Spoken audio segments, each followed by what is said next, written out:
Howdy, folks, Hello, everyone.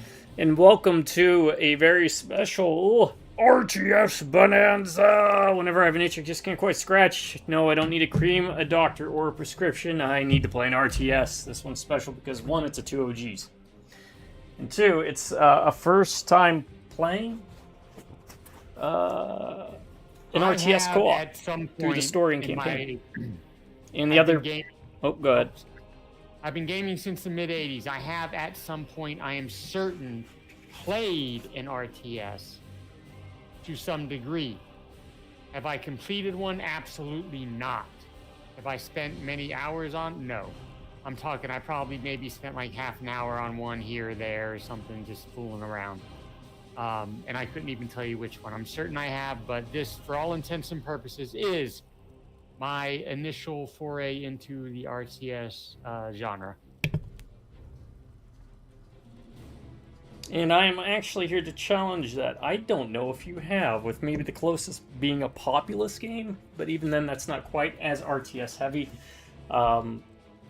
which we'll get into. Then again, this could arguably not be considered quite as RTS heavy as a normal RTS, but it is a good one to get into because it's a bit more actiony, punchy, you don't have to worry too much about base building. But that's the other reason. It's going to be his first, more or less, confirmed RTS video game. If you're new, do not do tips, tricks, guides, walkthroughs, speedruns, 100% trophies, or achievements. Just play games for fun. I think we are good on sound. I checked it. It sounded good to me, but I don't know. So what we do is we do videos where it's like we're hanging out, because you know what? That's what we're doing. So pull up a chair, sit back, relax. Consider us your buddies, your pals, your friends as we play good, bad, old, and new games. To my subscribers, I want to say thank you to each and every one of y'all, because if it wasn't for you, these videos wouldn't be happening. I can most certainly promise you that as long as one of you stays subscribed, the videos will keep rolling. Drive by, run, making viewers, howdy. All artwork, by the way, is provided by my dear brother, who has all of the artistic talent, even if he does not play RTS games. I won't hold that against him for much longer, because we're here to remedy that.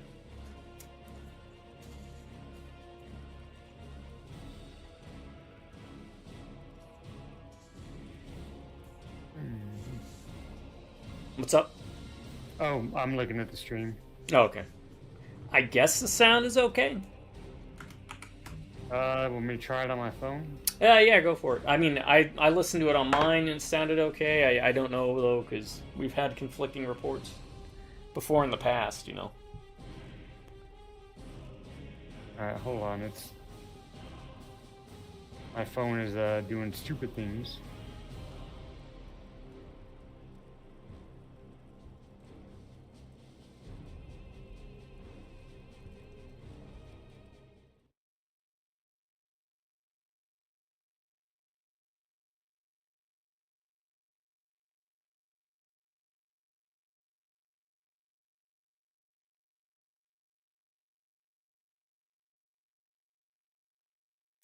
Why are you doing this? Live, yes. Howdy, folks. Hello, everyone. And well,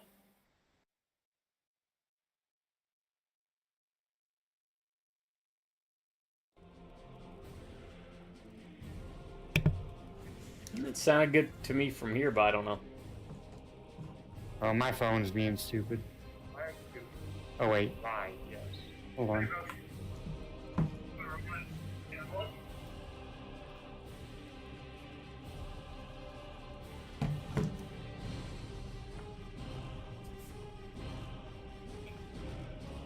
Sounded good to me from here, but I don't know.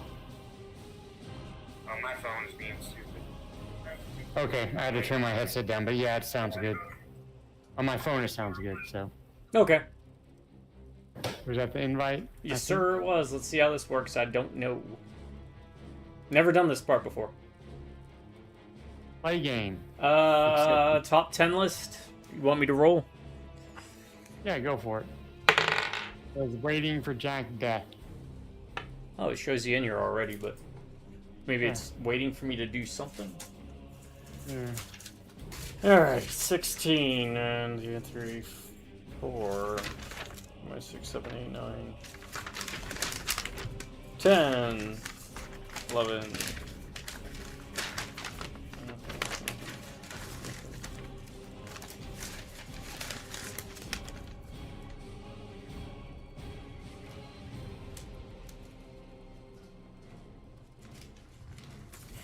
Okay, that's fine, I guess.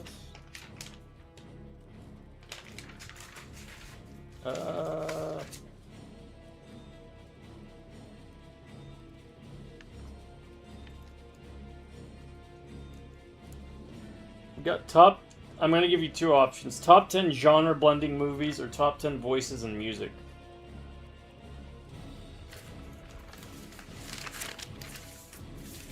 I'm assuming voices and music is like singers. Singers, yeah. Let's go with that. Okay. Because I think that would be less intensive for me, and I kind of want to concentrate, even though it's not as intensive, my part, once you explain. It would be easier for me, I think, for this first RTS playthrough for me. Right. Yeah, voices.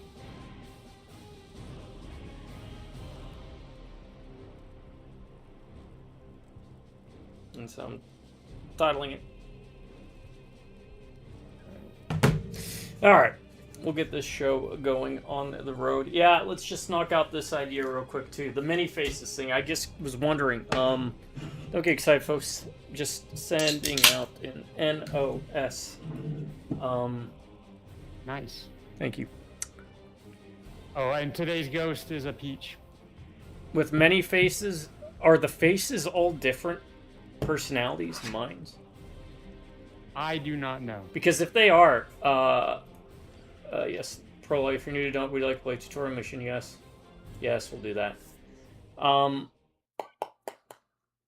If only one face can actually be on the front and be seen, does that mean the rest of the time the other faces are staring with their breath breathing up against this really stifling metal? Pretty much, right? I mean, the claustrophobia, the sheer terror that one would feel. That's a good point. That is a good point. And I don't mean that like in a dismissive, okay, yeah, that is a pretty good point. I mean that like when we're done, I'm going to look that up. Because I'm curious, generally curious. Sheer terror that one would feel. Exactly.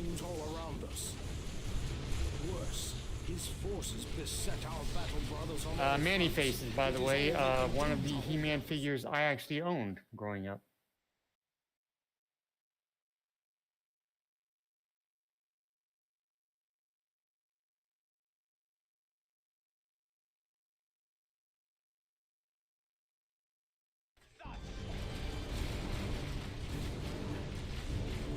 Alright, hold on. I was putting something on my hands. Now I gotta put my glasses on. Now. Alright. Alright, give me a second. I'm still trying to get this damn sound stuff fixed. Is it not a problem with me?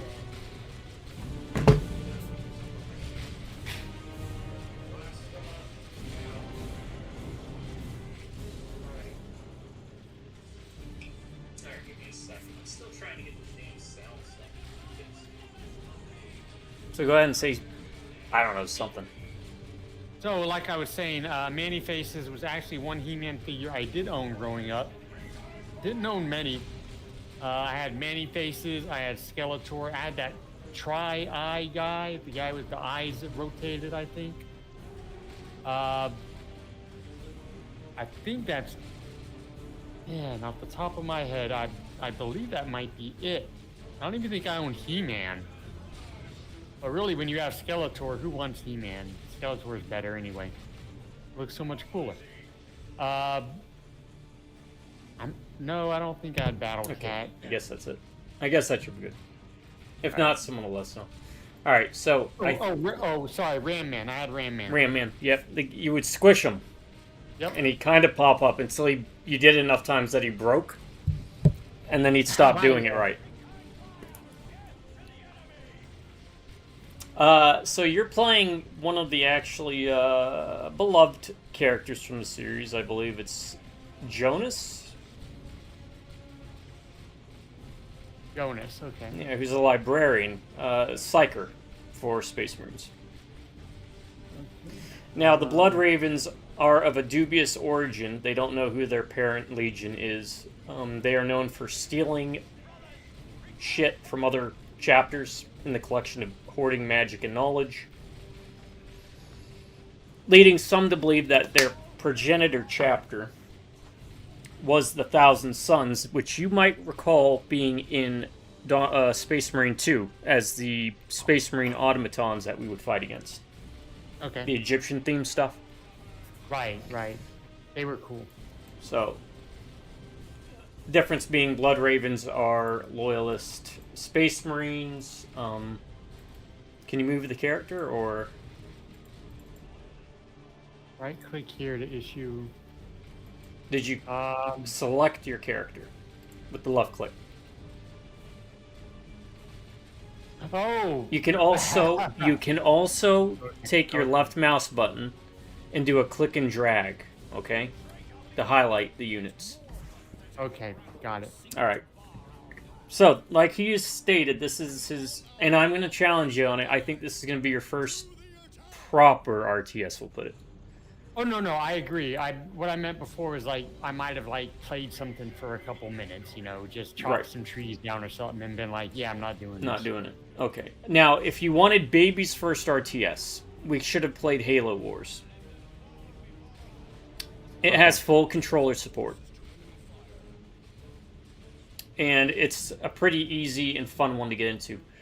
Real quick, I am going to just do a quick rundown because I do not remember. Of course, they have the unit hotkeys and everything on the left side of the screen. You can click on that. That'll tell you a multi-unit selection. I don't know if it's on your screen or not. It is. You can, now, once you have the unit or character selected, just hit right-click, and anywhere your cursor's at will move that. If you hold down and right-click, you can tell them to stop and face in a certain direction. You'll see a little arrow, and you can drag it around.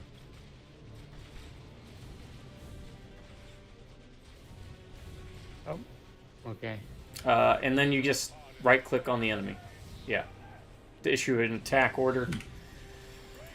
Otherwise, you can get and do the lazy thing and press the A key and then left-click on a spot on the map, and your character will automatically move and attack anything on its way. Okay. Do I have melee too? Like, I just have to get close to him? You do. If you look down in the bottom right, you'll see a bunch of little buttons, right? It should be attack, move, stop, and it'll say melee attack. Z. Now, right. I don't know if we can swap, but we will get to a point in the game where you can swap between melee and ranged attacks. I think since this is the tutorial, they're just keeping it simple. It's probably gonna tell me, right? Right, it will switch. Whenever you're in ranged attack, it'll show a little gun icon in that spot. Actually, it's not even that spot. It's not the melee attack. You see that first toggle? It says stance toggle. It's right next to attack move. Yes. It's to the left of it. Yeah, that's going to be where you can change the stances. Oh, I just did it. Okay. Alright. Some characters are better at ranged, others are better at melee. We're going to be playing Tyranids, so it's not going to be a big issue. Okay. All I can do to defend myself in melee. While so engaged, I will be unable to strike any foe at range. Worry not, librarian. If it is melee combat they seek, I and my hammer shall... I like how I'm a librarian.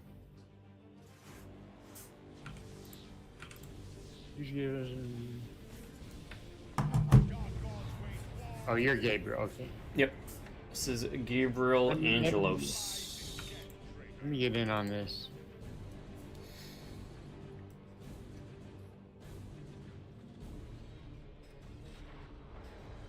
There I go. The cowards attack us from that vantage. No gap may protect them from my powers. My number one, by the way, is going to go to the, one of the kings of metal, one of the gods of metal, let me rephrase that. Holy Diver. Ronnie James Dio. Nice. I think you need to zap him with your ranged. Oh, okay. Pretty much, okay. Yeah, because Gabriel does not have it.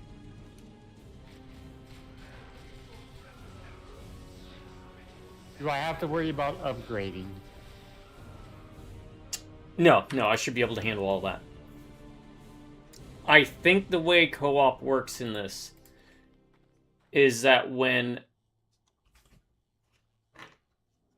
we progress through the story, I handle all the stuff on the basically the campaign screen, and then whenever we get into the actual battle maps like this, that's when we split and divvy up responsibilities. Okay, cool. That would be perfect for me. And Dawn of War 2 has none of the base building that is in traditional RTS games, which is why this is a good... It's kind of more like playing a Diablo game, to be honest with you. Okay. Or Chaos Bane, if you want to put it that way. Oh, gotcha. Got it. I cannot move. What is... Cannot move. Oh, I had to click on him. I had to click. For some reason, I clicked. Maybe I did that. I don't know. Never mind. I might have done something. Now, well, if you want an easier way to get back to your units, if you're clicking on your character right now, right, you have them highlighted. Mm-hmm. If you hit Control and then press 1 or 2 or 3 or 4, that puts them into a command control group. And then you just have to press that number key. Okay. To get back to them. Or, like I said, just do the quick drag and drop and pull with the left click. I am more comfortable with the controller, but I usually don't have a problem adapting to controls, even if it's with a controller or with mouse and keyboard. I think after a while I'll be okay. I won't be as fast as you, but I think I'll be okay. All right. Use abilities. Now we have abilities, and they should tell you what keys on the keyboard you can use, Yes. but you don't have to use those. You can just hover over it and press left click, and then if it's something that targets a specific thing, you'd have to click on the target. Got it. Got some Terminators rolling in, I guess. Oh, so those are on our side. Right. Those are, yeah, Terminators.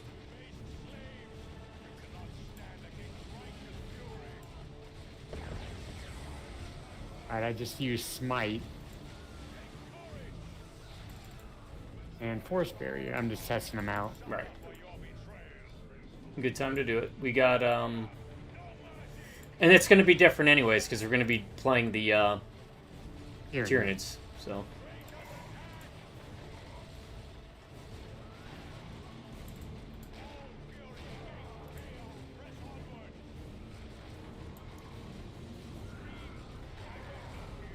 And you can zoom in to see the combat and the action, or zoom out with the mouse scrolling wheel.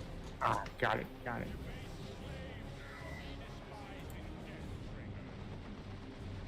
My number one, and I feel like we're going to have a lot of overlap on this list. Well, maybe not a lot, but there's definitely possibilities of overlap. Lemmy, Motorhead.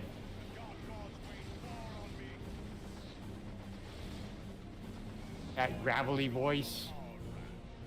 Right, voice like is he's someone that has smoked and drank too much, but damn if it does not fit that music perfectly. That might be a recurring theme in mine. I like the gravelly voice very much. Well, actually, it probably won't.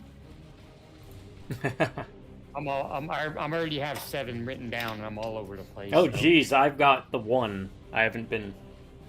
This isn't one I was thinking of anyway, either. These just popped into my head, so...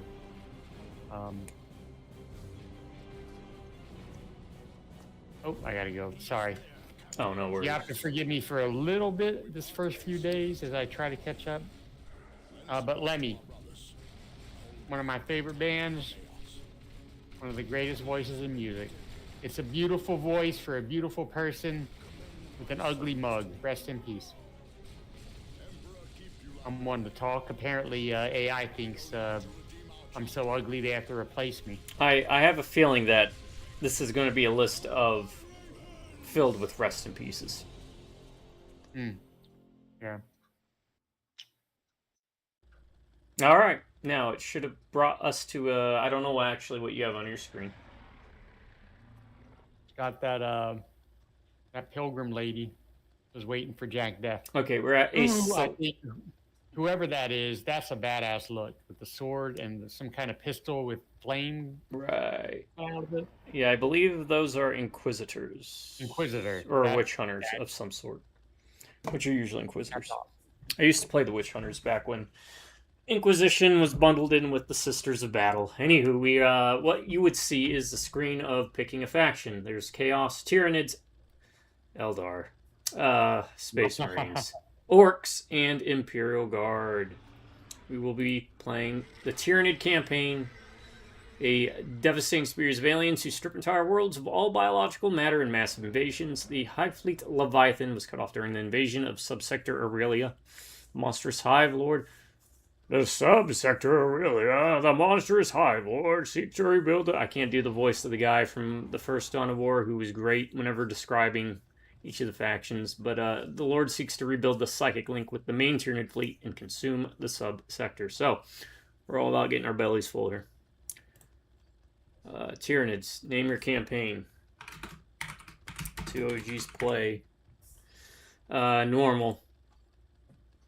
We don't need to choose easy, and we're not going to choose hard.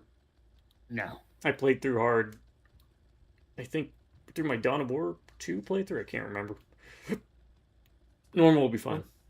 Before we start, I have a, and I don't want to forget this, even though I wrote it down. I have a task for you, actually. Uh-oh.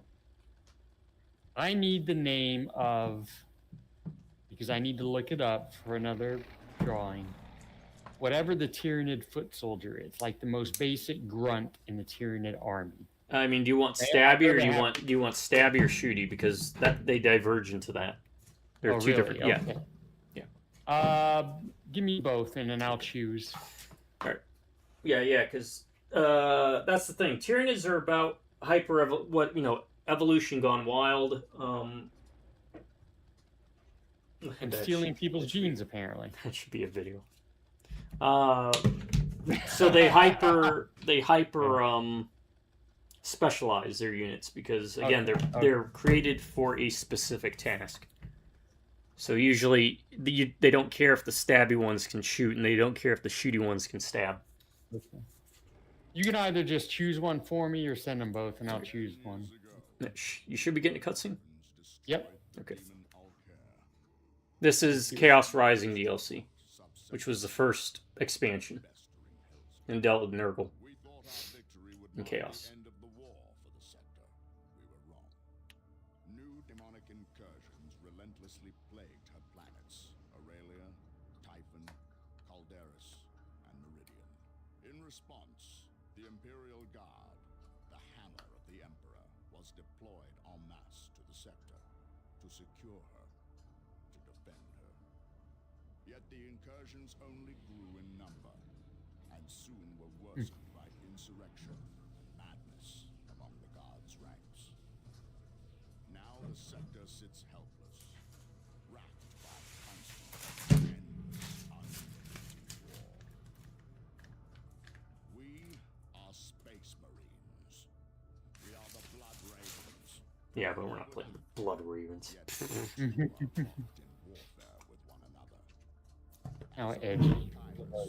Chapter Master and Chief Librarian. You know what would be more badass is if they named themselves the Happy Ravens or the Rainbow Ravens, and then slaughtered people, right? Because then you'd be like, you just got your ass beat by the Rainbow Ravens, buddy. Right. Right. How does that make you feel? I had the idea that especially in 40K, the Necrons, they're like these robot skeleton Terminator type inspired things that walk around and just like deatomize everything. And I was like, if they really wanted to be scary, they'd make them like look like cute little kittens. Right. Also, I'm glad you said the phrase Terminator type things. Yeah. And now I'll have another topic I have to bring up that I forgot. Uh-oh. Why is it an uh-oh? It shouldn't be an automatic uh-oh. It should be an oh, exciting. Because it is. Kinda. Curiosity. We'll see. I'll let you know later. The worlds of Subsector Aurelia still bear the scars of the Tyranid invasion. The Is there a Tyranid god? No, because every single Tyranid is the part of one singular entity. We've talked about this before, I think. About who that entity is, right? It is literally every single Tyranid. Okay, so they are like like they cells to a body. They can't trace it to one. It started with this one thing right here. They have no idea if the Gestalt consciousness came before or after. There is no defined origin to these species, and I hope they keep it that way because it leaves a lot of unanswered questions that allow people to kind of fill it in. Yes, I agree. But every Tyranid is literally nothing more than the appendage of a very small piece of a greater being that is beyond being conceived in its totality. Whenever Psychers have tried to do it, they've basically exploded. Nice. And that's not even like a physical form thing. That's like just trying to connect to it. If you're on your guard, these Tyranids are no more dangerous than Meridian razor slugs. Look, You just called us a Meridian razor slug. I have no idea what that is, but that does not sound nice. Okay, that's the hive mind saying something. Right. Is that lore accurate? No. See, what I was about to say was, is that just it trying to convey the message to the player? Like, not necessarily something that would happen in game, right? It's right. just something. Right. It's hard. You know. It is hard to tell a story from the perspective, to put it this way, it's hard to tell the story from the perspective of a flood or a hurricane, right? Right, yeah. It's the same thing with the Tyranids. It's a necessity, basically. Right. For playing video games with the Tyranids, this is the easiest way to convey a story and to have cutscenes and stuff. Because how would you write a book about what an earthquake is thinking? Right. Looks like it gave you control of the termagants, which are the basic shooties that I was talking about. Okay. Even their weapons are part of the same creature. Even the ammunition they fire are part of the same creature. Oh, wow. Okay. They are literally nature and evolution gone berserk. If it decided to get hungry. I am the Hive Lord, or the Hive. They call it a Hive Lord, but it's a Hive Tyrant. Which we fought in Space Marine 2. It was one of the big boss things. So I'm controlling all of these guys. Right. Okay. I believe you have I don't know if we've unlocked an ability for it yet. They will eventually get an ability to slow things down with shots. But I don't think we have that unlocked yet. So. I've got the stance toggle attack. Oh, yeah, you'll see it above the experience bar. If there Crippling poison. I have crippling poison. Oh, I do have it. Slows targeted squad to a crawl for a short duration. Right. Is that what you're talking about? Yes. If we are getting attacked by, say, banshees or anything that's trying to get into melee with us, try to cripple them, and then we'll take care of those first. Okay. Don't worry about crippling units that shoot at us. Just the ones that try and charge us. Okay. That's about it. Other than that, we'll go. And we will unlock more powerful units, I'm assuming, for you to control. I thought I was supposed to be able to, like, split up responsibility, but...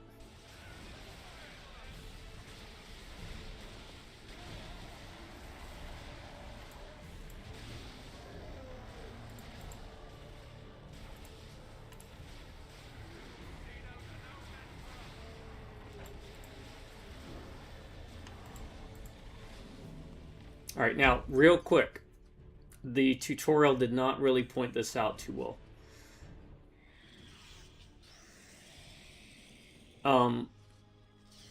You see those roots to your left? Yeah, these things on the ground here? Right. If you put your mouse over it, you should see a yellow shield. Yes. Now, a little yellow dot. Okay, right. sorry. If you right-click to it, they'll go behind cover. If it's green, it's better cover. If it's yellow, it's better than being out in the open. Now, this is also where it comes into play important to where you hold down the right mouse button. You can change the position of which direction they're facing. Got it.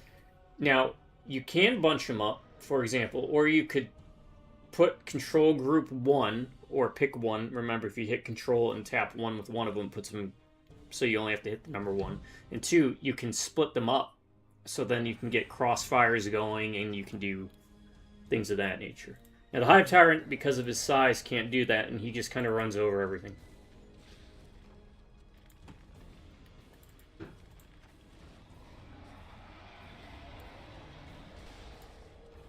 Alright, these are going to be used for upgrading. Is there friendly fire?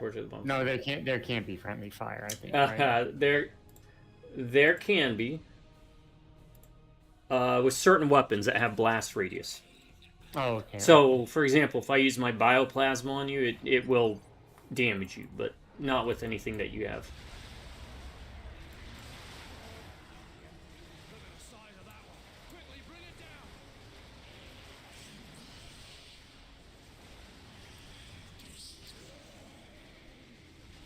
My number 2, by the way, I shouldn't be a surprise to anyone, really. Even back when he was a young man, everyone knew he had a voice. It's going to be Michael Jackson.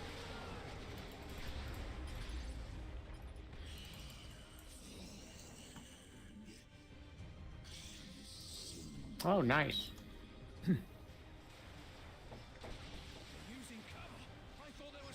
Whether it was from his Jackson 5 days or if it was from... Okay, now it's talking a bit about that. You know, his solo stuff. There's a reason he was pretty much the king of pop for... Well, I'd probably argue he still is.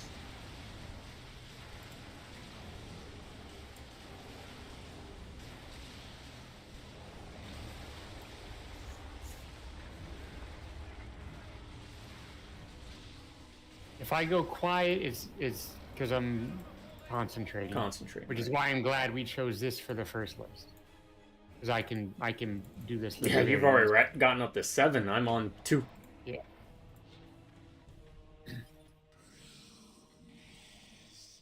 Now the way sorry. Go ahead. The way Tyranids work is that your higher, more complex beings like a Hive Tyrant is closer to the Gestalt consciousness of the hive mind. And they function as kind of like towers to expand their synapse or synapse. And that's why you'll see like the little green stuff over their heads. Mm-hmm. They perform better when under synapse or synapse. Because they're taking more focused orders through Hive Tyrants and Warrior Broods. So I will make sure I try to keep within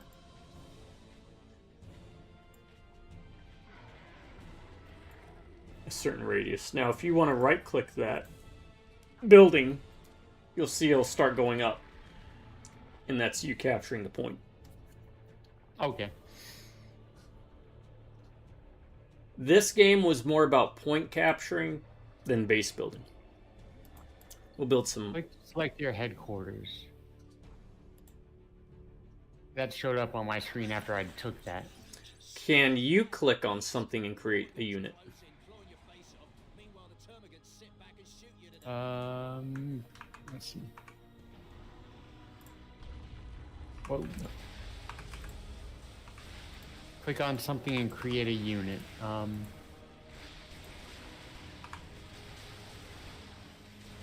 What is going on? Hold on.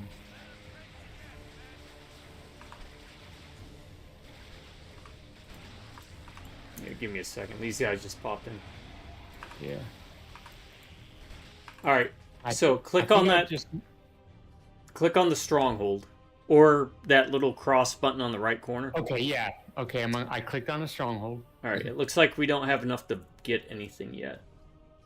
It's got a picture of you, I think, and then Omegon brood. Right. And okay, so these are things we can make. Is that what Correct. I'm looking at? Yes, those are units we can build more or less.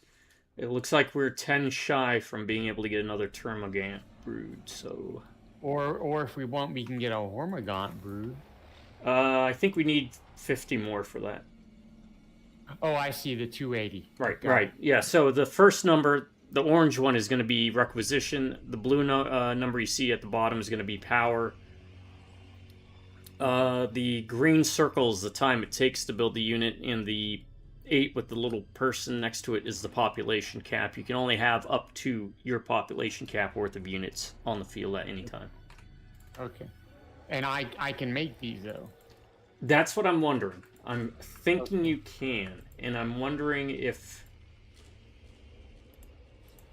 how that will work. If we share a pool. Right. Okay.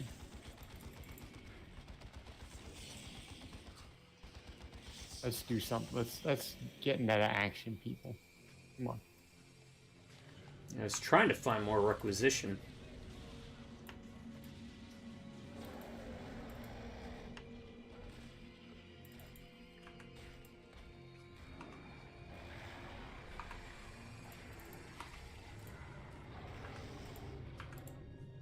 Wait.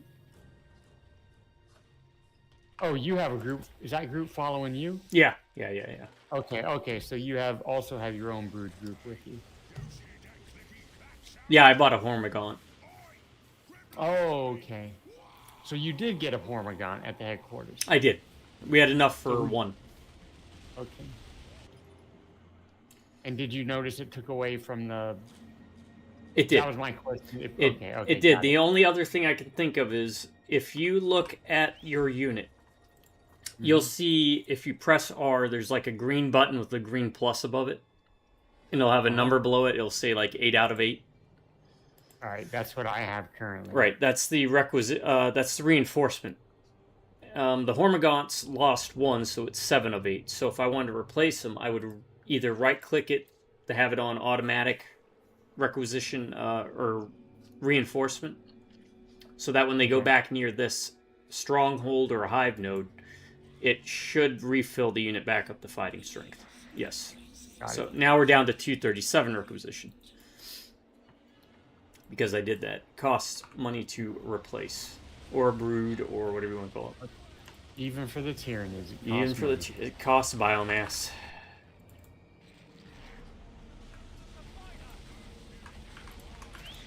I think since we share the pool for the cost of things, it might be wiser for me to, at least initially, I'll let you handle that, right?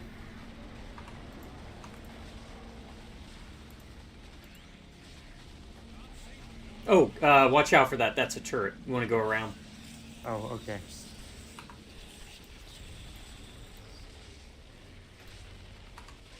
Oh, sure enough, they killed 2 of mine. Well, let's replace them. Yep. If it doesn't do it automatically, then you have to press the button. This must be near reinforcement structures. Right. So you go back up to that brood point. Headquarters? Yes, the headquarters thing we were at. Okay. And you'll be able to refill there. Oh, I got a button that says fall back immediately. Yes, you can do that. I forgot about that in this game. All right, that's easier for me. And they go straight to it. Okay. And then hopefully there's also a button that says go immediately to you. No, we're definitely not.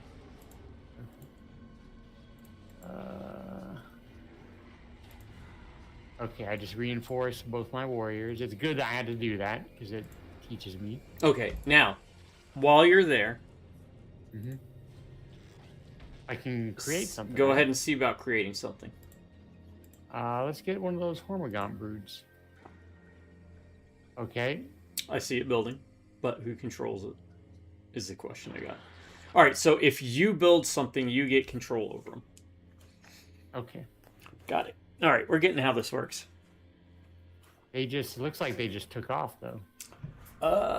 Looks like did I put like a control point down? Yeah. Oh, now they're in. Are they in your control now? No, they they're are still not. Blue.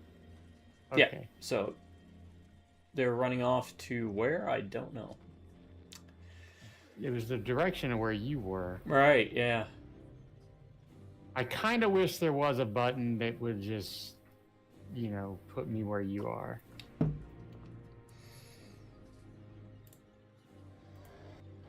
Well, do you want to know a trick? Sure. Stop your units where they're at. Uh-huh. Now, select your units. Wait, hold on. 1, 2, 3, 4, 5.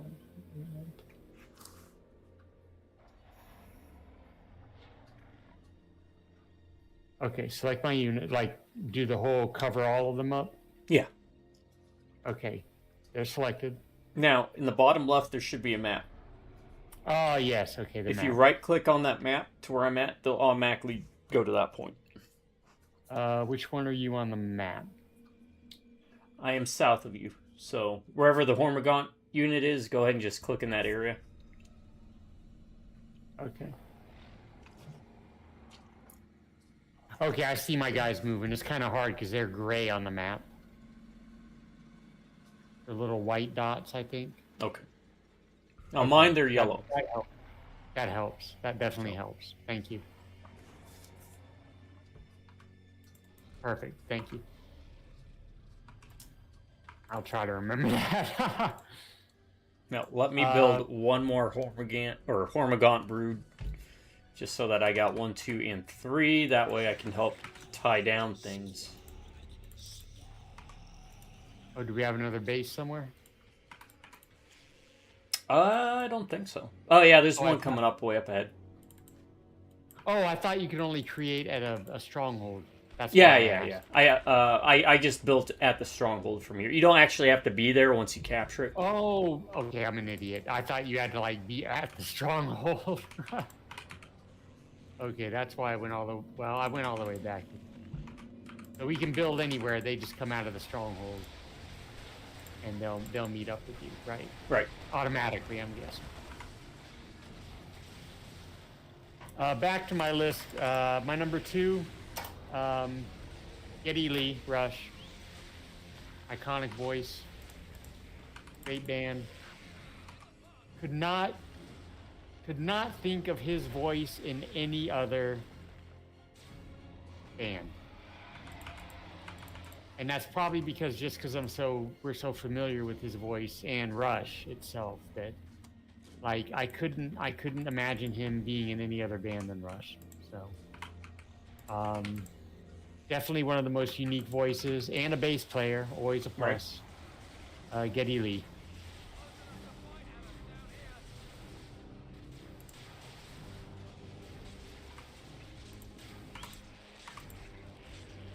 A band I have seen in concert.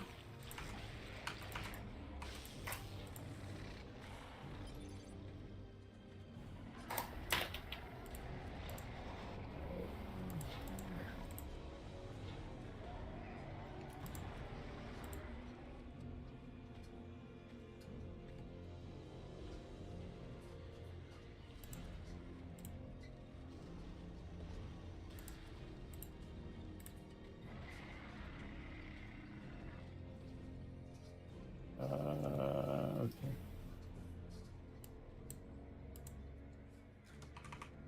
Above all, I want to have fun with this, and I think I will, but I also don't want to mess anything up for you.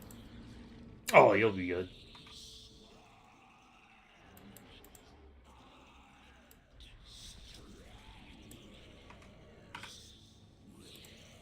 Okay, I can pick up requisition awards too. Okay. Now, your termagants, if you see here by my hive tyrant and everything, you can actually go into buildings and it gives you extra cover. Oh, okay. If something is ranged and of a small size, you can put them in there to give them a bit more protection. Okay. It looks like we got some warrior broods. What did they got? Did they got barbed stranglers on them? I can't remember. Anyways, as you can see now, we got access to this. We get a bit more of a look at the different units. Oh, we're getting attacked, so.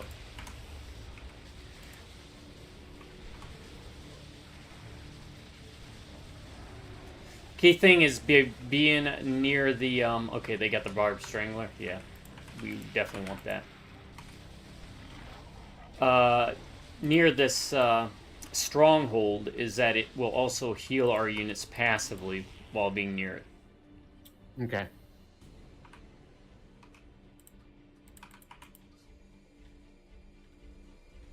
Okay, so the Hormagon are only melee.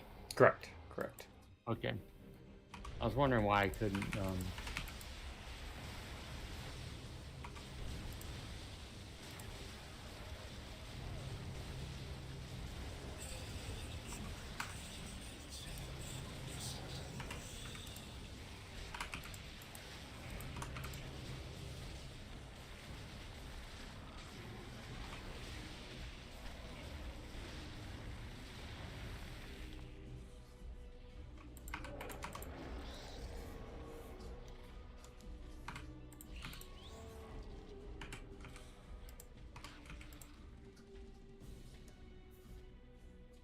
Oh, there's lots of stuff on a stronghold now. Well, let's concentrate on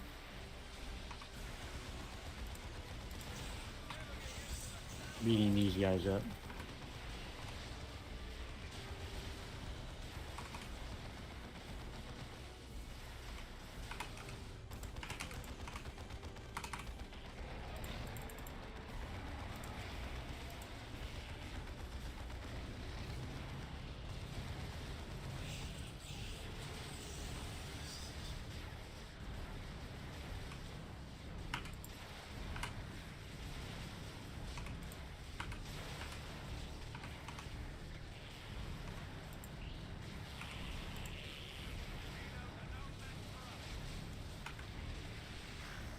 Well, now we've freed up some pop cap if you wanted to buy something and give it kind of mess around with. Unless that's the end, which I don't think it is, but... I can buy just some different unit, right? Yeah, Uh-oh. yeah, give it a try. There's Gene Stealers on there. They are very fragile, but they wreck things. We should probably kill these guys first, right? Yeah. Clear the area first.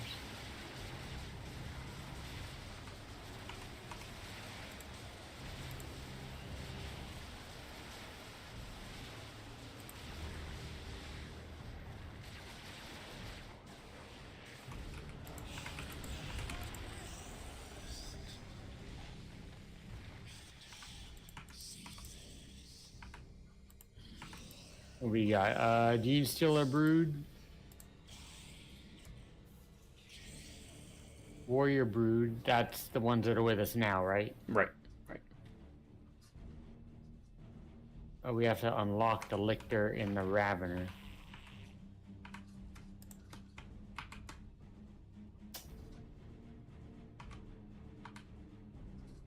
I kind of just want to stay with these guys for now. Okay. Just because I don't want to overwhelm myself, which probably sounds kind of stupid, but...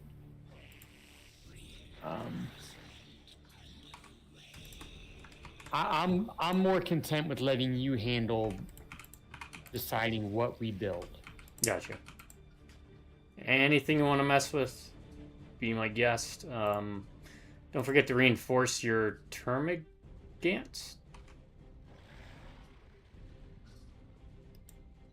Looks like the Hormagons, because my termagants, I think, are... Right. Okay, your Hormagons.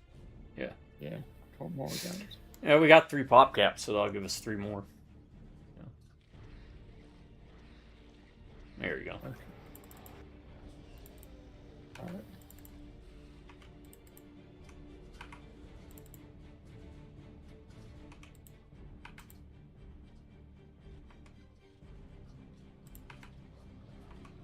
Come on, guys.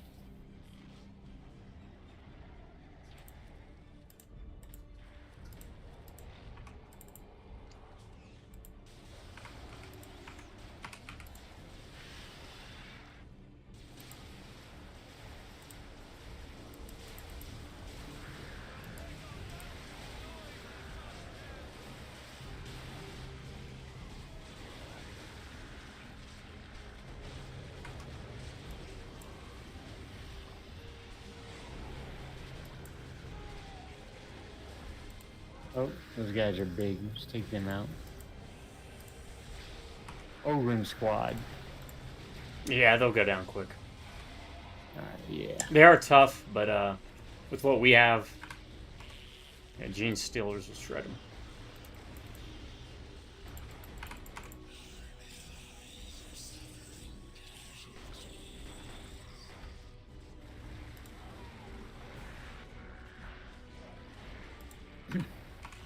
I guess it's not necessarily a problem if we lose people because, I mean... We just build them back up.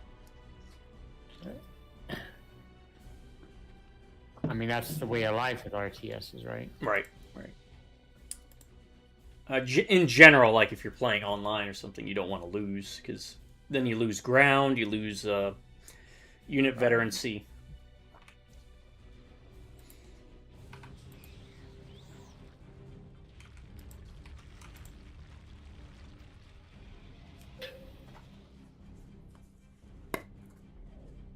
What in the name of terror? Are we too late? Xenos filth, come to me now.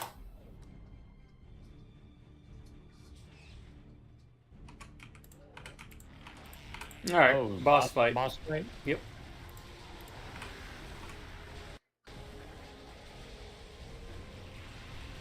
And it shouldn't be too difficult, really. We just throw things into the woodwork and see how it goes. Can I use the... Or is it wise to use the crippling poison on him? Oh, Does that affect you? no, it won't affect me. Okay, so we need to start buying stuff, because he wiped us. He's got us. Oh, wow, he did. Okay, I just now noticed he completely wiped out. So if you wanted to buy some units, I don't want to have like a stranglehold on.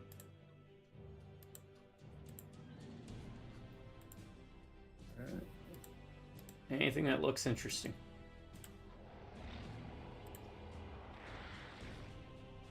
Alright. I got some warrior brood.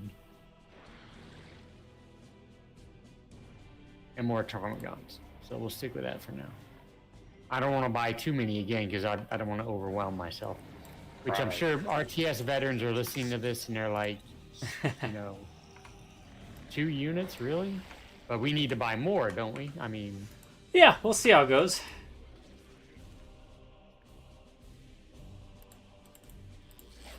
Oh, so he keeps his level of health. Okay.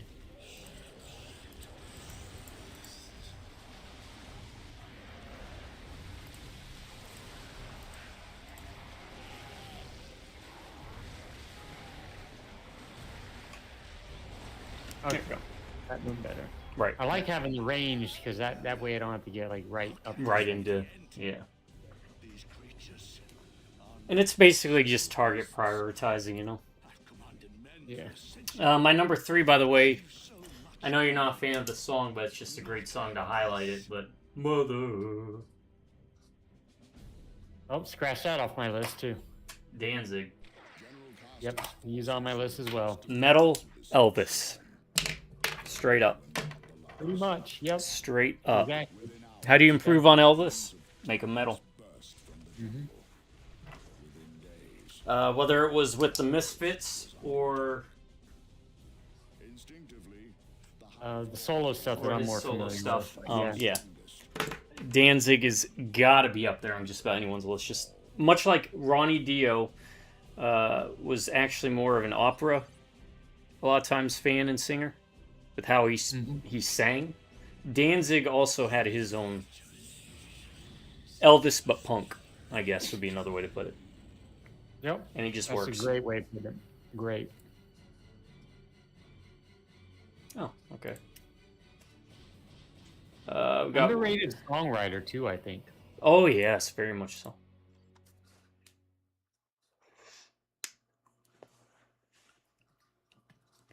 And definitely unapologetic. Yeah. What was it? Green Hell? Yep. Yep. Misfits Last song Grass Green. that people still to this day blow their minds over. He's like, fuck off, I'm not changing it. the whole point of the song is to piss people off. Respect. Yep. Okay, so we get to select one of the following mission rewards. I don't know if you see that on your screen. I do not. All right, so I'll read this off. Level 2 Carapace gives us 50 armor rating. Rending Claws for the Gene Stealer squad, or we get Tyrannid Death Spitter Raveners.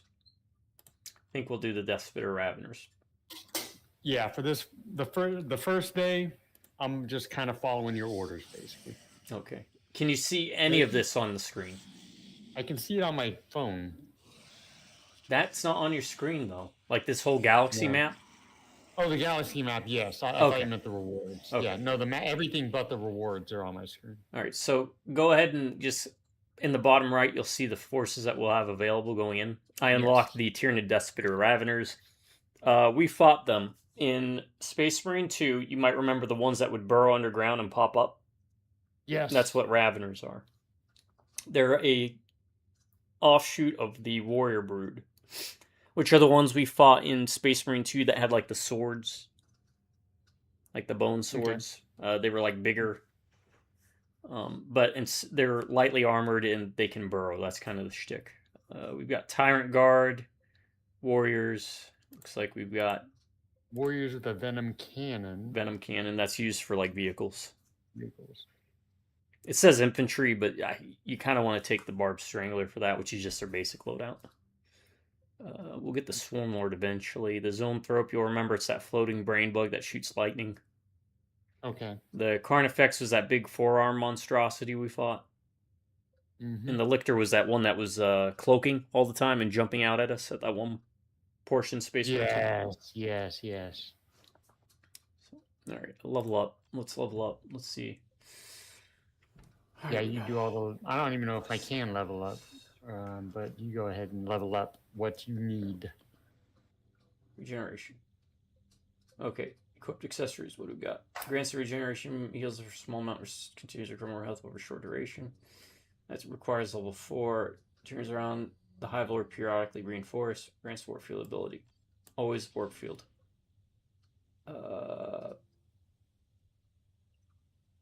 Yeah, we'll do Pheromone Trail too, so that we can reinforce automatically. While on the move. Let's see. Shadow on the Warp. On hit restores energy. Weakens the resolve of enemy nearby units. Or Speed Synapse. Speed Synapse. We'll go with that. We have 2 points to upgrade. What do we got? Digestion pools. Hive Lord regains health for every enemy kills. Increasing armor value. Charge. Always charge. You need that. Is that like an attack charge? Yeah, it's going to be an ability I unlock for the Tyrant. It allows me to close the gap, because the one thing with the Hive Tyrant, especially playing in multiplayer, is that he is slow. You don't want him catching up to you, though. Okay. And he only has melee, right? No, you can get an option for ranged as well. Okay. Down the road, he can get a Venom Cannon, for example. Okay.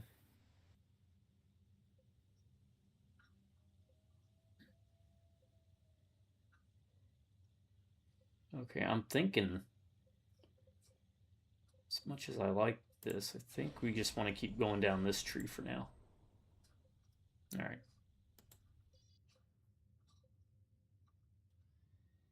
And who knows, one day maybe you'll want to play the game through any of the stories on your account, and you can invite me. Yeah. And we can help you get through some of the story stuff. I'd love to play as a Space Marines. Wait for Space I do Marines. like the Space Marines, I do. But I understand their how to phrase this.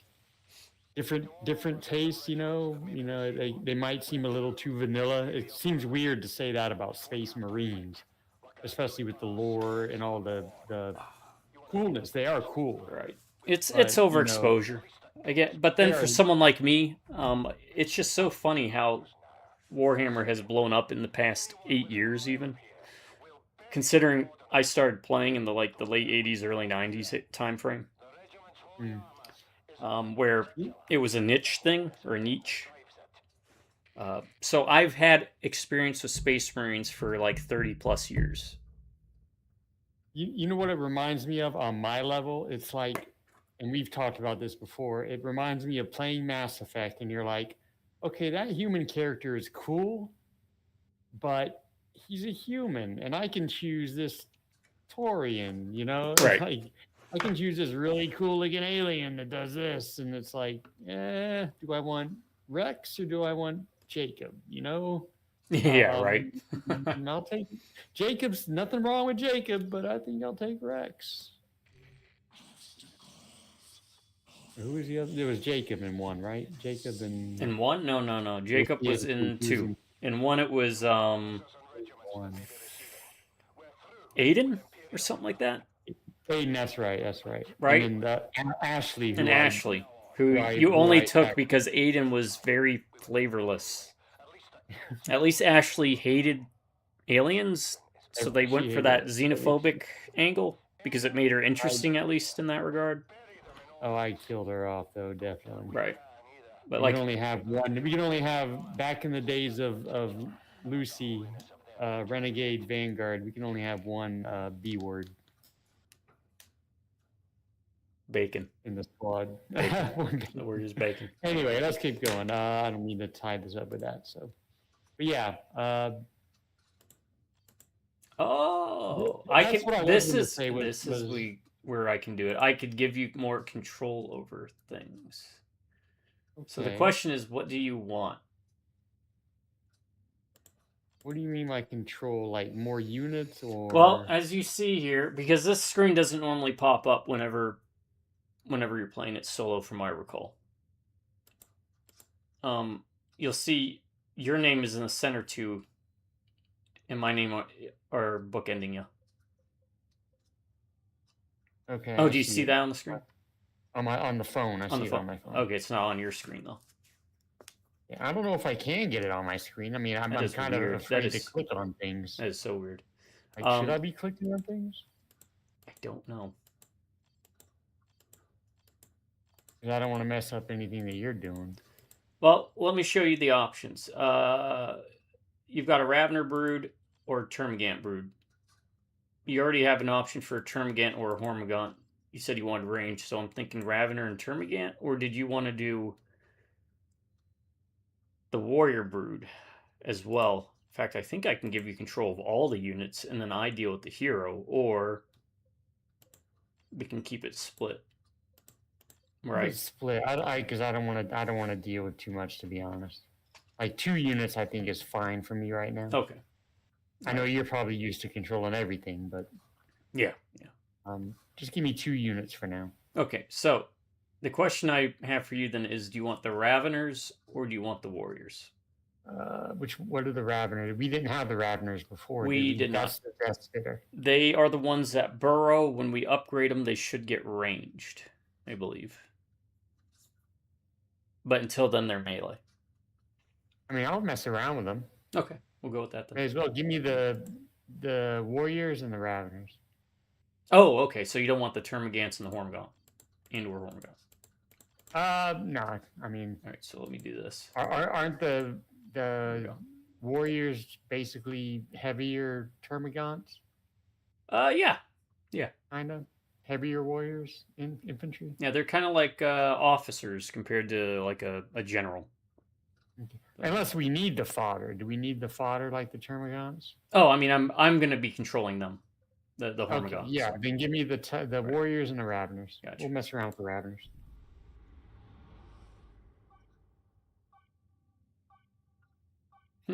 That is interesting. See, a game I played for many hours. Almost feels like it's first time again. My number 4, by the way, is going to be Johnny Cash. I don't like a lot of country, but Johnny Cash for me is the only country worth listening to. And definitely unique voice. Right. He has a voice that you just don't hear in... Because, you know what? When people either do like a country song, they usually do like a Big hickey southern draw, y'all, or Yeah. very rarely, but they will do a Johnny Cash, and I found him always to be a bit more iconic. Okay. Get my Okay, so I have the burrowing ability, so I need to practice targeting people with a burrowing ability. Right. I don't know if you have an upgrade on the side for guns. I have the venom cannon for the. Okay, keep them barbed. No, I don't. Nothing for the brood or raveners. No upgrades. Nothing for the raveners. Okay, so we haven't got those yet. I think you can stance switch them then, if you need to. For the Ravener. Is there a stance no, switch? There isn't. I can't. Okay, No. I could have sworn we unlocked the Devourer upgrade for him. It says can be upgraded with the Devourer on the unit placard down there, but we'll have to experiment more with that. Oh, and I only have 3 of them. Right, because they're much like the warrior broods. They are a size up.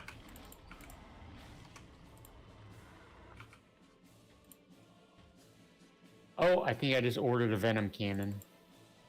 I don't know if I was supposed to do that. Yeah, we'll use it. I mean, if we come into contact with heavy vehicles or something, it'll be useful. Do I have to switch to it? It once you buy it, you're stuck with it. Oh, okay. So, okay. They start off with the Barbed Strangler, which is kind of like an area suppressive weapon against infantry. Can I switch back to it? You cannot. Oh. If we were playing Space Marines, you can. That's kind of one of their gimmicks for their faction. But it's kind of weird, but right. You'd think. Well, on the same token, the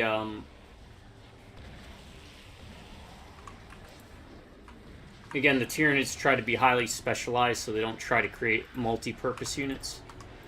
Okay. Just because they try to conserve as much biomass as possible into... I'm talking from like a lore perspective. By making them more jack of all trades, it would mean they'd have to invest more into the production and creation of the unit, you know? Intruders. Oh, hell, we've been found. All right, you beings. I don't care who you are. Feel the might of the Baneblade. That is a Baneblade. The tank? Yeah. It's just a really big tank. Oh, well, then I got my venom cannon. That's what that would be good for. Except I think we're meant to try and avoid it. Oh, fall back. Yeah. Oh, just hit the fall back button. Yeah. Okay. But they're going to blow up the bridge, that's right.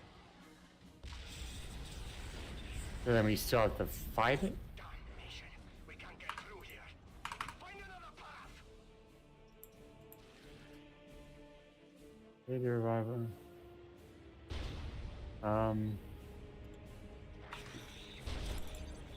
Oh god, your guys did not make it over. That's interesting. Oh, we had to make it over to... Oh, I'm sorry. I thought... Okay.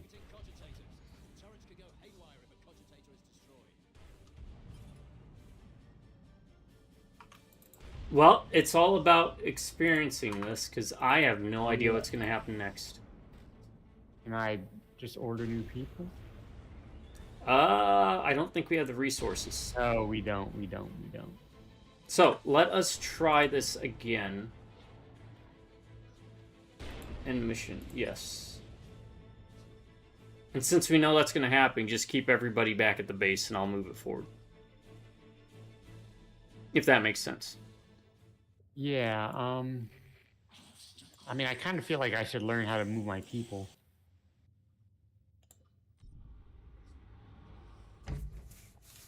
I thought that was part of the not gameplay, that we would, you know,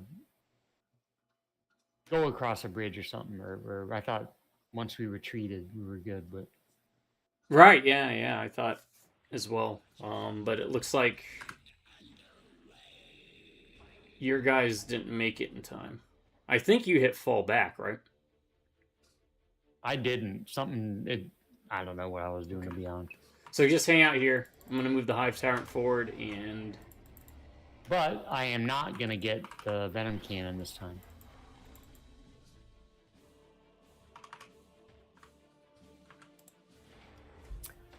Well, that'll give me time to talk about my number 4. Rob Halford, Judas Priest. And none of mine are in order, by the way. Rob Halford, Judas Priest, another like Danzig, right? Beautiful sounding voice in a metal band, right? And like Dio. Iconic, distinctive voice. Kind of the opposite of Lemmy, so I kind of have ones on both sides of the spectrum. So, just honestly, if I had to pick a favorite voice, I would pick Rob Halford's.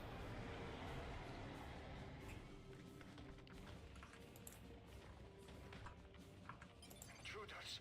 Oh hell, we've been found. All right, you fiends. I don't care who you are. Feel the might of the... I'm beginning to notice a bit of a trend with your list. Okay, now why is everybody here? All right, just manually run them back. Oh, I hit the fallback button. Okay. That time. They're all running back as is, so hopefully everybody makes it. I didn't hit the fallback button last time. Okay. I think I was trying to manually do it. Oh, okay. Then that's what happened. So this is supposed to be teaching us is that when your hero goes down, you spend resources to bring him back. Got but it. I'm waiting for it to go all the way down because there's no reason to bring him back at 100 and something. And we So can get it you for were cheaper. scripted to die. Yes, the hero is scripted to die. Got it. So 75 is the cheapest. I'd buy that for $1. All right, now we should be on track.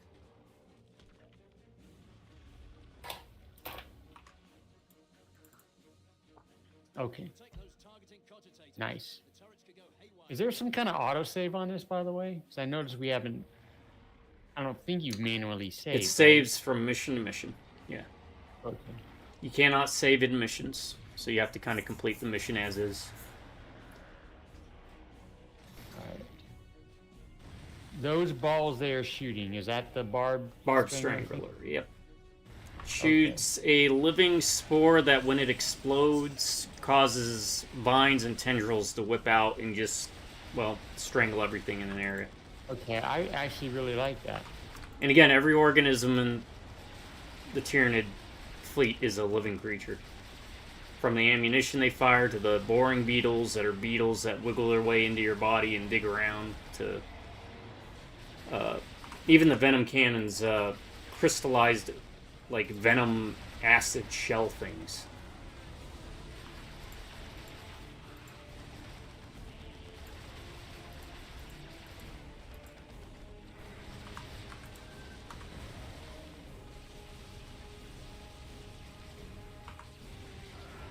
Alright, you guys go back because you're almost dead and you need to heal. We've got 18, 16. Math, I can do it. What do I want? I don't know. I didn't see them burrowing. Maybe I didn't do it correctly.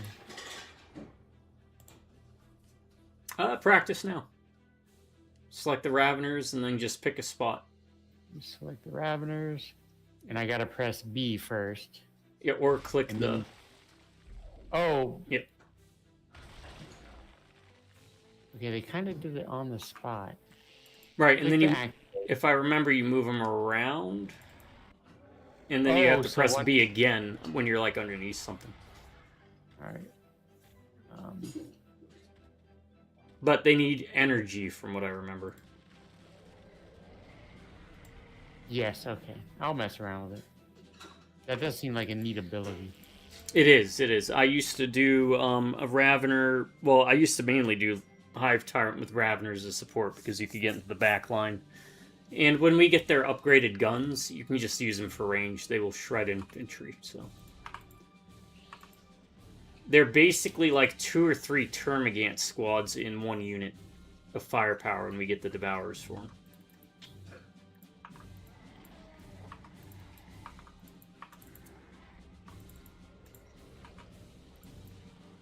hold on to resources until we absolutely need them.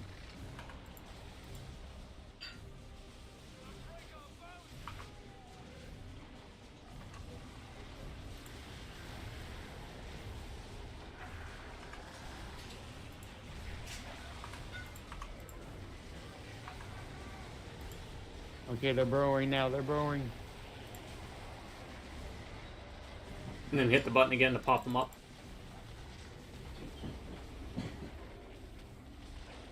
Oh, well. Or that. I have no idea what happened. Yeah, they do take a little bit of micromanaging to get used to them. Yeah, that's just something I'm going to have to get used to. But they're not dead, so I'll take that. Now that they basically function like the... Oh, we gotta run. Watch out, he's gonna be hitting the ground with like AoE stuff. So we gotta keep moving.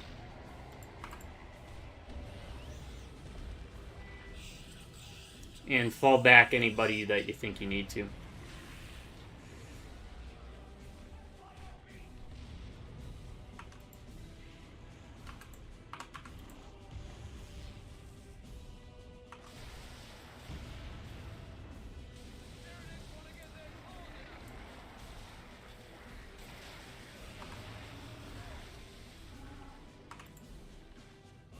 Alright, we got a camp here, so we'll heal up if we can.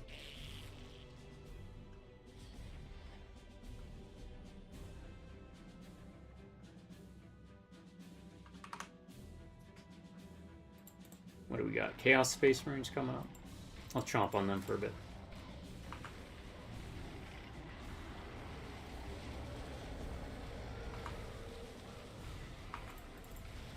And then hit the button. There you go. Hey, alright. So as you can see, it dazes them. It does some damage, and it causes them to be dazed a bit.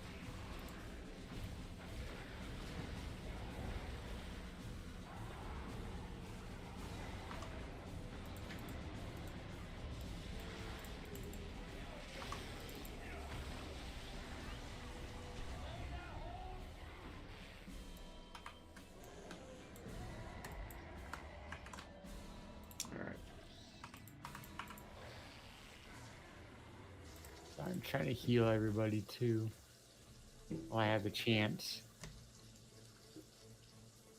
This will go much faster once I get used to everything. Exactly. The first video, as I always say, is always for games we just get back to. Usually the Right. first video is slow, but this is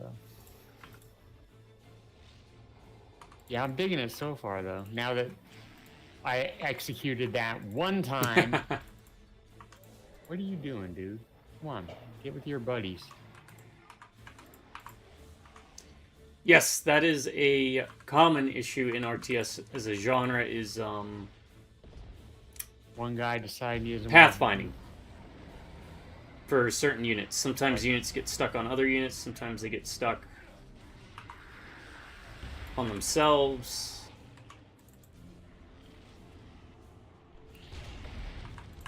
Oh, shoot. Yeah, we need to get out of here. This thing's chasing us like a Nemesis or a Mr. X.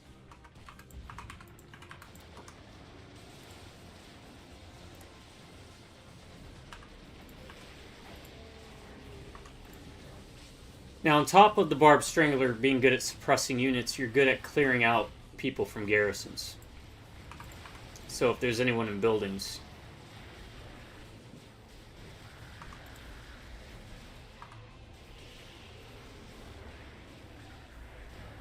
So as you can see, you suppressed a unit. It means that they move slower. They don't hit quite as hard.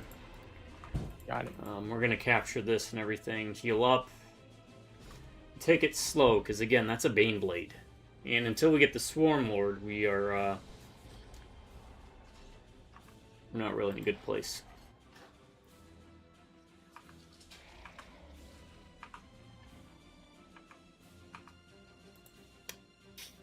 The other thing about this game, if we do decide to check out any of the other campaigns, whether it's in Retribution or base game or Chaos Rising, is that there are times where you can get certain rewards by choosing certain maps and missions, but it might mean missing out on other rewards, and that's where a lot of the replayability comes from. Like a branching path. Branching path, right. In Chaos Rising, you also have the choice of basically using... Hold up. What's up? What's this electric thing here? That is a power node. It gives us power. Okay. Resources for it. Okay, sorry. Alright. Go ahead, you were saying?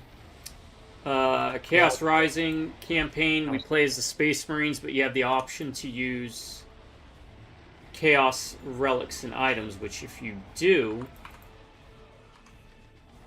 gives you a very different ending and outcome based on how many you use and who's more corrupt based on the amount of Chaos items you use, basically. So there's some variability in that campaign with that. Mm-hmm.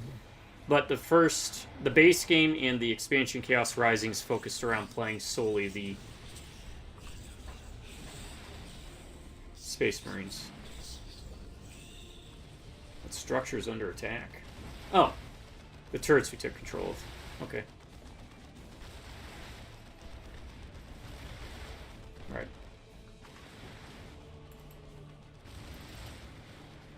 Now, there is a sentinel down here, but it shouldn't bother really any of us. Let me do this real quick. Have fun with them.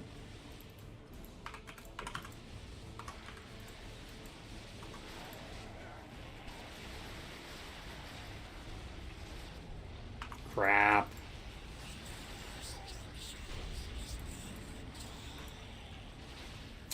And we got the Bane Blade here.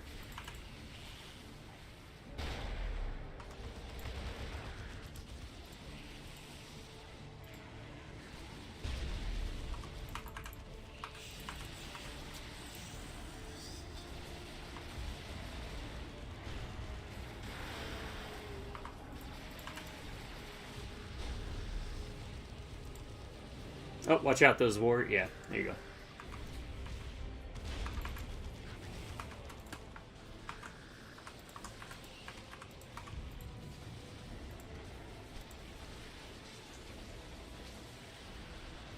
Oh, wow.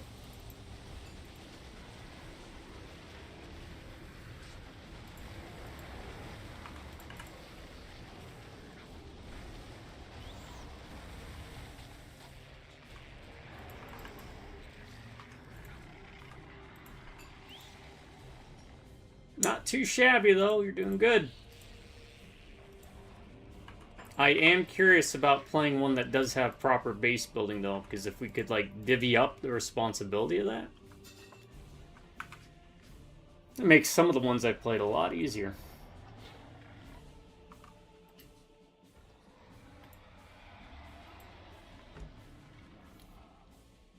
That tank's being awfully generous, stopping just when we need it. Right, right.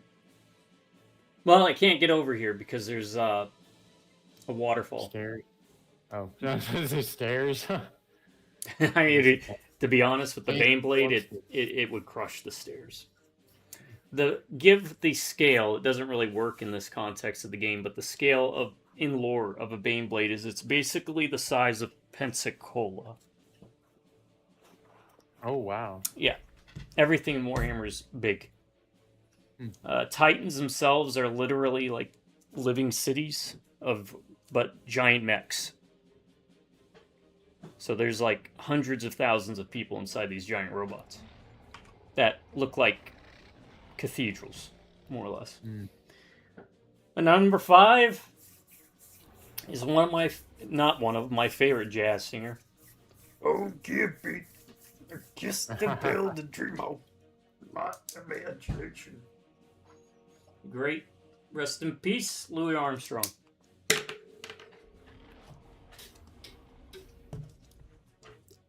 Not even talking about gravelly. We're talking he's got some toads and frogs in his throat that are gargling gravel as if they're being poured alive in a volcano. But very iconic voice. Even imitating it hurts my throat. let alone listening to it. But man had talent. On top of the singing, he was also blowing a trumpet.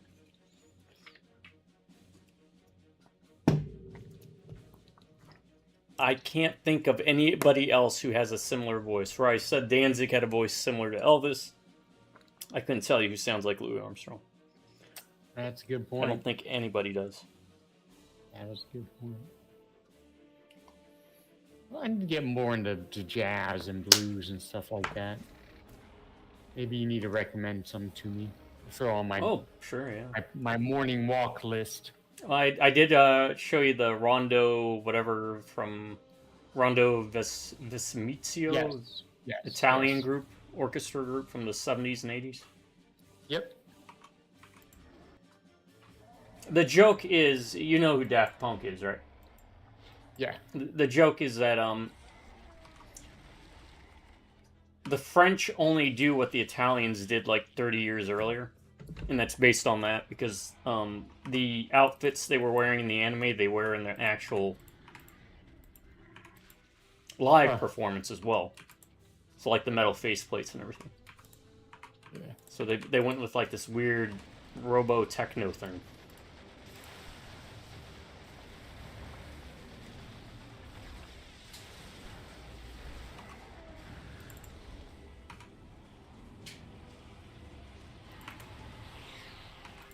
Now, we're going to go left first, because I think if we go right, but let me go first, because there's a Havoc over there. Havoc's lay down suppressing fire, kind of like Cyril. And if you Can I don't... not hit him with... Well, you have difficulty hitting them if you're suppressed. Oh, I was about to say, do my warriors not have the range? They would not have the range. Okay. But they would suppress in return. But by the time we get there, we would be taking a lot of damage. Right. Hive Tyrants can't get suppressed. They're too beastly. Okay. Certain units in the game are immune to it. Oh, so if you look north, we got a heavy bolter and a heavy turret doing the work for us. So. Oh, nice. Very nice. I'm all for other stuff doing our work.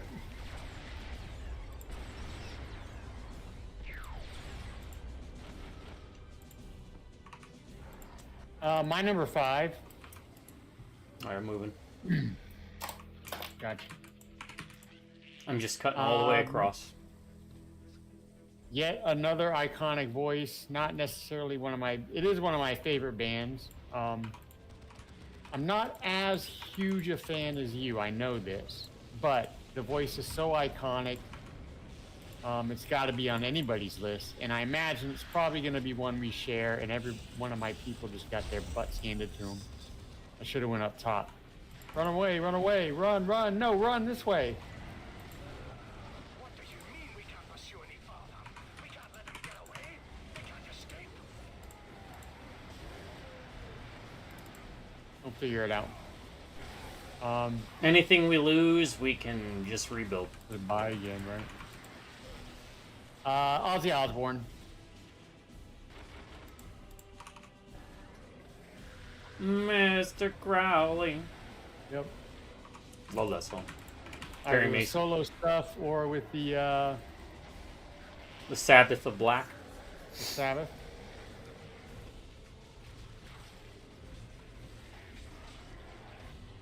Why are you going that way? Go this way. Because pathfinding. RTS players. I'm kind of curious if Age of Mythology has a co-op campaign, because if it does, that might be a really interesting one for us to do. Oh, what are you doing down there? Get up. Go.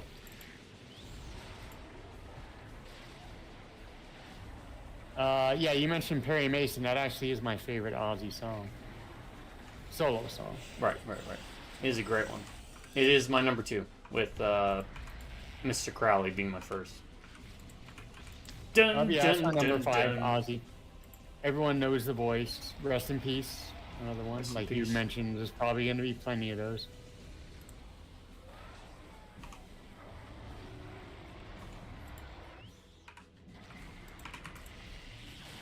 And of course with the saddest stuff also. So. Are we not hitting these boxes for a reason? Oh, you can. If you want to clean up. I just you- want to clear out this area so we have Oh room yeah, to breathe. that makes sense. That makes sense.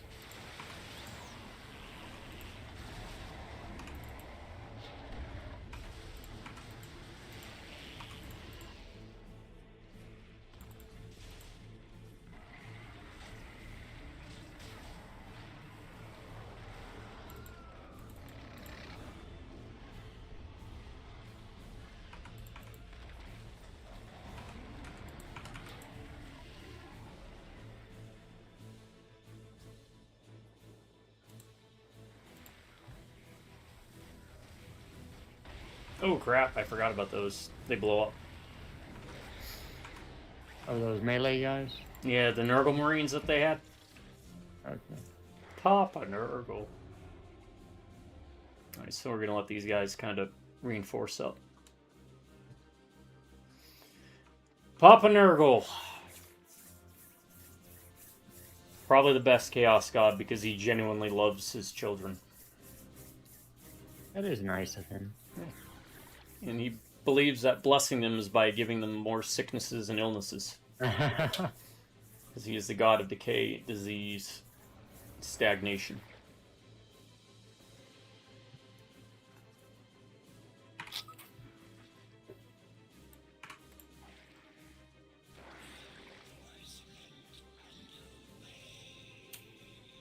I'm just looking to see, does it take resources when we reinforce in the field like that?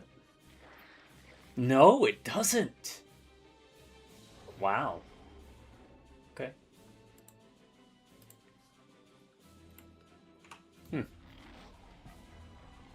Yeah, Halo Wars, though. Circling back to that real quick. That was one I played on Game Pass. And, I remember it being... It is very much a baby's first RTS, and I don't mean that bad. If you are going to look at being new in the genre of RTS, I would recommend it. Okay. For those out there, it is well worth playing. The second one, I think I got so burnt out with the first one that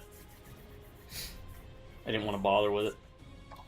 Okay, so we got to get that generator up there. That'll help us with the Bane Blade. So I'll just try and rush for Omegons up there.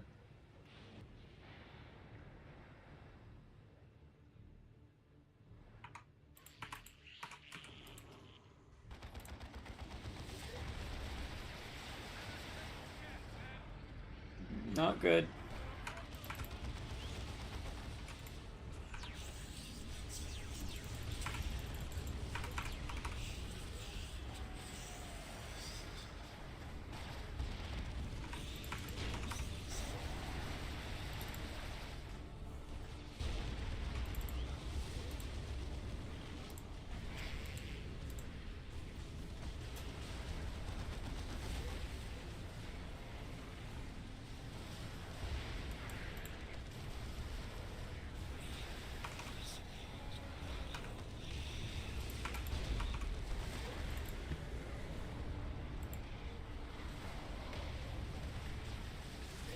There we go.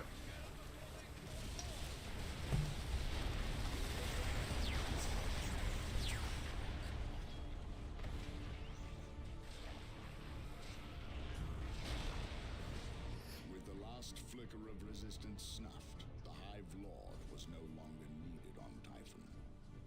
It was consigned to the digestion pools to be born anew elsewhere in the subsector.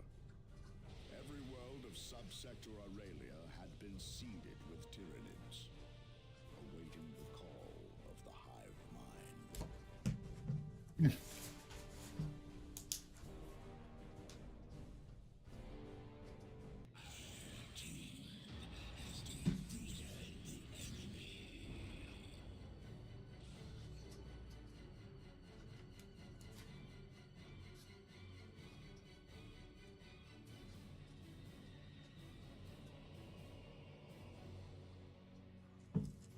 Alright, for example, we got a heavy venom cannon out of that. for the Hive Lord. Got it. Now wait. So only certain people can carry the heavier version of the Correct. vending. Okay. In the tabletop, the heavy venom cannon is carried by a Carnifex or a Hive Tyrant. Okay, we have the choice of Devourers, or getting a Lictor for a newest unit. We don't want Rippers. I'm going to get the upgrade for the Devourers. The Lictor would be neat, but this way you'll get to play the Raveners in a bit of a different manner, where they're kind of overpowered. Whenever I was playing against Space Marines online against people, I would go Devourer, Ravener heavy, because they shred infantry and heavy infantry.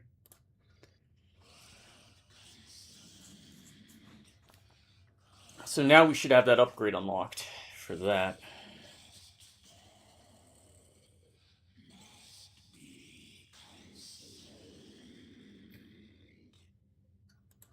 What is this? Oh, I can dictate that there.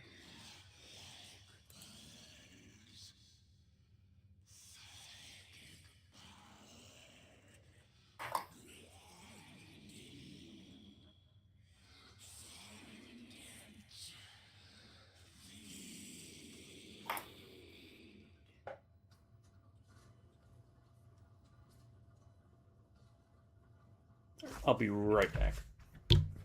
Got it.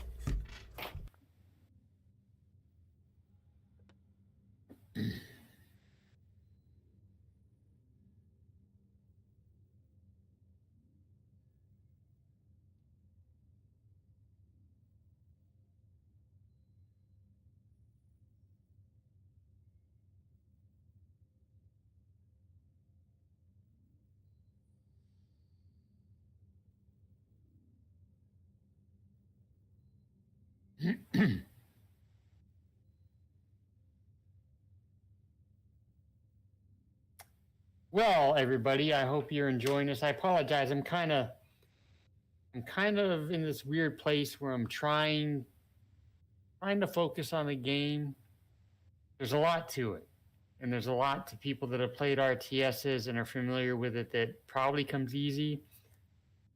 And some people are probably yelling at their screens when they're watching this, saying, do this, do that. What are you doing? You're not paying attention. And you're right. I am not paying attention because I'm trying to kind of take everything in. So, right. It's still a lot. This is honestly an easier RTS to get into, but it's still a lot if you're not familiar with the genre. Yeah, I couldn't imagine playing a harder one, honestly. I mean, I could. It would probably be funnier, but... yeah. Now give me a second because I need to refill my drink and take a piss break. So I'll be right back. Sorry. You can upgrade what you need. Right.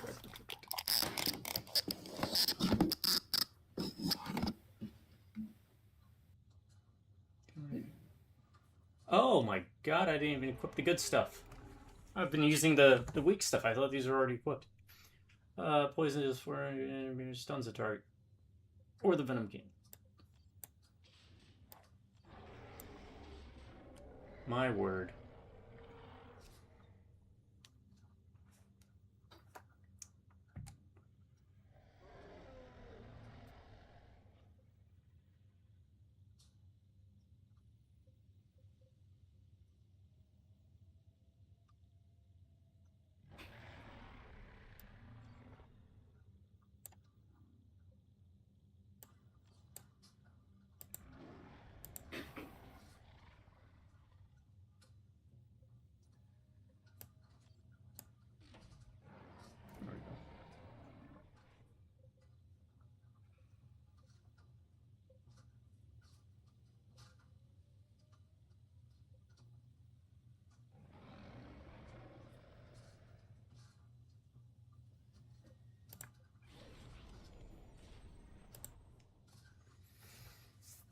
I usually prefer to have my Tyrannid stabby. In tabletop, I was definitely more geared towards that. They were always weak for ranged. And that's been a problem with them since the beginning. A lot of times they're defined as being a short and medium ranged faction when it comes to firepower in that regard, but for the most part it was about their close combat killiness. And for the longest time, for many editions, they suffered because they weren't considered as skilled as Eldar. So they'd always have problems with hitting, but they never really hit as hard as I felt they should. And their range was always weak. I don't know how the newer editions handle them. I'm talking about from their first introduction to probably about 8th is when I stopped. 7th was when I really felt, blah. Turvagons were neat, but they nerfed them into the ground. Their heyday, that caused a lot of people to hate Tyranid players, for those who do not know, came about around the 4th edition, 5th edition? Their 4th book, I think, where they could get 80-point Carnifexes. That's where the distraction effects started to come into play. Because people would see the big stompy monster, because they were so dirt cheap, you could just get the cheapest one at about 80 points. And in that edition, that was cheap as crap. It was also the best book, I think. Their 4th book. Their 3rd book, 4th or 5th edition, can't remember. Because you could literally tailor stat points. It was like an RPG system. Like a Dungeons and Dragons thing. You could tweak and manage down to the infantry level. Biomorphs, stats. It was amazing. That was my favorite edition of the Tyranids. The one before that introduced mutations, if I recall, where you could actually have like a Termagant with a hive dome that allows it to carry synapse for the unit. So they're kind of messing around with that. That was also when Tyrant Guard looked like these weird spindly guys with like full shields made of carapace, instead of the gorilla-looking creatures that we got that this game's based on. Man, I can't believe I forgot that. He had an armor rating of 2 that whole time. That would have made things a lot easier. Don't tell him I did that.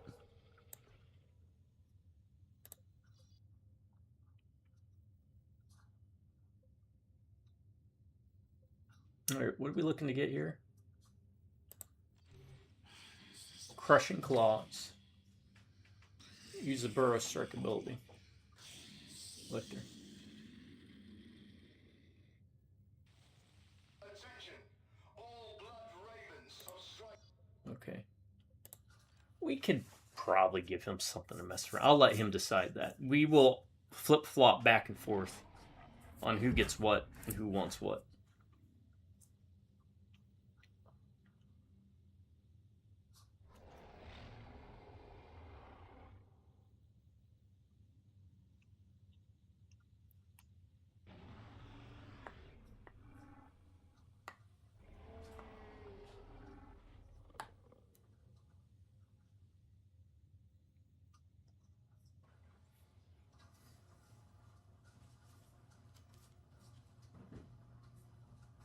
I gotta figure out 3 more iconic voices and music. Man, this ain't easy.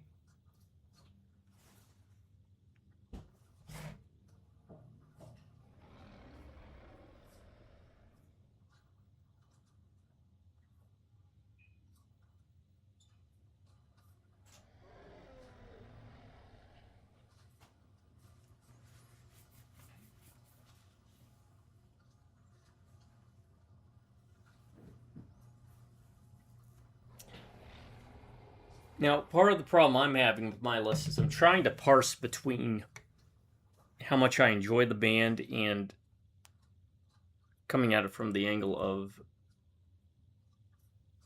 actual singing capability.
How y'all doing today, by the way? You having a good day? Let me know down below in the comments. Hopefully you're doing well. If you're not, hope it gets better.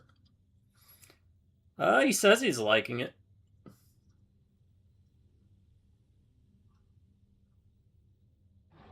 Taking some getting used to.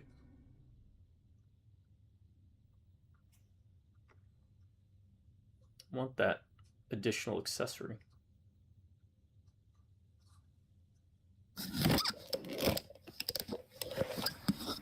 Sorry, I also had to get more mints. Was out of mints. All good. How am I liking it? I am liking it. I'm kind of. It sounds like I'm a little overwhelmed, and I am. Also, I think I need to clarify to everyone who's listening to this, I am not a moron. I don't think anyone thought that. I actually consider myself somewhat smart. It just sounds like sometimes when I'm like, oh, where are my other 3 people? And they're all the way across on the other side because I forgot to click on them to bring them over. You're just saying what people are thinking when they play games themselves. That's the only difference. Yeah, that's probably a good way of putting it. Plus, I wasn't going to tell you, but I forgot to equip the weapons and armor on the Hive Tyrant, so we've been doing pretty damn good, if I say so myself. I mean, I think, yeah, I think I'm doing pretty good. I've lost a few people here and there. I lost more of the Terragants in the beginning than I did of the Warriors and the Raveners. Right. They are more expendable. Right. The higher up the chain, the evolutionary chain they become. Right. You know. But I'm fine sticking with the Warriors and the Raveners, unless, what did you unlock? Oh, for the next one, I unlocked the Devourers for the Raveners, so they should be able to be purely ranged at this point, and you're not going to lose out on anything, trust me. When I used to do multiplayer all the time, I went Ravener heavy with Devourers because it would shred infantry, heavy infantry, and especially Space Marines, which used to be a pretty big meta build where they just mass Space Marines. And the easiest counter to that were Tyranid Raveners, because the Devourer build would just annihilate them. First, you disrupt them by popping up with the Burrow Strike, which isn't unlockable in the campaign as well as in the multiplayer. And then after that, you just start shooting them, and they would just melt. Okay, I do need to ask you something before we move on. Okay. That clip you sent me, the requisition. Yes, the requisition form. Very, very funny. Kind of reminds me of the idea I had a couple of videos ago where, like, in the fantasy world, like, the elves would be they'd have to sign up to get more arrows. Right. Right? Like, they would have to requisition more arrows by signing. All right, man. Thanks for stopping in. Yeah, take care, man. Kind of reminded me of that. But anyway, at the end, who is this? Who is Alpharius? Okay, so first of all, I'll break down through it. The Catachans are basically Rambo. Okay. In fact, they had a name character. What was his name? Sly Marbo was a special character that you could get for the Catachans. They live on a death world, a jungle planet where everything is deadly. Basically Australia. So they're like badasses that make more with less. So that's why they said like one machete amongst all of us. And that's all they Yeah, need. that was Right. I kind of got. I mean, yeah, I could get the gist of that, Right. but not the. The Kriegsmen are born on a separate death world called I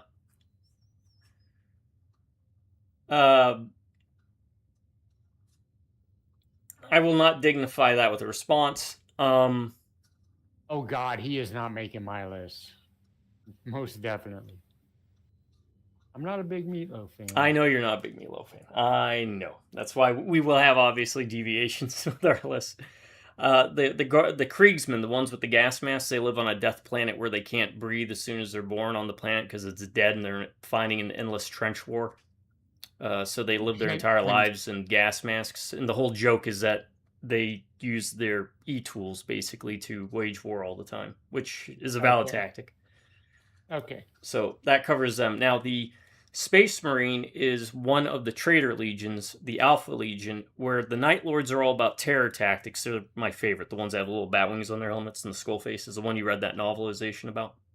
They're out in the tunnels. They're all about causing terror and whatnot. The Alpha Legion was their Primarch. So to do this, the Emperor created a bunch of children and had them spread out across the galaxy. They're called the Primarchs. Each Primarch founded a Space Marine Legion. Some of the legions fell to chaos after meeting up with the Emperor, and he gathered all his children to bring the galaxy under his rule. They rebelled against the Emperor, went to chaos. One of those legions was the Alpha Legion. Some people joke that they never turned traitor because their whole shtick was they fought warfare through intelligence and subterfuge. Rather than, and by intelligence, I think military intelligence, more optics of that nature. Whereas like Night Lords are stealthy, but they go for terror tactics to cause fear, to basically demoralize forces of a planet. All the legions have their own military shtick. The Alpha Legion was all about like the spy work. Mm-hmm. So the whole joke is to the point that Alpharius and Omegon, which are two twin brothers, supposedly, some people think it's actually the same person, and he started a rumor he had a twin brother, so that he could never be found or pinpointed. Also caused all their Space Marine children to 98% look like them. So you expect every Alpha Legion member to be Alpharius or Omegon or both. And you never know which, so you can't find the Primarch.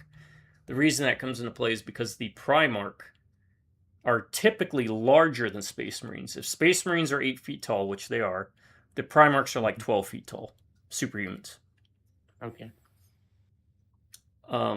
But Alpharius and Omegon are shorter because their whole thing is to confuse through espionage. Would probably be a better way to put it.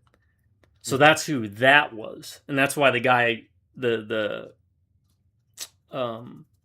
Requisition guy? He was like calling him Alpharius. Right. Because, they're all Alpharius. Yeah. And they all also claim to be the Primarch to add the extra layer of confusion to the enemies and probably themselves too. It's the which one's the queen kind of thing. I thought you were the queen. I thought I was the queen. So that's what that whole shtick was about. And the joke is they're always trying to infiltrate everything, to try and pass off as they're not Alpha Legion. Mm-hmm. And like I said, there's a theory in the community that they actually did not turn traitor. Whereas the Night Lords admit to turning traitor, but they despise the chaos and the demon aspect of things, so you hardly see them actually falling fully to chaos. Because they're more pragmatists and murderers, cutthroats, and rapists, but that's besides the point. Their world was Batman. When he landed there, it was like a world of darkness, and he became, what if Batman actually killed people instead of just doing the whole justice thing? That's basically what the Night Lord's Primarch was. He brought the whole planet to heel through evil Batman terror. Whereas Alpharius and Omegon, I'm not quite up to speed with theirs, but there you go. That was a quick and dirty. I do find Warhammer lore. I've said it before, but I honestly mean it. It is fascinating. It is. I think you'd like everything I hear about it is interesting. I think you'd like the Horus Heresy books, which was the series of the war between the different legions and how they fell. It was pretty good up until about book 8, and it started to kind of lose its way. And then you not only have the 40K stuff, you have a whole fantasy side that's interesting as well. We both prefer the fantasy side to the 40 to definitely the sci-fi. I definitely prefer fantasy to 40K. Not that 40K is bad, but no, it's all interesting. It's all just fabulous. Not Age of Sigmar though. I don't like Age of Sigmar. I think it's boring. Age of what? Yeah, when they destroyed Warhammer Fantasy, they created a new game system called Age of Sigmar, which was basically a 40K version of Fantasy. There's a whole thing I could go into. Just know that the fantasy stuff is separate from Age of Sigmar. That's considered like a third thing. Okay. All right. So for this one, I think I don't know what we would pick for a reward. Crushing Claws is for the Hive Tyrant. Probably the Lictor, because unless you really want to mess around with the Burrow Strike ability. It seems fine. What does the Lictor do? They can stealth. If you remember, it's that one that Oh, that's we the fought in the stealth jungle. guy. Okay. Yeah. Okay. hmm I don't know. I think that might be something you would be better at. Yeah, he's more of a character assassin. So using the pull, like, if you're heavy... Remember the one guy, the Havoc, for the Chaos Marines, they have, like, machine guns that they use heavy bolters to pin you down and suppress you. You'd use a lictor to kind of pull the heavy gun out, so it wouldn't be stationed there anymore, or to pull a character out to just separate them. Yeah, that sounds like something you would be better at handling for now. So, I don't know if were you going to use a lictor? Oh, probably not. Probably Okay. not. He's only good in the multiplayer. Oh, okay. Okay. I mean, I kind of want to stick with what I have instead of jumping around. Jumping around. I'm good with the Warrior and the Ravener. Right. The big ones we'll be getting will be the Tyrant Guard, the Zone Throw, basically everything but the lictor, to be honest with you. Okay. All right. So you're happy with the build you got with the units? Yeah. Yes. Okay. For now. For now. I do want to branch out eventually, but So remember, your Raveners now will have the option to upgrade to Devourers. Kind of lets you experiment with that. That will make them purely ranged. okay. How does the range? But they don't burrow then. They can obviously. burrow. They can burrow. And you can always switch them to melee stance. There's literally no downsides to upgrading Raveners to Devourers.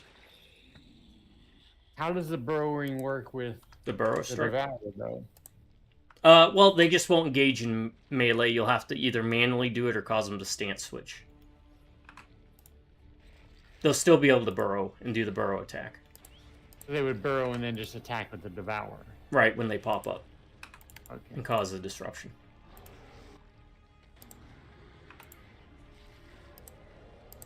Alright, so we have a hive. Do you have the upgrade? Okay, I see.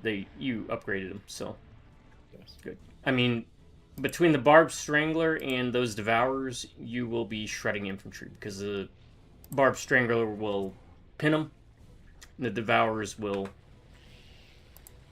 Okay. melt them. And I upgrade the Hive Tyrant with the Warrior now, so it should go a lot easier.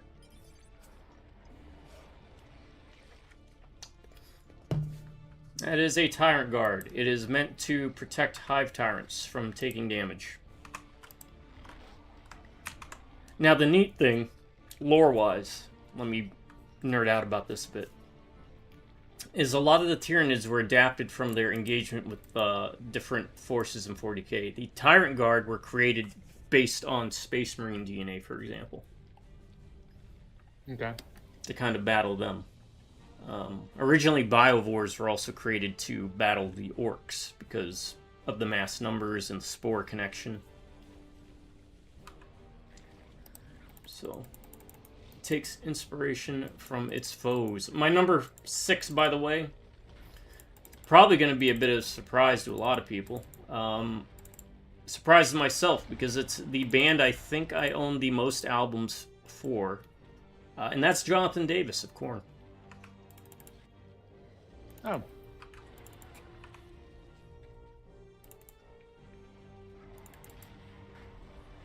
He has a mixture of a soft voice and then to a shrill voice.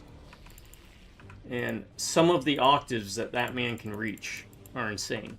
Mixed in the fact that he also plays the bagpipes, which is a nice touch.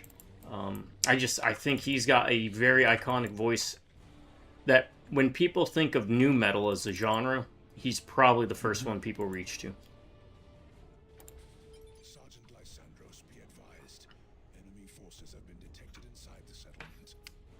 Do not deviate from your mission. Our priority is to demolish every last structure in this miserable village. Whose village is this? For us, it doesn't matter. That was literally my point. Oh. I was about to say. Okay. I was about to say, whose village is this, and why does it matter to the Tyranids? Like, Biomass. well, yeah, good point. Right?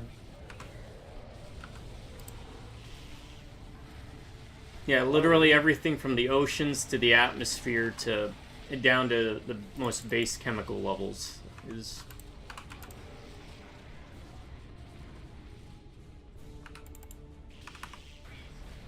what they do.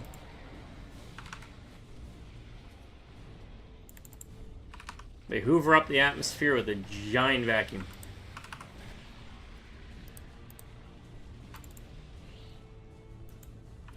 Would they, and I understand I'm trying to ask narrative questions in this, like, I get the hive mentality thing, right? Mm-hmm. But would they purposely protect the village? No. Like, just to, because they know there are resources? No, because everything will be broken down in the end anyways. Okay. At a, again, biological level, they strip it down. Stone, anything chemically based. Only thing we do know of is that they avoid worlds where Necrons are resting. Those are the Terminator characters. More or less, because they are like advanced civilization that had their bodies transferred into these weird living organic metal things, so they kind of they basically were an ancient race that made a deal with these things called star gods. But what they didn't know is that the star gods were enslaving them in these robotic forms.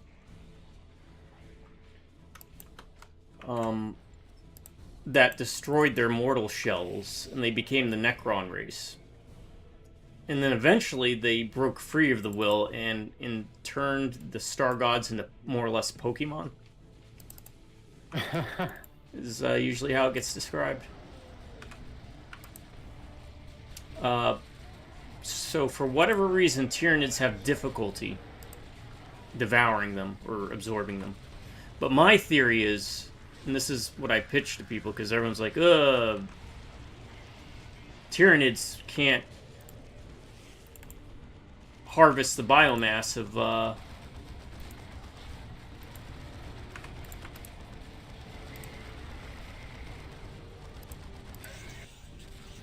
Necrons and Necron worlds.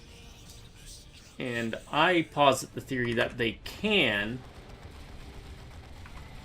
but because the vast majority of the galaxy is not of the Necrons' metal, that they haven't adapted to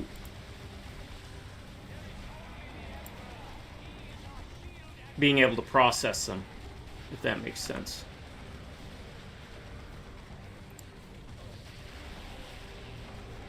Yeah. Sorry, Yeah, there's a lot going on. Yeah.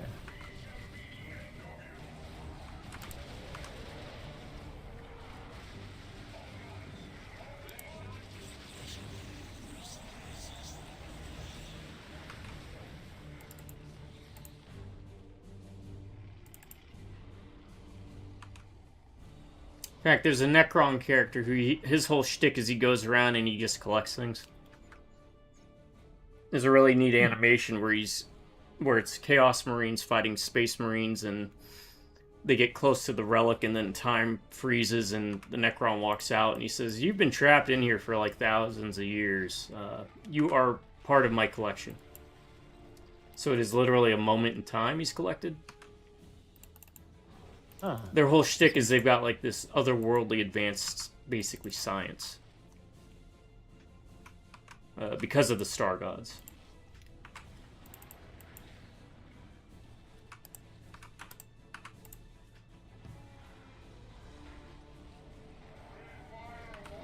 Can we get that from here without needing to go up there?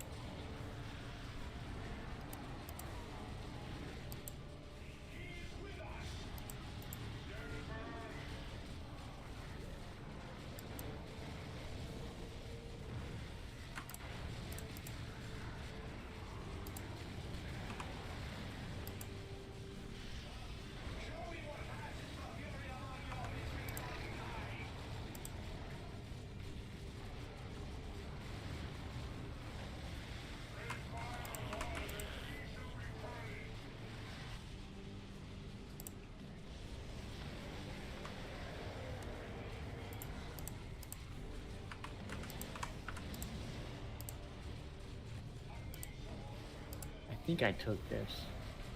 Something about population, something increase, capacity increase. Yes, yes. So we went from 70 to 90 with that. Sergeant Lysandros, come in. We have come under fire. Our mission has been compromised. Stay calm, young brothers. I will deploy heavy support. We will arrive in moments and crush these worms. Stay calm amongst your destruction. Oh, Drop okay, pod. that happened. That sounds like a dreadnought.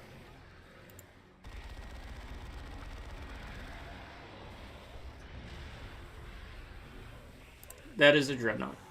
Which are just basically, when a space marine gets too injured or too old to fight on the battlefield, they put them in these walking tombs. I remember you saying that, yeah. Talking about that. Well, he did not last long. No. No, no.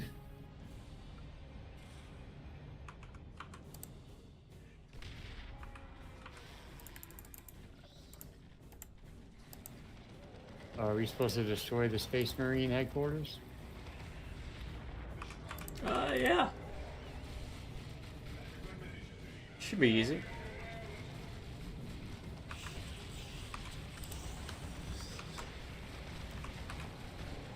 Well, let's take care of these guys first, right?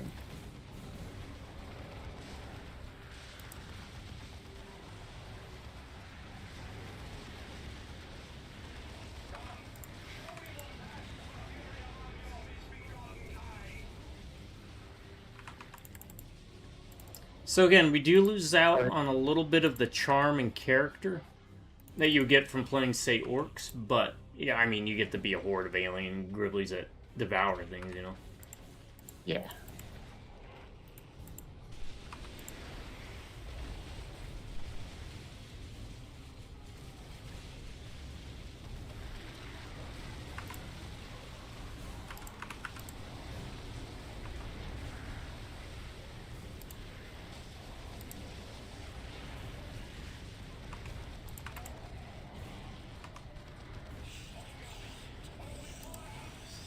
Oh, we want to shoot the generators, by the way, Okay, alright. because that gives us the turrets. Ah.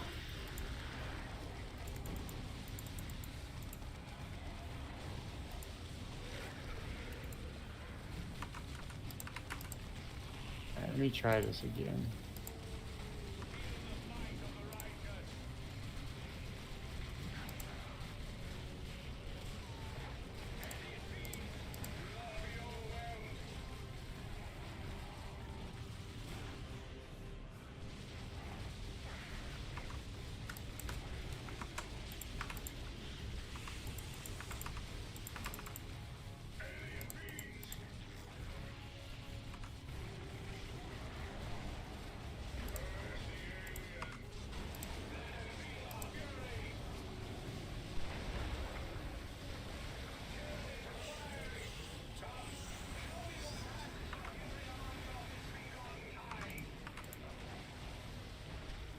My number 6 is gonna seem like kind of an odd choice. Because it's definitely not the most angelic voice. But I think amongst the big four of the heavy metal, it's definitely the most distinctive voice. And I've said it before for Geddy Lee, and I'll say it again for this person. Couldn't imagine this band with anyone singing it differently, as Dave Mustaine.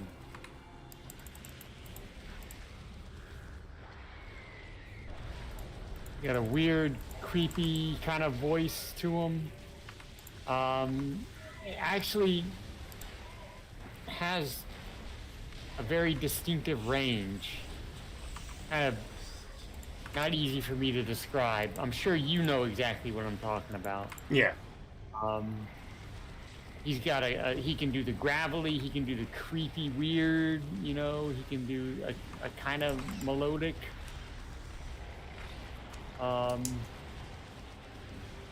It's just within the structure of heavy metal music. It's a very distinctive and varied voice, and I'm kind of just rambling. But Can't think of anybody else other than me, and I can only do Dave Mustaine's voice in regards to help me, help me, and my Misfits way of life. He can almost fit his voice to match the song, Right. the vibe of the song, if that makes sense. You know? I know what I'm talking about. I think you know what I'm talking about. My number 6, Dave Mustaine.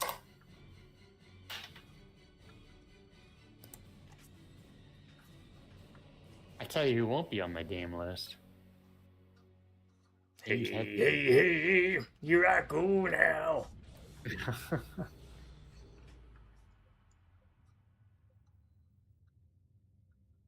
He's okay. I mean, it's just, I think their older stuff, I think when he actually started taking voice lessons in the Black Album, he lost something.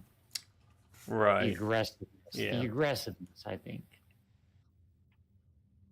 Yeah, a bit of That's that. that's part of not everyone in heavy metal. It's not every singer in heavy metal. But for certain bands, when you know, the singing needs that kind of aggressiveness to it.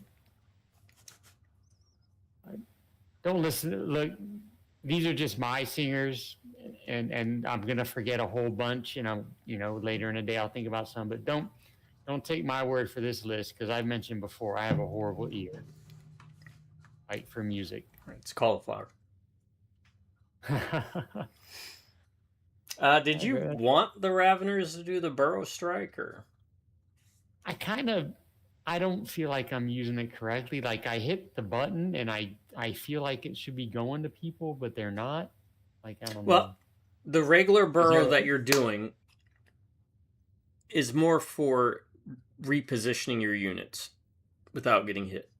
The Burrow Strike works in the manner that you click Burrow Strike, you click a spot on the map, they go down in the ground, they pop up where they were at. It's kind of like a jump strike, so like the jump troops. Okay. It's the Tyranid version of that. That's when they really do the disruption ability. But if you're fine with them just shooting, then I'll pick a different mission reward. I'm fine with them shooting. Okay. If they have another different attack thing that could be used. What would that be? It's just their melee. Okay. So we'll just do that. Which means I'll go here and do some upgrades. Melee damage. Melee skill. Oh, while we're halfway through the list, that's number 6 for me. You would mention at one point Terminators, and I read recently that I haven't read any of these books, but I keep hearing that they're actually pretty good. That they may come across as jokes, but they're really not bad. But there is an Archie Terminator comic that is going to be coming out. Oh, really? Now, I know they did the Predator. They did the Punisher, and they did the Predator, and there might be others I'm forgetting, but I hear they're actually pretty entertaining. So I might start looking at those. I mean, I've read Archie stuff in the past. It's not something that, I've gone out and bought on my own, but if you can make Archie, from what I hear, Archie and the Predator and Archie and the Punisher, right, not come off as a joke and actually be entertaining, I mean, I'd give it a shot, and I'd give Archie Terminator a shot. Hell, see if they can make it. If they can make that work, I'm all for it.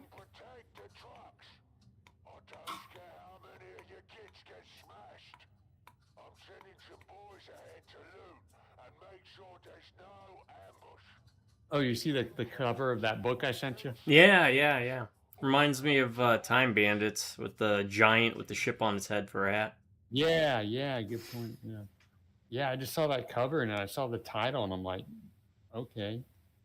Apparently it's about a bear, a pirate, a Viking, and a queen. So I love the cover. Let's see what the deal is.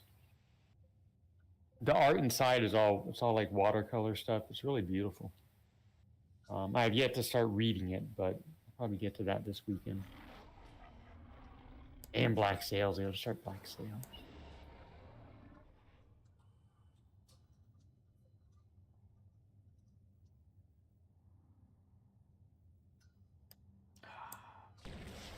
Give him the Venom Cannon for this one. Is that your Hive Tyrant? Yeah.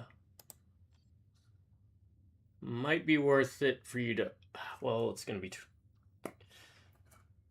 We have to destroy vehicles, and granted, orc vehicles aren't the most durable, but might want to upgrade your warriors to Venom for this one. Just because it's meant for vehicles, you know?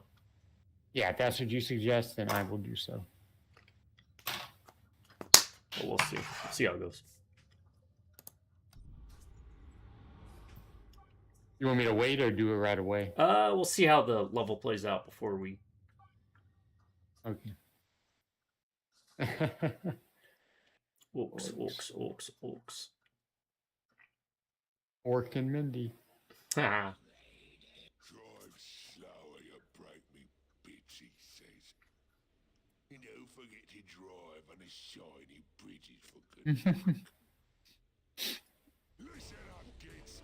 War boss Smashface says there will be fighting ahead, and we need to get our gear to the war. So just be sure to get enough trucks past the supply station for the war. Alright, we got him.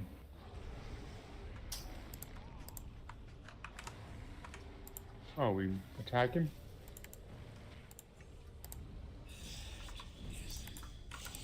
It looks like you're hitting some of them with the barbed strangler, but I can't hit anything from here, so... May as well do it from up here, right?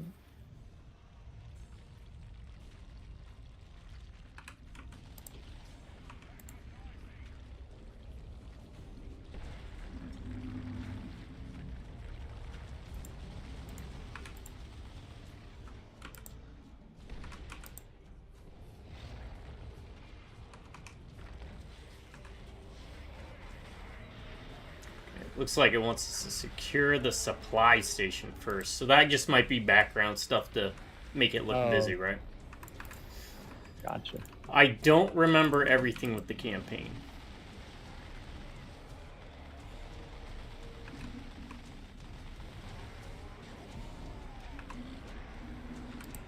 Don't forget to give your Raveners Devourers for ranged. You might be able to do it right now. I can't remember. I did. I just did it. Thank you. Oh, they got upgraded health too, I think. Oh, yes, they should. They should. Usually most upgrades will give you that. Like automatically? Right. Yeah, yeah.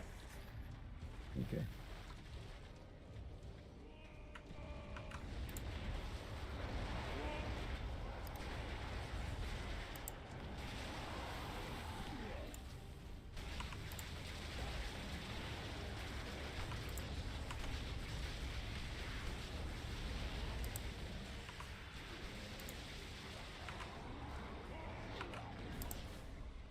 What is that?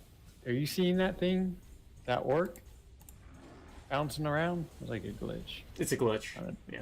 Oh, that was pretty funny.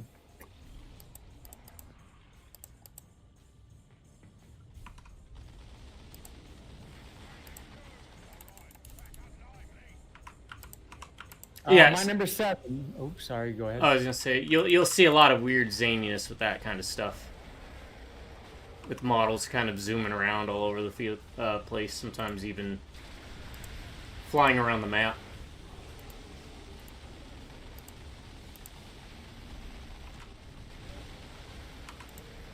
My number 7 is the last of the big 4 to be in my group.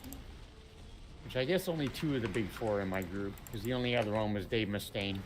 The big 4, of course, being Megadeth, Metallica, Anthrax, and Slayer. So the 2 of them that are in my group are Dave Mustaine and the next singer, who is ironically not the singer of my favorite version of this band. That would be when the lead singer of Armored Saint took over. But Joey Belladonna, Anthrax. From the he was the first Anthrax lead singer. Left for some reason. I'm not Bald sure guy, right? entirely why. Huh? Is that the bald guy? No. Okay. That's Scotty Ian, the Okay. guitarist. He's the one I remember most. Joey Belladonna is the guy with it sounds like he would be in a Journey cover band because he was in a Journey cover band as Huh. a singer. Nice.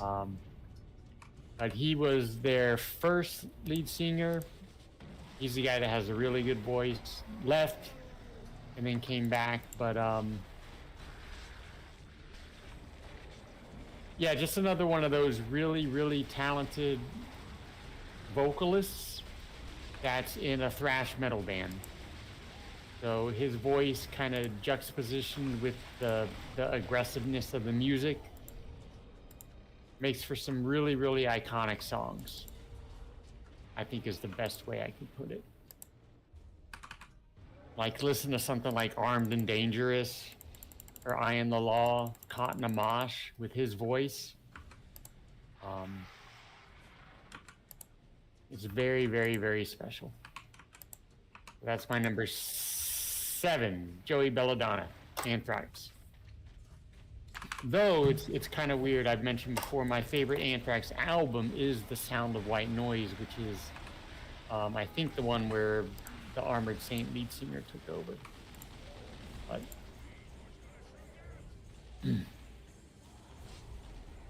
I don't know if you checked out any of those the links I sent you to the Anthrax stuff or not. I had not yet because I got a package in. Apparently, I had ordered a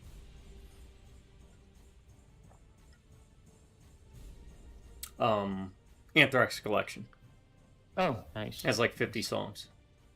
Nice. Cool. All right, what do I want to purchase? But if Sound of White Noise is not included with that, because I know sometimes they separate the two eras, I Right. guess, I would suggest getting that. Because that is straight up my favorite Anthrax album. I think the album overall is underrated, probably.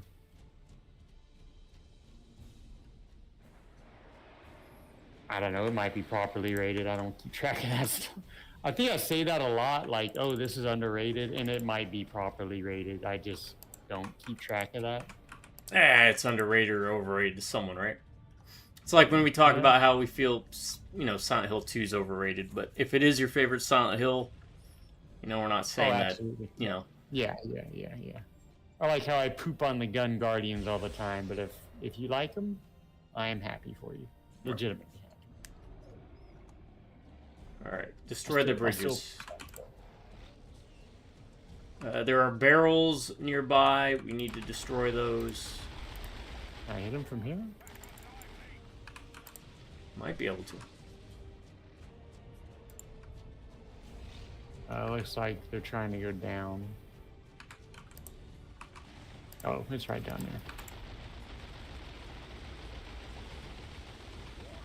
There wasn't supposed to be any fighting while we was looting. The trucks are almost here. Ready them shooters, boys. Boss Smashface says we need to keep this way clear for him.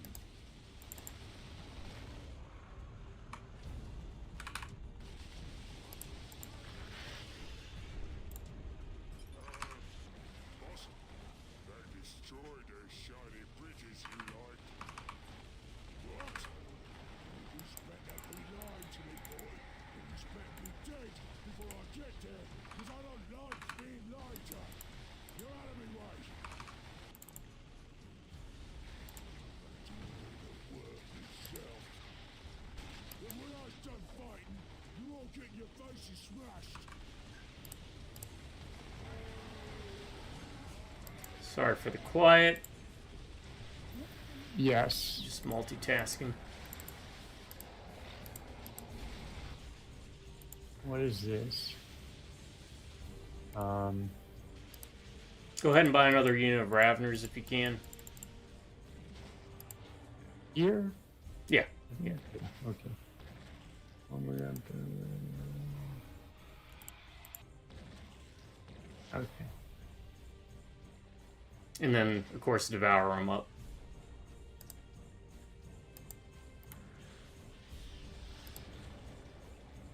Oh, shoot. Okay, so now I control them as well. Yes, yes. Got it.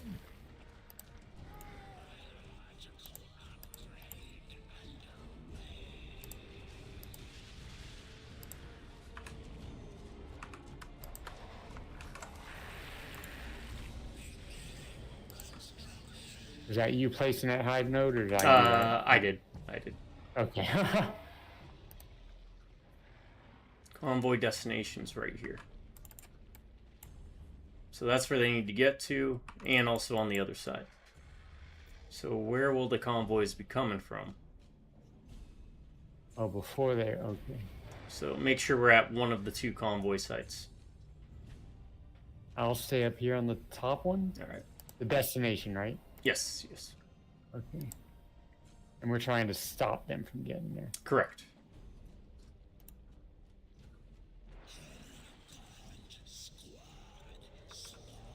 Okay. I'm tracking.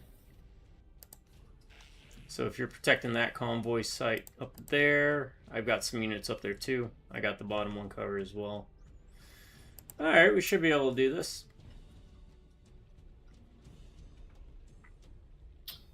I have faith. Gotta have faith. Dun, dun, dun.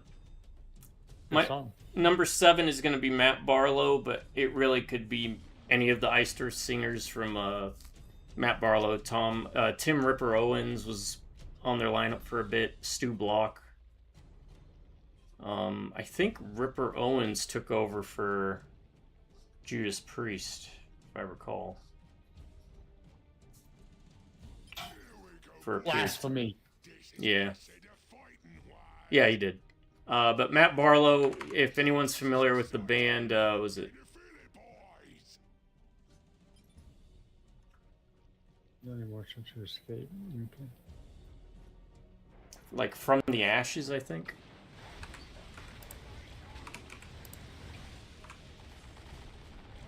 What was the band's name?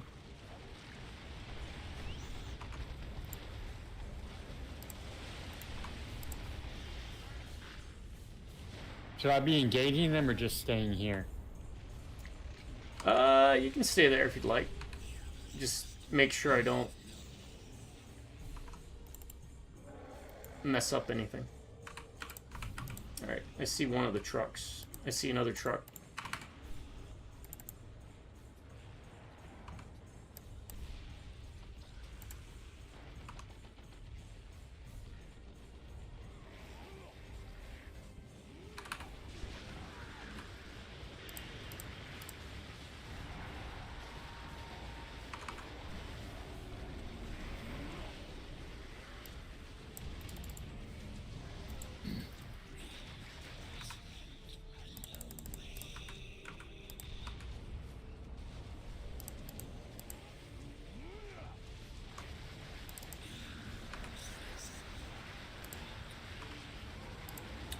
And I just set everything to auto refill for reinforcement. But yeah, From the Ashes, Matt Barlow, he did the vast majority of Burnt Offerings, Dark Saga, Horror Show. I think he came back for another album as well. Crucible of Man, maybe. The Stu Block was also pretty good, but I'm going to give it to Matt Barlow. Yeah, Tim Ripper Owens. That's right. He was Judas Priest. What years? I can't remember. All right, we got one up there. Coming. Got it. And just make sure they don't get past me.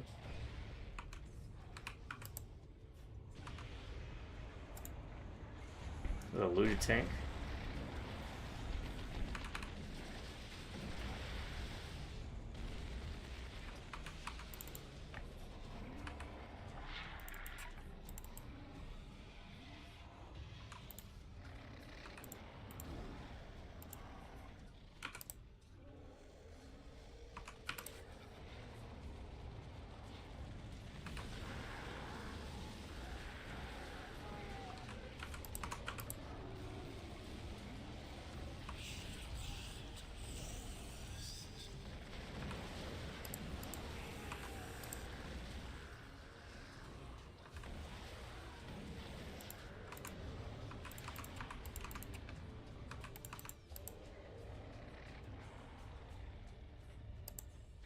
A slow convoy. Yeah, right. And is it really a convoy? Because they keep coming like one at a time. Yeah. Yep.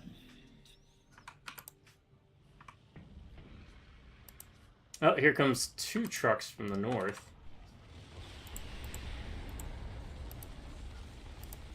Ah, very nice.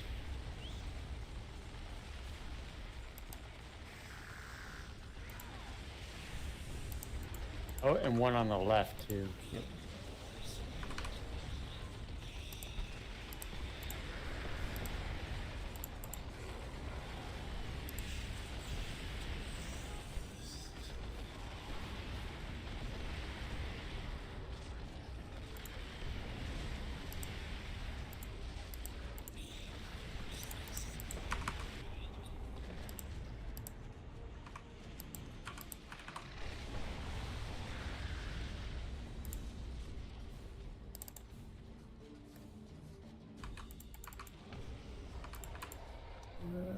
Two more on the left, it says. Or on the right, and then something on the left.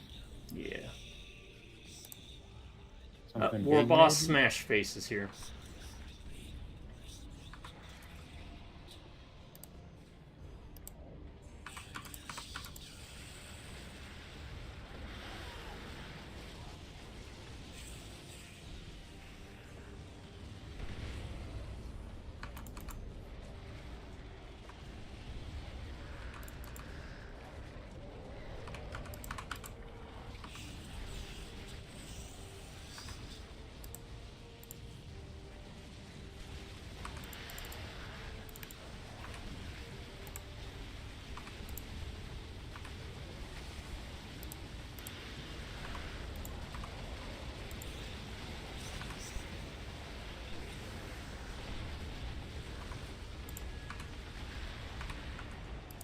Very good.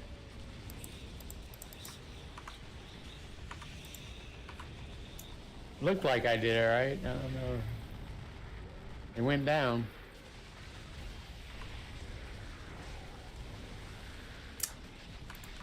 So the thing is, with Barb Stranglers, they still work really well against orc vehicles.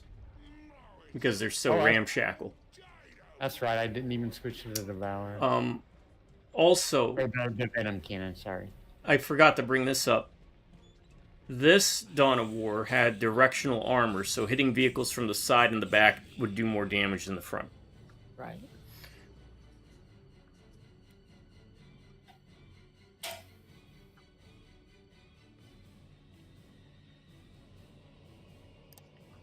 Alright.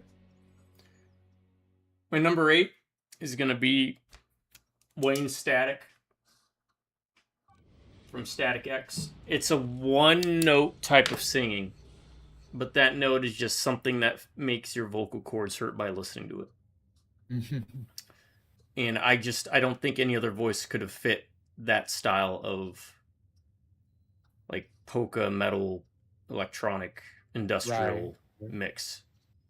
Like, no matter how many years, even in my best singing years, I could never hit the notes the same way he could do. It's almost like a scratching record with how that growl would come out. All right, I'm going to get the Zone Throat. Give you something new to mess around with. All right. It's basically like a psychic artillery unit. Right. But I know they replaced him after he died, but it's not the same. You can't... There's some singers you just cannot replace. And Wayne Static was definitely one of them.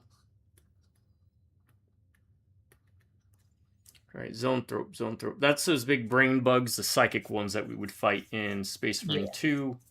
Usually they have a shield with them that you can toggle on and off. Oh, I can just add those to my group, right? Or do I have to replace it with something? It looks like we will have to... Yep, it looks like you can choose between a Zone Throat or a Ravener. Give me the Zone Throat. All right.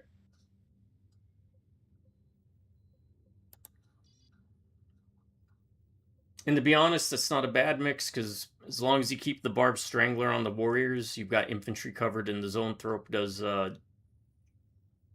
massive damage to vehicles and basically everything. They are pretty fragile, though. They do have a long range, so that kind of compensates for it.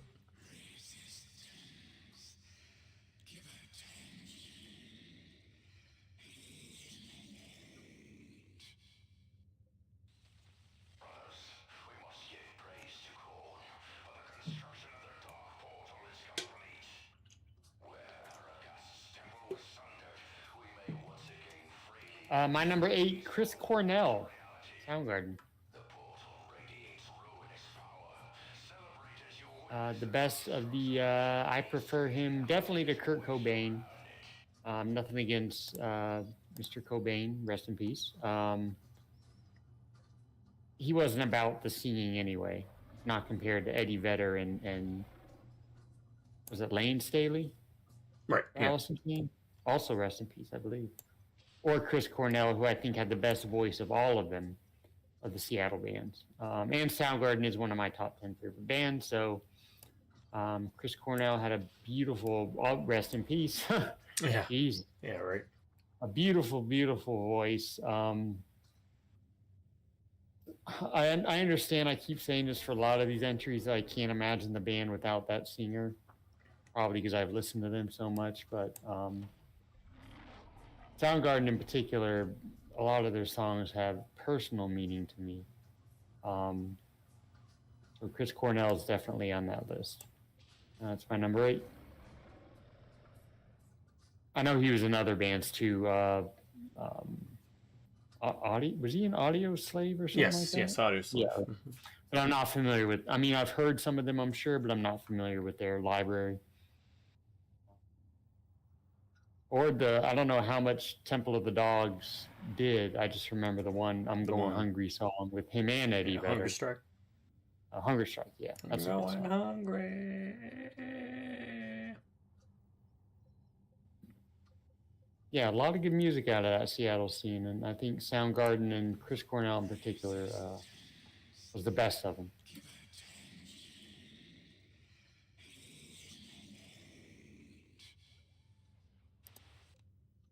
My army buddies were huge Pearl Jam fans. I wasn't that into them, but I do like some of their music. They do have some really good stuff.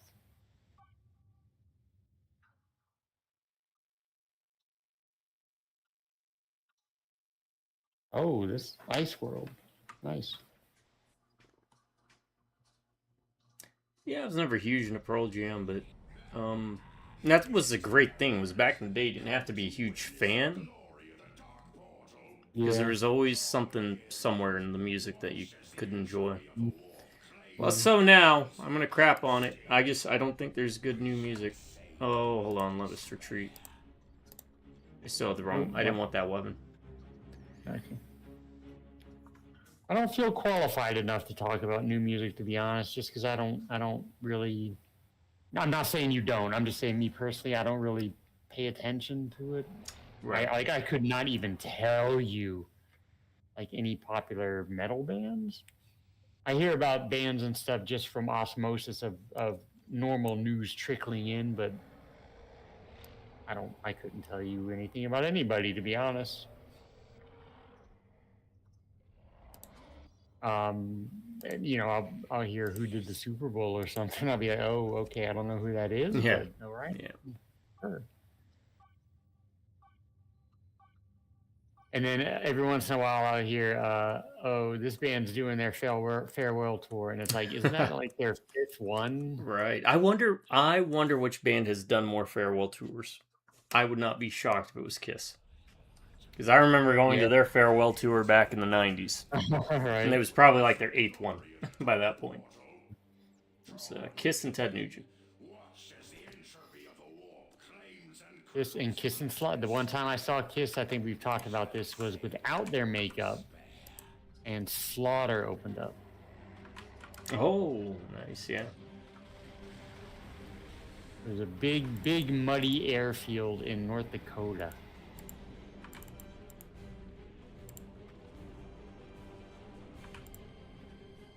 Okay, so my zoanthrope, You can have him shoot the building. You can have him shoot those troops over there just to practice what he does. Should have a focus like Warp Lance, which is more for vehicles. The blaster, his normal blast is more for infantry. Okay, he's shooting something out of his head, which is neat. They're basically like psychic artillery.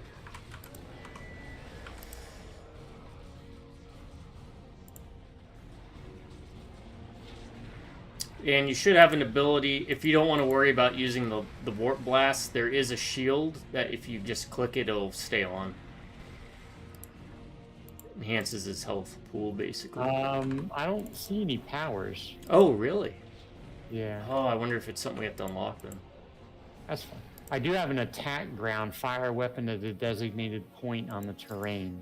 Right. That is a good thing to do for if you want to deny enemy troops moving through an area. You just kind of force attack on the ground and they'll keep shooting at that spot. Okay. So if you have like 3 or 4, you can kind of daisy chain them down a path. And they'll just keep shooting. Got it. Yeah, this seems like it's going to be right up my speed. More my speed, right up my alley. All of those terms put together. Oh, he's got some range too. Right, yep. Let me try that attack ground thing.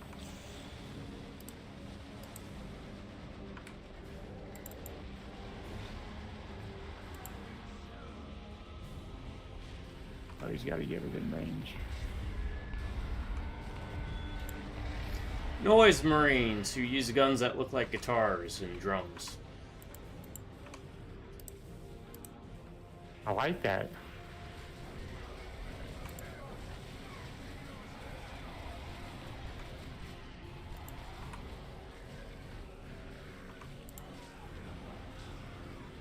Why are you not... Get up there, jerks. Attack that.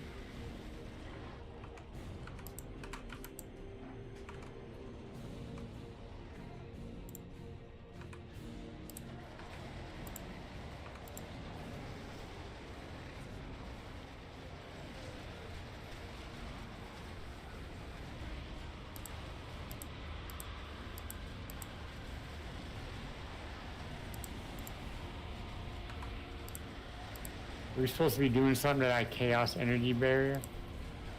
I think we have to wipe out everything from the place first. Okay.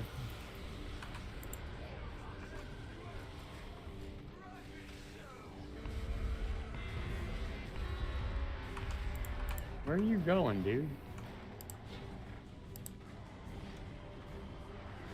Yeah, the pathfinding is always wonky. Yeah.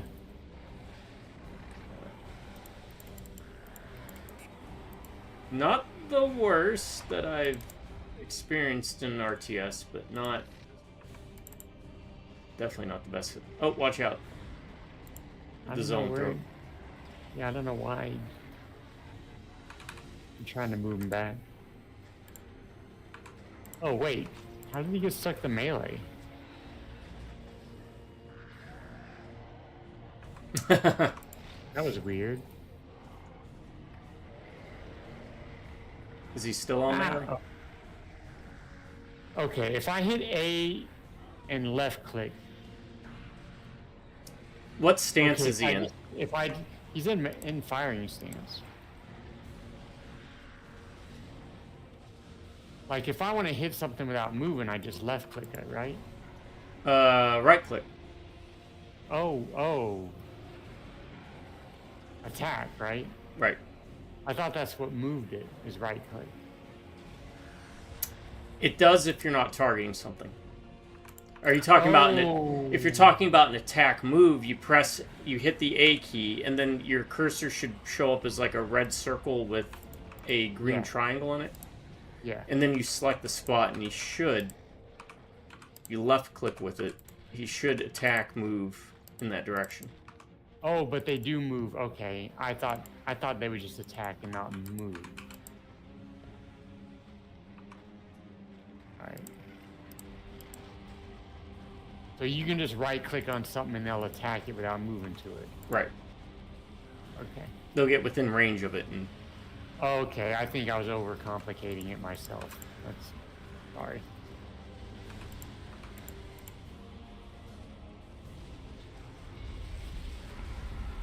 This makes it much easier. I was trying to make up button combinations in my head, people. Don't do that in an RTS.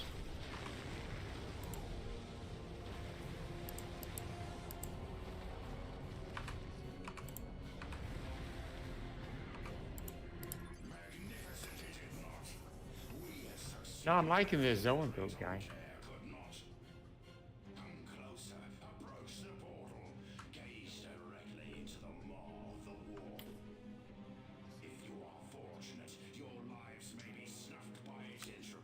Maw of the Warp. Good band name.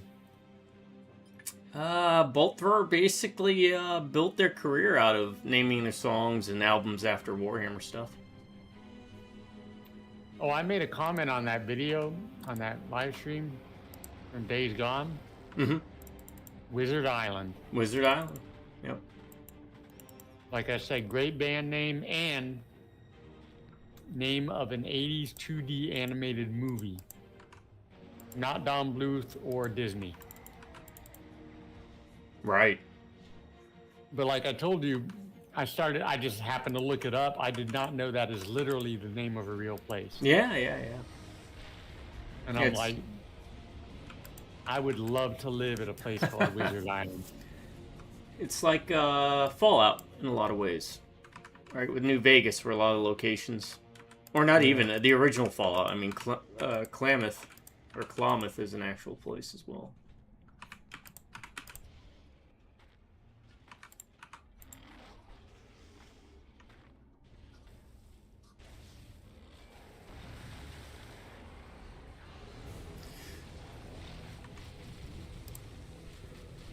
I do like the Zoanthrope, but dude is slow. He is slow, yeah. A little slow on the uptake there, buddy. You need to eat your Wheaties. Your Tyranid Wheaties. Whatever they use for Wheaties, I don't know. What is this doing? Can we occupy it? I think we can. What's up?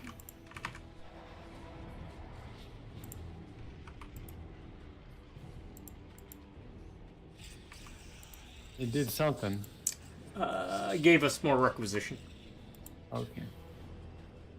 Always a good thing.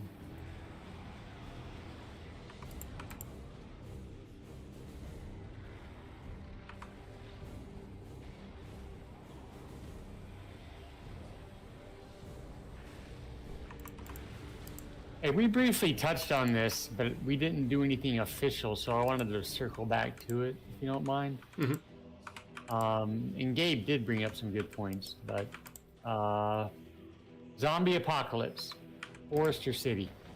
Right. I did respond when you first asked the question, and not trying to steal thunder, but he responded with a lot of the same responses I gave. Forest, because first of all, more people means more infected. Also, the fact that what's going to happen in a city when there's an infection or a zombie outbreak, your services are going to go down. So getting access to things like water is going to drastically decrease. You also have the fact that because of how cities are, most people are going to be stuck having to fight room to room. And maneuvering around is going to be a lot more difficult because you don't have all that open space that you would normally have in the forest. Where there would also be food in regards of wild animals. And there'd be less competition because you don't have to deal with as many people being out in the wilderness.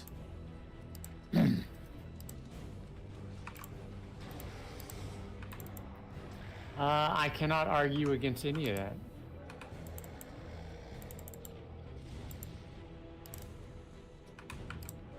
And again, would you rather be out in the woods dealing with them, or would you rather risk being in, say, I don't know, an apartment building? And they made it into the building, you know? Where are you going to go if you're on the 15th floor?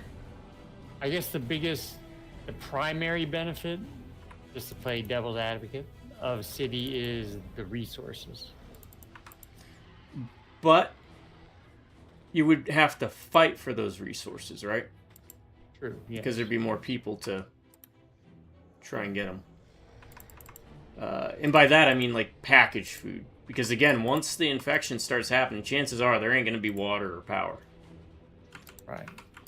And then I also brought up in the chat for one of the videos, I said also, you will not be able to find a clean bathroom. All the bathrooms in the city would be extremely gross. That is, on a personal level, that is true. Unless I'd be that one guy during a zombie apocalypse, go around cleaning stuff for people. I know how important it is.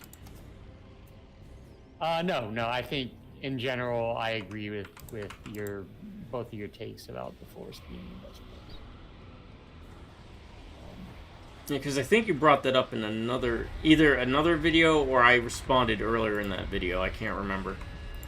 I think it might have been when I had the sound off when I was at work, which is why I didn't hear it. But yes, what did they say? Great minds think alike. So he basically hit a lot of the same notes that I was discussing before and now, in regards to why a city would be probably one of the worst places. Because the spread of infection or zombie outbreak would happen a lot quicker too, because of the amount of people. You just get more volume. The ideal place would be a forest with a Wawa. Wow. right on the edge of it. Or Bucky's. Well, no. Too many people at Bucky's. Right. In fact, Bucky's might be worse than a city during a zombie apocalypse. I definitely agree with that. It would. It's a great place, but It is. then again, knowing Bucky's, they'd have a zombie or infection kit in the store, right? You know what? Their We bathrooms have would still be everything. clean. They would still be clean. So maybe I would want to go to a Bucky's. Shout out to Bucky's. Love you, Bucky's. Right. And you know what? I've grown accustomed to like Wawa too. Their bathrooms are decent. Their pumps are always clean. I always go there for gas because their pumps are clean. No matter what Wawa I go to, so far their pumps are clean. And probably the biggest benefit to a Wawa, and listen up, people. Oh, did you want to buy a Ravener unit? No, I'm loving the zone throat Okay. and the warrior build I got going because it's easy. I'm not gonna lie. And so far it's not a problem. But what was I gonna say? Oh, listen up, people. This is a great advice. Wawa has the best tire gauges of any gas station. Straight up. They're free, and it's one of those that automatically you can set it to whatever PSI you want, and it'll beep and let you know when you reach it. Oh, yeah. It is awesome. You don't have to take out the gauge. You don't have to guess. They're really helpful. Really cool. I get excited about stupid stuff like that. Yes.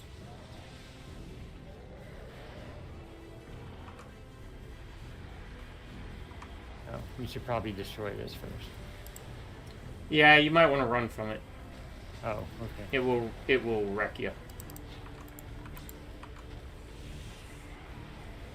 And the thing is, it will keep chasing you because it's frenzied. So yeah, you need to just keep running. Don't even worry about shooting. Well, yeah, don't run that way. Sorry.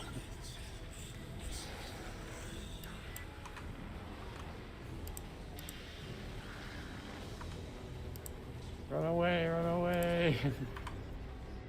Yeah, this gets really hairy, man. It was fun, though. Oh, they got a worship thing going on. Let's go over here.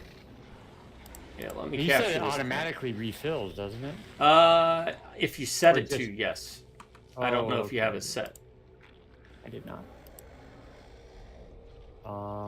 So- but I'm Yeah, that little green thing, if you right-click it, it should highlight it in yellow. You see what I'm talking about? Right above the picture portrait on the bottom, right. green thing. Okay, so click your warrior looking at- unit. Uh-huh. There's a space between the experience bar and then like a bottom empty block down below. Oh, the zone throw doesn't have that. No, it doesn't. There's only ever one zone throw. Okay. Okay, so but I'm on the warrior brood now, and I right-click on that. And now it's yellow. If it's yellow outline, If it's that yellow means outline over it, it means that it's it'll refill automatically now. Whenever So you get the option to do it. Okay, so the zoanthrope, I would have to purchase a new one, right? Right. If it dies, Okay, it's got considered a singular entity. So Got it. Thank you. I was That's good to know. I appreciate that. Okay.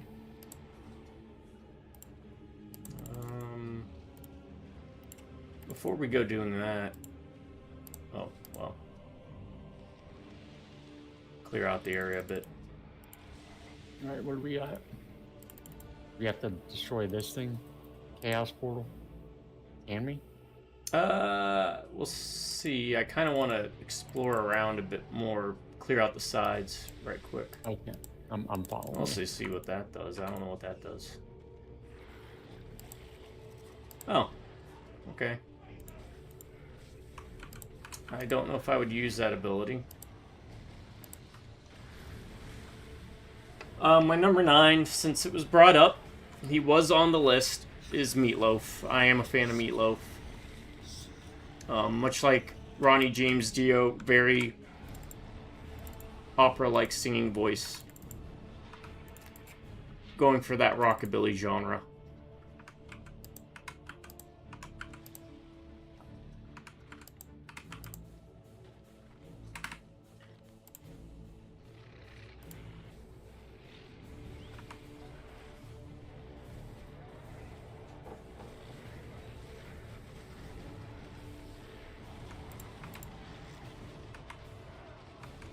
I'm not like anti-meatloaf. I kind of.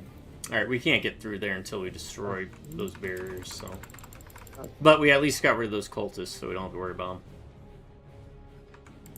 All my guys are slow. I'm just not noticing. That's all right. I'm slow too. Yeah, I mean, I'm not like anti-meatloaf. He's fine. There's probably you know what? I imagine he's probably one of those artists that. Oh, rest in peace, right? Right? He's probably one of those where there's a lot more to the Oh, library There's more to do. than I'm familiar with.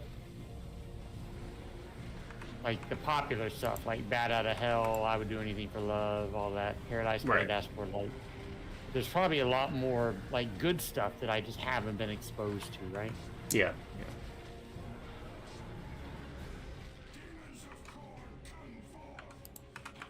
My poor Zoanthrope, little. By the time you get there, the war is gonna be over, dude.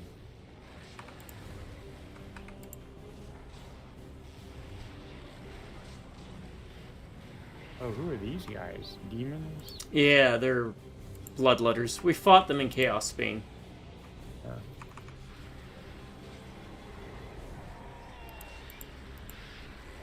There's a lot going on. That's all right.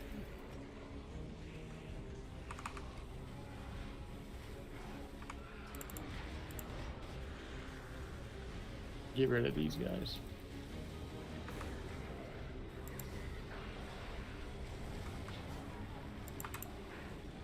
We are fighting the forces of chaos. Chaos. That never gets old. No, and only we will know it. I don't even think G4 remembers it. G4 had its moments, man. It did. It was not too bad. Yeah, back in the day, it was basically YouTube gaming before YouTube gaming was a thing. Attack of the show. You know, gave us their, I believe, Cromartie aired on it in Baccano. Yeah. And one of my favorites, Code Monkeys. Code Monkeys, yes. I need to get Baccano because my DVDs. I need to see if it's on Blu-ray. My DVDs are messed up anyway. Okay, I need to put that on the list.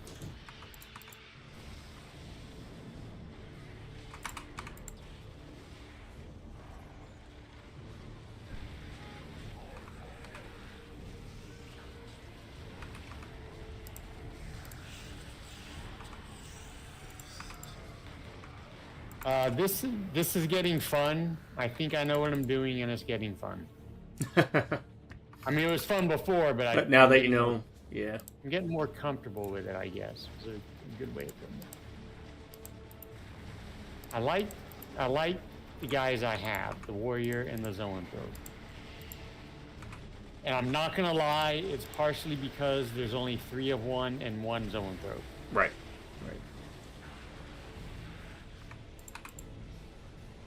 And that definitely helps with getting into the RTS genre. Yeah.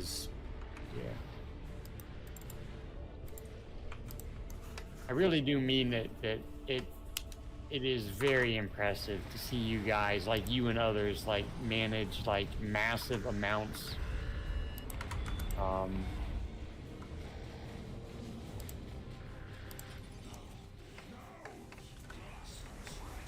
Oh, hey, check out the chat.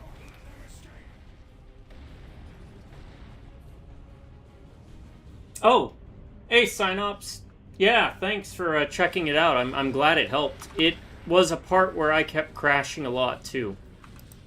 I am happy to hear that you played it and saw the video and it helped you get through it. I hope you enjoy it. I thought it was a pretty good game. Once you get past that part, it definitely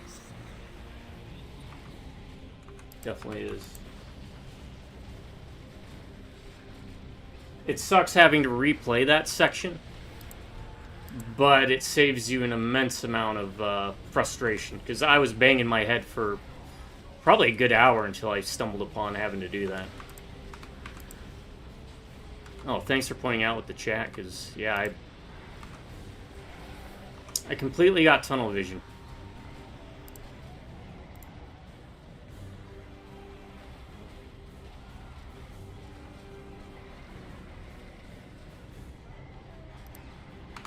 Don't forget the fallback button. Oh, thank you. It should also work for the Zoanthrope. Unless we lost it, then we can just buy a new one. You lost, I gotta buy a new one. Oh, go ahead and buy a new one. Oh. Can I take control of it, or? Yeah, if you buy it. Okay. Let's see, where is it? Should be on the far right. Got it. I had to look for it. Okay. I could have just looked at the picture. Oh, I totally agree. Once you get past that first episode, which, I mean, I liked it, but it was definitely a steep barrier of entry in that game. I felt like maybe if they led with that as the second or third episode, it may have been received a lot better than how it was back in the day. Because it was rough. That futuristic setting and everything. And now I'm not going to spoil nothing. I don't know how much you've looked up, but there's some really neat stuff in that game that they were able to pull off. Little Daikatana, man.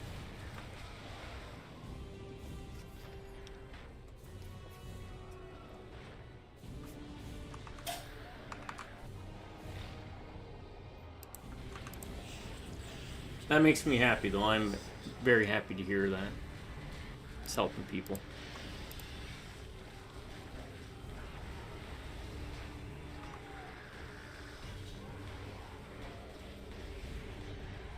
Here, kill these guys. Oh, you're playing on Shogun difficulty. Okay. You are a braver man than I. Wish you the best of luck with that. Kind of remind you when we played Far Cry 1 on realistic difficulty. Is Far Cry 1 worth checking out? The only one I've ever played was Blood Dragon. And I do appreciate you popping in and letting me know, because you know, those videos, I do get views and I see people checking them out, but I always like to get feedback on whether any of the solutions, whether it's a bug fix to get the game running or a fix around certain issues if it's working for people. So I always like to get confirmation. So thank you for that. You were going to say something about... Oh, we got to go destroy that blood shrine over there. Sorry. Oh, we have to go back? Yeah, you see that blue thing on the map? Circle, blue circle? Yeah. Yeah. We get experience.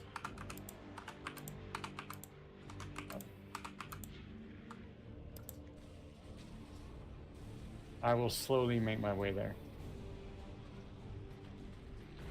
I'll definitely give it a look then. I've been making a habit trying to play games on harder difficulties, but... Yeah, I'll add that to the list real quick. Far Cry 1. Okay. Yeah, I was just gonna say, I played Blood Dragon obviously, but I did play Far Cry 3. Was that the Definition of Yeah. Insanity one? That... Yeah, Okay. I haven't seen one. Yeah. It was fun.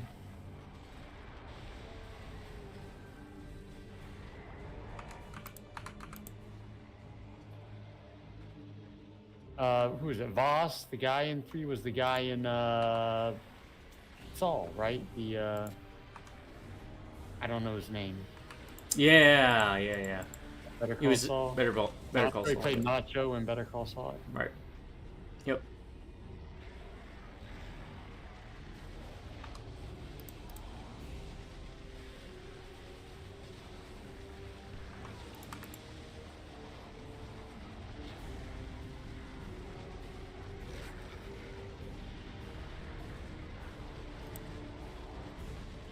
It can be a bit jank. Wow, that's right up my alley then, definitely. I like a little bit of jank in my trunk when it comes to games. That's why we were disappointed with Aliens Colonial Marines. We were expecting a lot worse when we played through that. Yeah. It was still fun though. Yeah, it was still... I thought it was a neat enough, fun game. Yeah, it was solid, yeah. Not... I was just hoping it was a bit worse, which is weird to say, but... Alright, these guys keep peppering me and they just kill my zone throw. Ah! Yeah, we should have enough resources to cover it. Yeah. It was my fault for not paying attention.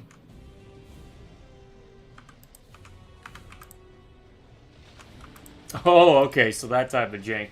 Gotcha. Gotta play Far Cry 3, but now I'm playing Total Annihilation's great. Yeah.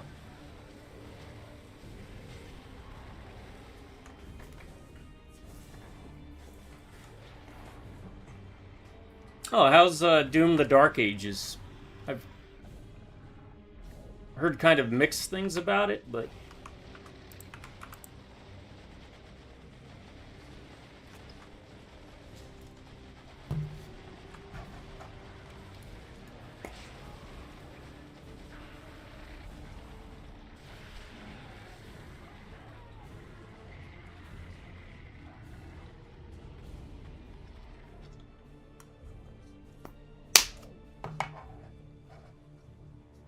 It is not giving me an option to buy a zoanthrope. Does we not have enough?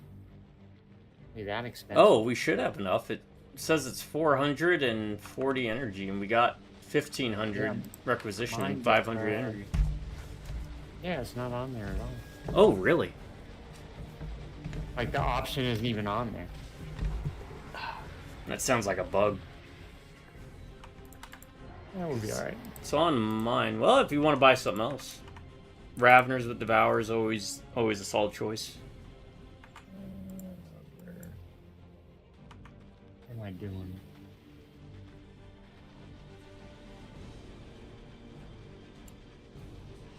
Okay. Oh, wait, I'm an idiot. I was pressing the wrong button. Oh. Okay. I was just doing so good, and then now I do something stupid, but... Alright, I got it. We're good. Crisis averted. I got my zoanthrope, who's now my favorite Tyrannid The brain bug. unit. I gotta come up with a title card with the zoanthrope now. Alright, well, I'll have to give Dark Ages a look then, because, now, I do know someone here does not like Serious Sam. But... I mean, I'd like it if I was better at it, honestly, but... It was a bit too chaotic for me. Painkiller was more my level of that type of game, honestly.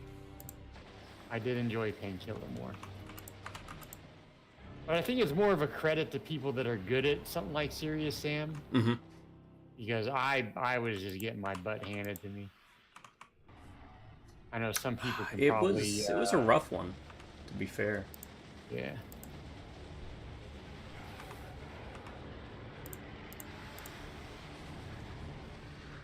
And we had the new Painkiller, I think. We both got that, right? Right. So we can check that out at some point.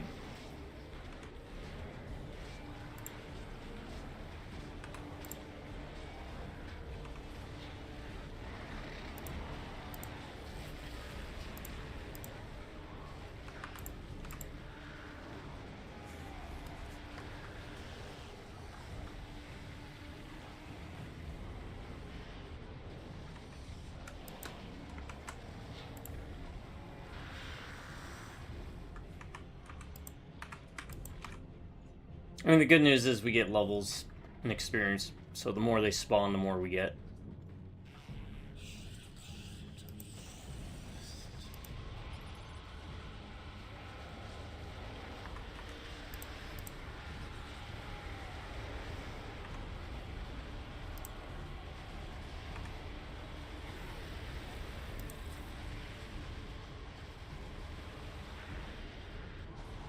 Holy crap. On 11 times enemy multiplayer and seriously. See, that's we played on normal, and it was Yeah. I believe we played on normal. I mean, we could have played it on easy, and I still got my butt handed to me. Credit to you, man. That is... I could not even imagine. Wow. I mean that. That's... Yeah.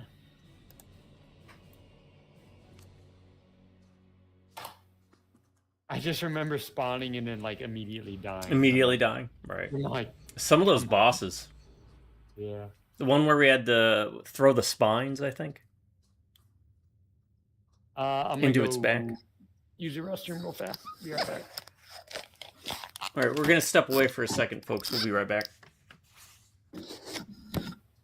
We'll definitely check those videos out, man. Because I'm still trying to convince them to maybe visit Serious Sam again at some other point. Some of the other ones. But be right back.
All right, sorry.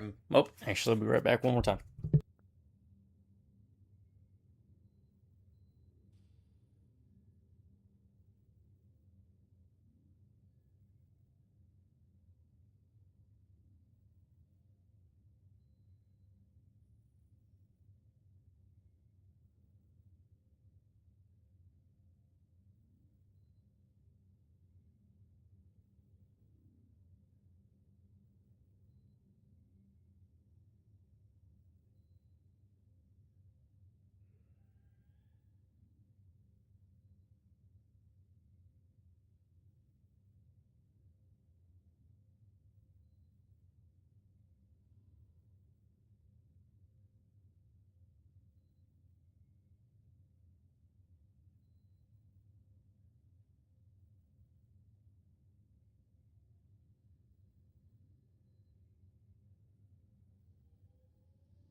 All right.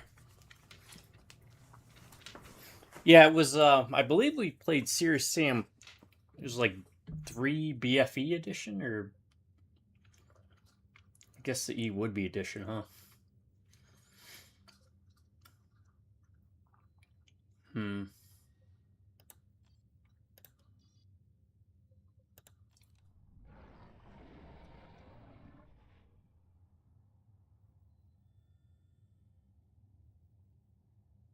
Oh wow, yeah.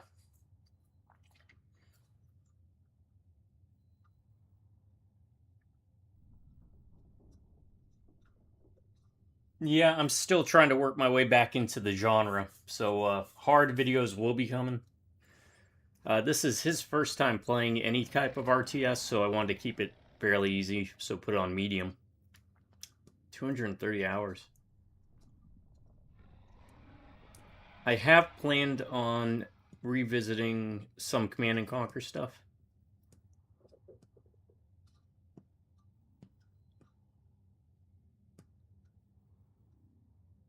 Was the remastered collection worth picking up? If you own, I guess, the original discs and whatnot. There we go. That's what we want. Rinse, reform, periodic reinforce.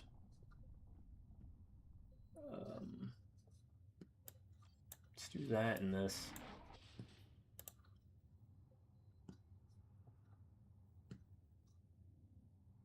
Oh, perfect. I'll give it a look then. Oh, first RTS game. I recommend the Command and Conquer games. Red Alert's also great. I love those FMVs. I hear you.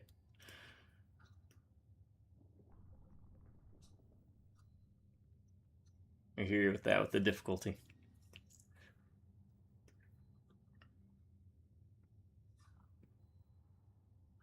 Right.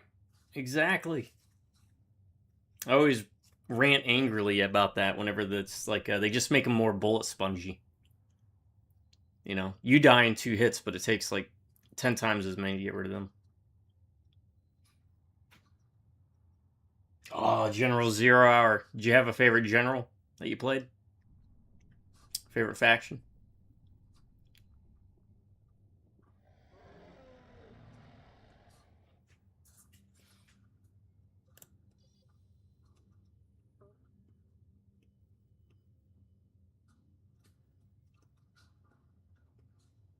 I think you'll enjoy Command and Conquer 3 a lot. I played that recently, a couple years back. I haven't uploaded those videos yet, but I was genuinely impressed with it.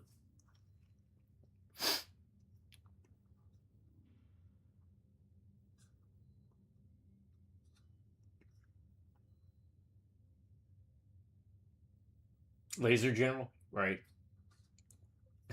Build up that force and then just hit him hard.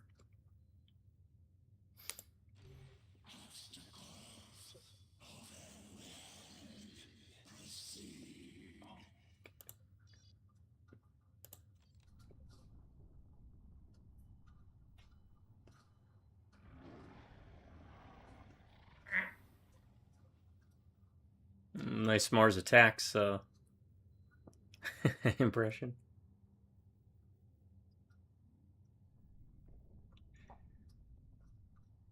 Yeah, I think I picked it up as part of a collection on EA when they did like all the games in a collection for like $20 years ago. I've never played Command and Conquer 4 though. I also heard nothing but bad things about it. Ugh. Oh.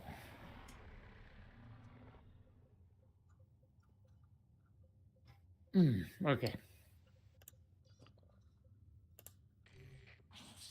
So whatever you got to do, for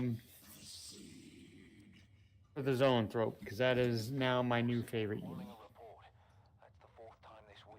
Don't know why. Probably because he's big and slow, like me.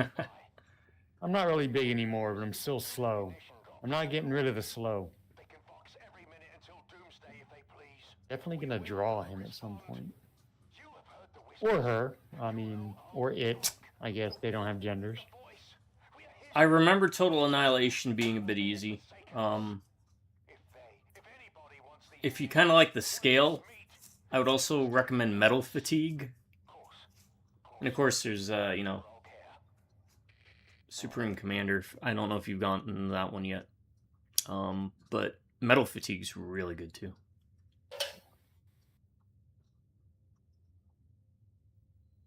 I have to play through that one. Yeah, as far as I know, there's no real, like, they don't do, like, the gender thing. They're all just... It's. They're all Tyranids.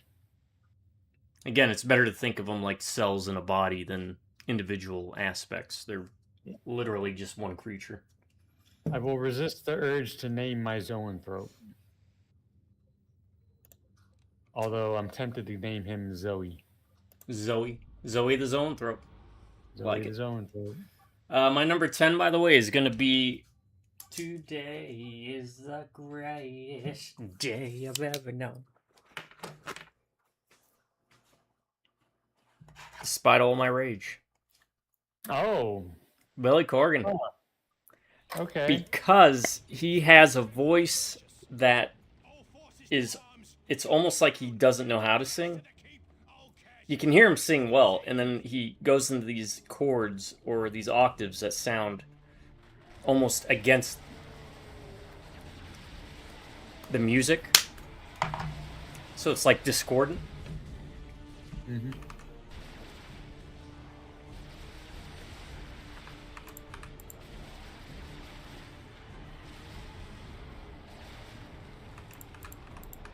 It's kind of like pickles with peanut butter, or something that you don't think would go together, but then it does. And I think that takes a creative mind to be able to orchestrate contradictory sounds like that. Mm-hmm.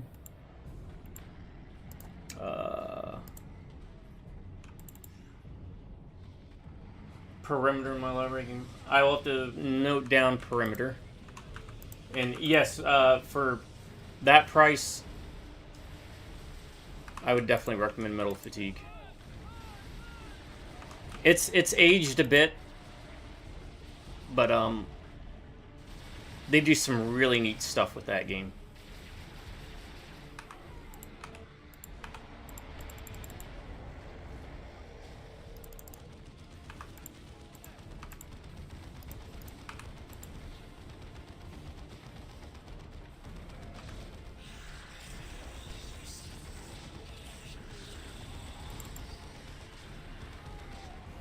My number 9 is one of my favorite solo vocalists, and singer of a song in particular that means a lot to me, and that is Steve Winwood. I love his voice. It's almost got both the melodic quality. Is melodic even a word? Because I've said it multiple times. Yes, it is. Okay, good. Thank you. It is, and it is playable. Or I have never run into an issue getting Metal Fatigue to run. Unlike some games. But it's both melodic and It's got a little bit of gravelly quality to it. The Steve Winwood. So it's got like almost the perfect mix of both worlds of what I like out of a vocalist. Also, on a personal note, he's got a song that whenever, for whatever reason, feeling sorry for myself, every time I listen to it, it's probably the one song. This and Elton's John, I'm Still Standing, but Steve Winwood's Roll With It. Whenever I'm feeling sorry for myself, that will always tell me to knock it off, suck it up, and literally just roll with it. So, it's my number 9, Steve Winwood.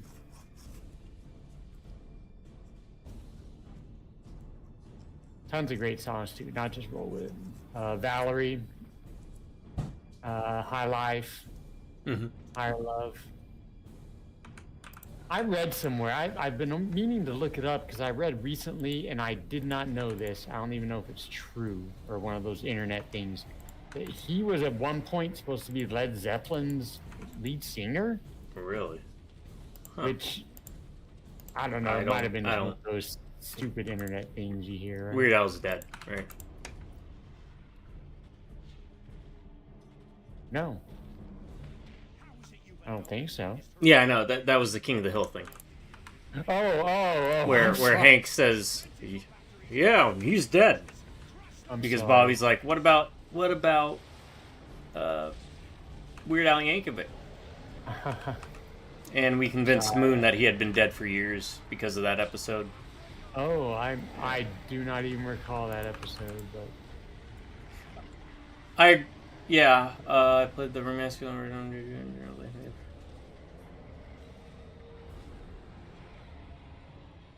The atmosphere for Tiberian Dawn is great. Are those the basilisks? Yeah, you might want to just keep moving so you don't get hit by it. Or the manicore. Yeah, you got kind of stuck on something. This perspective is not Conducive to foreground, right? Right.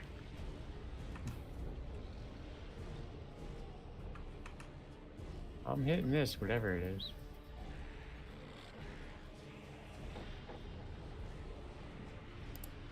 He can hit my guys because they're single entities and it's going to tickle them at best.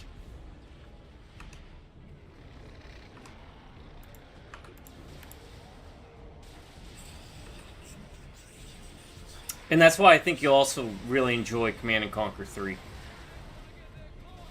I just got destroyed, sorry. It feels very much like Tiberian Sun. Or Oh, Tiberian you're Dawn, over there. excuse me. Oh yeah, I was taking care of the Manicore, sorry. That's alright, we got resources. I'll get you back up. Or actually, you should be able to buy those units again. Oh, Just go to the command point.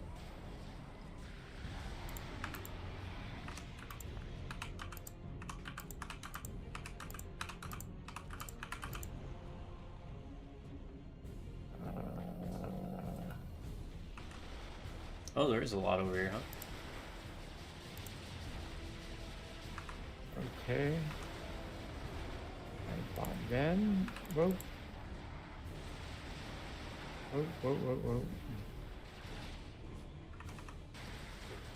Oh, we don't have enough energy for the other ones. Okay. Oh, we don't? For a zone throw? No, we only have 140 energy. What do we need? See, this do that thing where... Hold on. I must not be clicking on something. Oh, I don't even see a zone throw up online. Yeah, I know.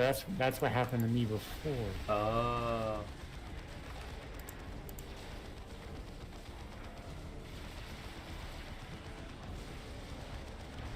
I kind of want to save up if we're short on something. What is this?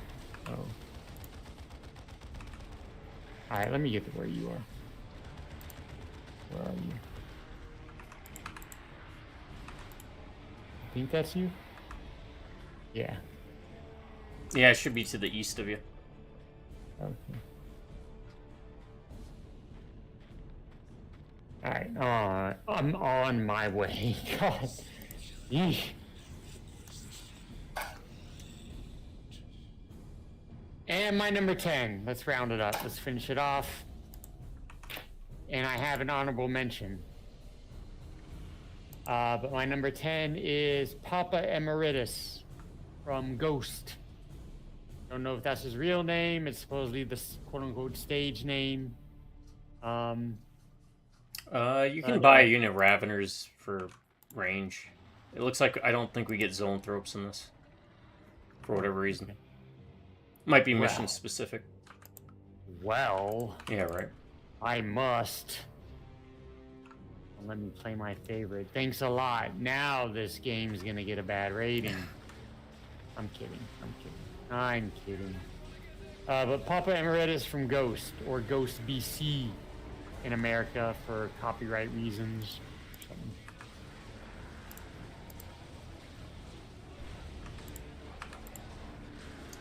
Oh, let me buy my Devourer cannon. He's got a great, another melodic voice that, if you consider the subject matter that Ghost sings about, I just love the juxtaposition of his voice and their music and what they sing about. Check him out, Ghost.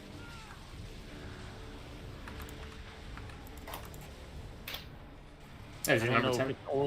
I don't know if it's always been the same person or different people. I think the singer has remained the same, but I honestly don't know because I've never known their real name. I believe they have rotating people. Rotating, yeah. Yeah, with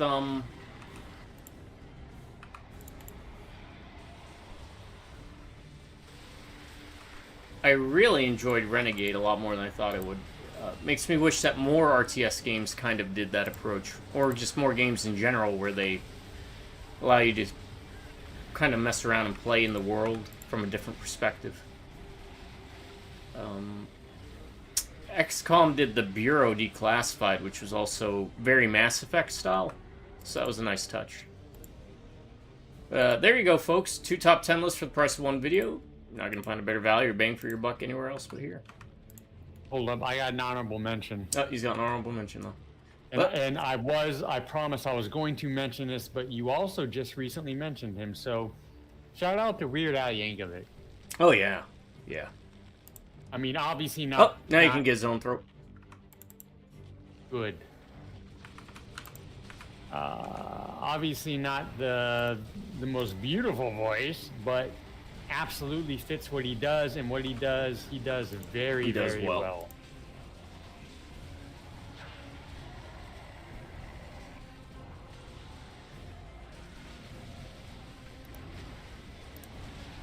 But yeah, that's my top 10, so you can finish it up, I guess. There you go, folks. That's our top 10. Let us know down below your top 10 favorite voices in music. Doesn't have to be restricted to a specific genre. It's up to you to decide. You were much more varied on this than I was.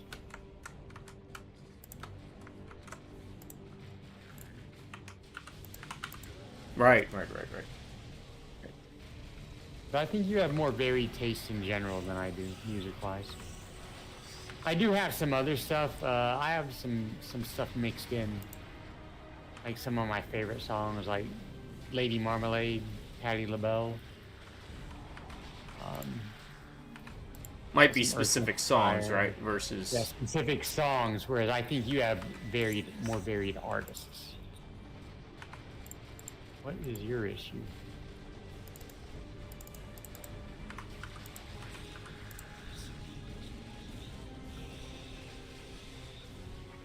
Oh, we talk about our list on, during the playing through games. We come up with top 10 lists. Oh, yeah. It's just something we do to kind of keep conversations going in the videos. Yeah. In case we run out of things to ramble about. A lot of times we do it, like, right before we get on, so we don't even know what the lists are, so we have to kind of do it off the top of our heads. We roll a dice, and we have a list of lists that we pull from, and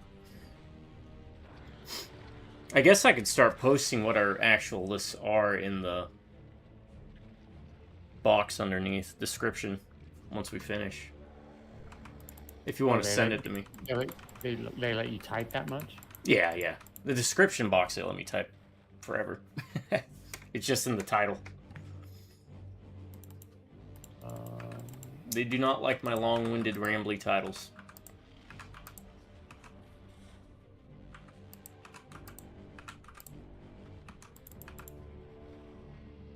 Yeah, I'll send it to you.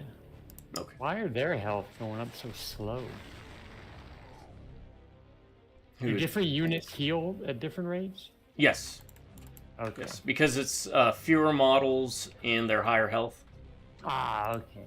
They, I mean, they're automatically going to regenerate anyway, so I'm not too worried. Right, so if you lose a model, they'll reinforce automatically, because I put the biomorph on that allows you to do that. Oh, they weren't even over there. You know what? I don't know. I thought they were there, but okay. Oh, yeah, now they're shooting up. Oh, Halloween. Good choice. Oh, yes, I love Halloween. Yep, yep.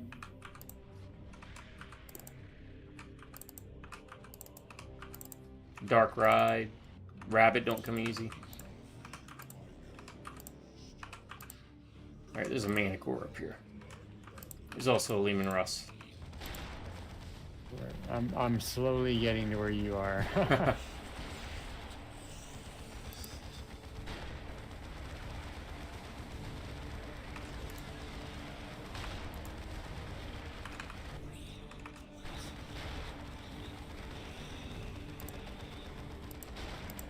Come on, people.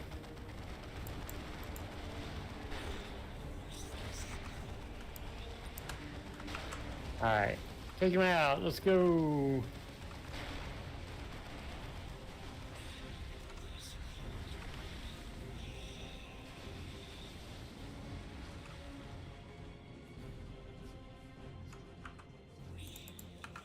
We might as well Hey.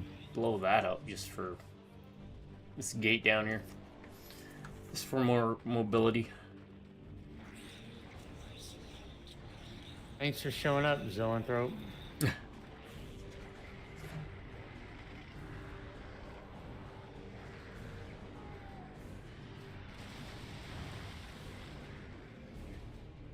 That is something to say. It is a really good album. For a band that's been around that long. 'Cause, I mean, Halloween's been around for ages. Yeah. Now, which is kind of funny. Seems like yesterday. You mean the 80s? It's 2026. Crazy.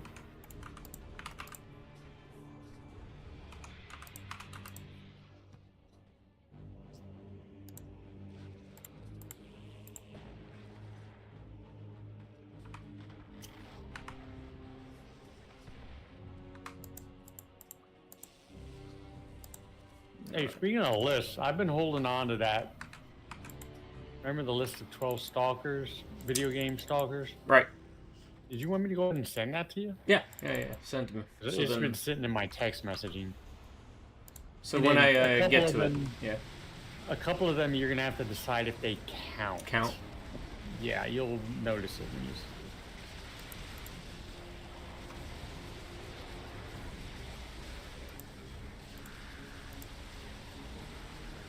Spell of the Red Terror. No idea. Guess we'll find out what type of biomorph that is by the end of it.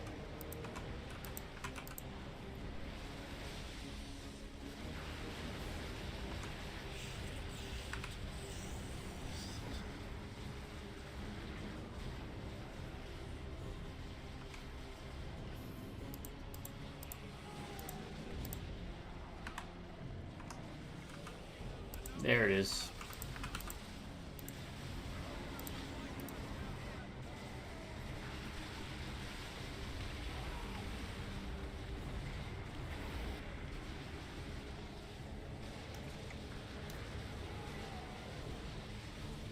Oh, you're going down, buddy. Yeah. Right. Let's take A this. favorite song from a band? It is. I forgot what video we did our top 10 favorite songs, but Yeah. that one was pretty brutal. Yeah. I have one band specifically that it will literally rotate. Right. Depending on how I feel. More so than the others, and that's Soundgarden. Like the other ones, I can usually pinpoint exactly the one. But Soundgarden, I mean, depending on the day or the hour, I literally might feel differently.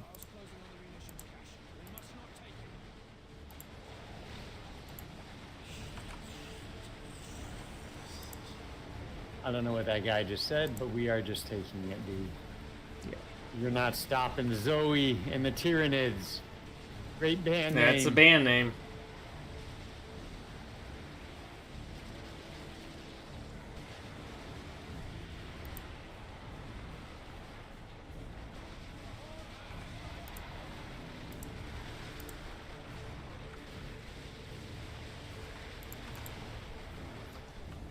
Maybe.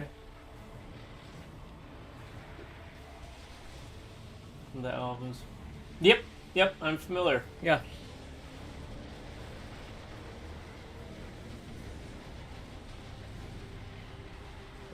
Hey, is this one of those frenzy things you said to avoid? No, because he's got a gun. If they got the claws, then you can avoid them.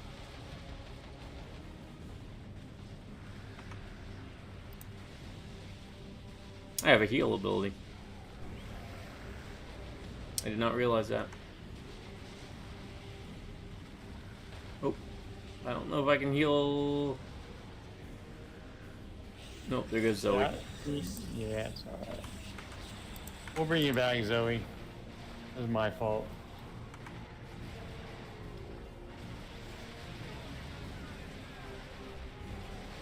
Zoe's not dead. Zoe's just resting.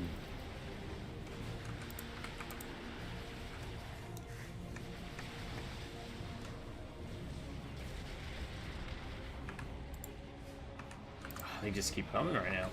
What is up with that? So yeah, you can rebuy Zoe.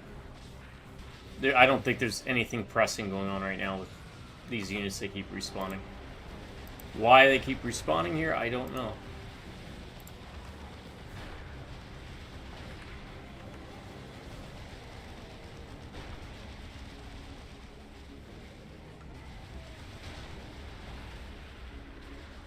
Maybe that's it now.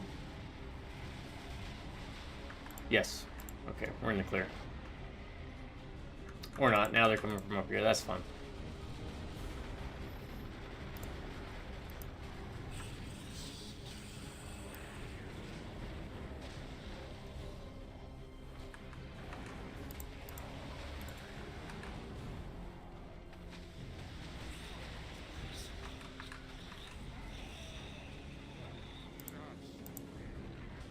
Alright, I think I picked one from a far away point, further away than necessary, but it'll be here tomorrow.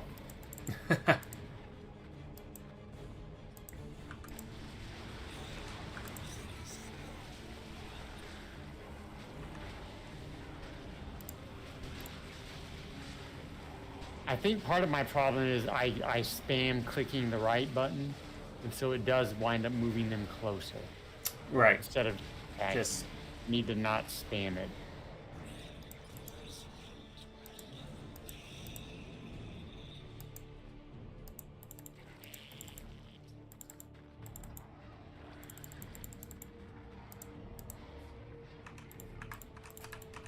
yeah, you could another spam gate. click for your actions per minute, kind of getting upgraded, but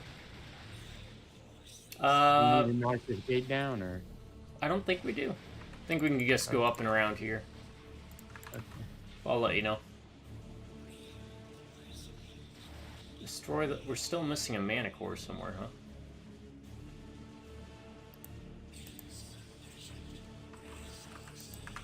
oh hey, Zoe. Perfect timing. Yeah. No, Zoe, you're going to where I told you to go before. Let's go this way. Oh, these are green guys. Yep, Nurgle. Corn for red, Nurgle for green, Zinch for blue, and pink for Slanesh. 4 Chaos Gods. It's telling us that the Imperial Guard have been corrupted over to Chaos. More or less.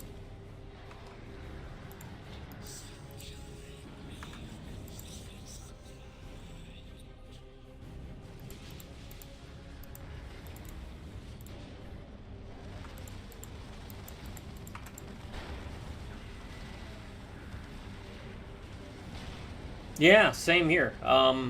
Even though Dawn of War 2 is missing the base building aspect, I wanted to, what about bob him into RTS as a genre? And also try and find if there's a really good base building one that we could do co-op. Did you have a favorite RTS with the base building? Maybe like some of the mechanics? I'll tell you, the Rise of Legends one was kind of interesting, but I always liked GLA and how they played with Command & Conquer generals. Okay, we have a lot of resources to play with if you wanted to buy something. I lost another Zoe.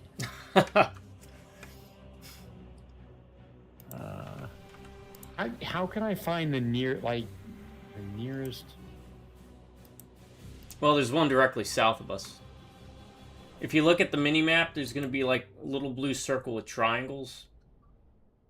Strongholds, right? Right. But And it's there's like, probably even a hotkey for it, honestly. you know what it is? It's on the stronghold. I can't get the Zoanthrope, but if Okay. We have to go for the bigger base. The bigger base. Right. Yeah. That's what it is. That's what it is. Yeah, we have to go for like a hive. Okay. So I'll do Oh, that that's and- right. That's right. Sorry, my mind slipped. You did tell me that. All right, another Zoe is on the way. If you can find a way to play the Dune games, they're pretty good too. Emperor, Battle for Dune, and Dune 2000. Battle Realms is another pretty good one. Magnan, just start listing a ton. Let's see, that puts us to 102, which allows me to summon another this, so I'll go horde heavy here.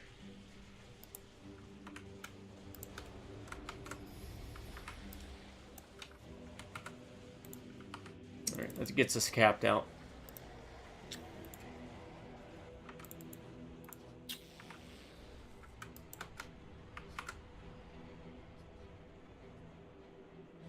$0K.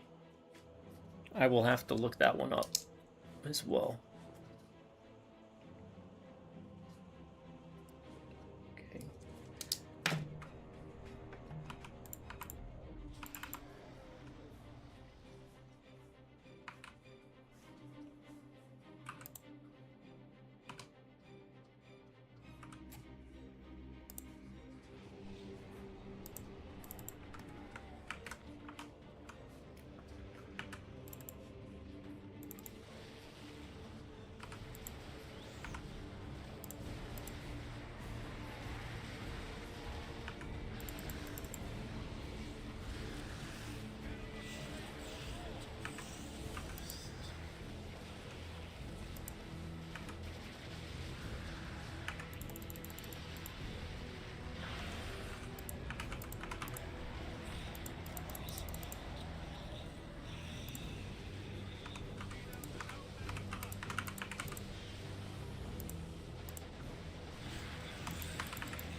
God, they're so annoying.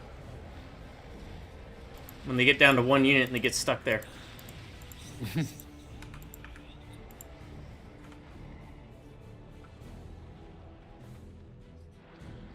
Alright. Needed that.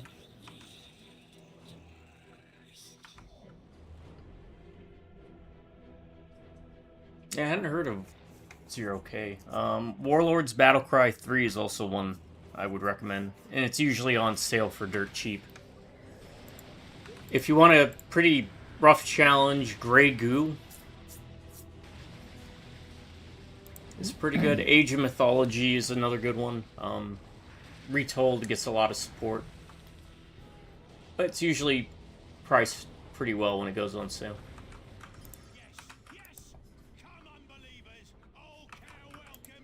Alright, boss fight, so make sure, watch out for any glowing symbols on the ground. That is good advice. In general.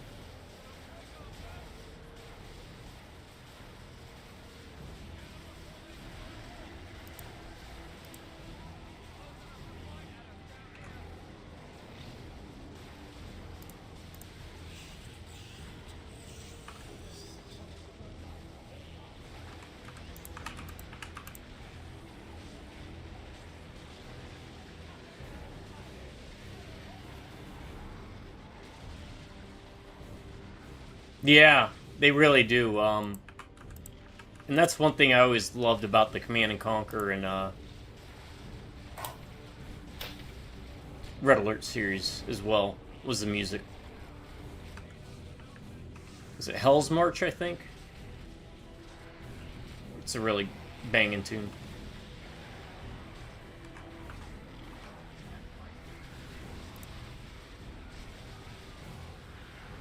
Okay, I thought we were gonna have a boss fight.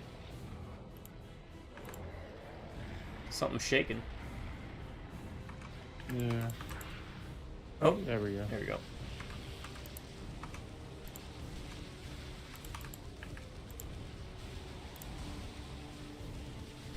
It seems you got them pinned down there, so Yeah, you're good.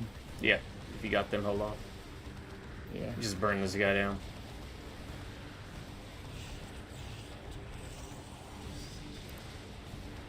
Alright, they're all dead. I'm coming your way. Oh, no, they keep coming.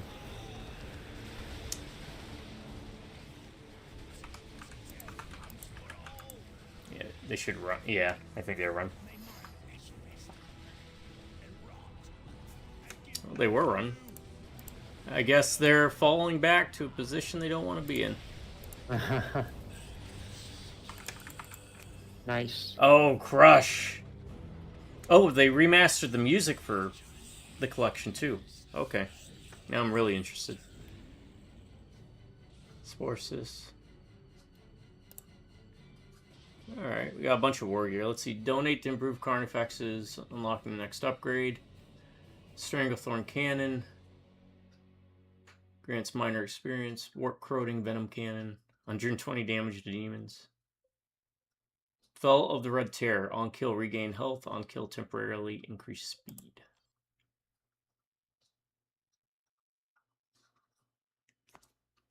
Well, we are always looking for recommendations, so. Yes. Because we love to do a bunch of videos. Because you never know what games are out there that you might not have been playing. Carnifex. It's not even up for discussion. With me, not necessarily. Not that you're excluded from the conversation. No. So. You are the Tyranid expert. Or, well, I mean, you're the Warhammer guy overall, so I'm rolling with it, just like Steve Winwood said. Did not mean to say that, but it just came out, so it fits.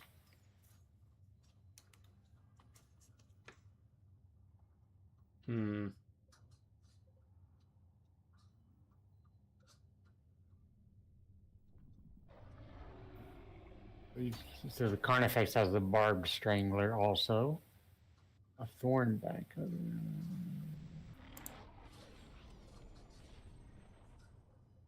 And a Venom King.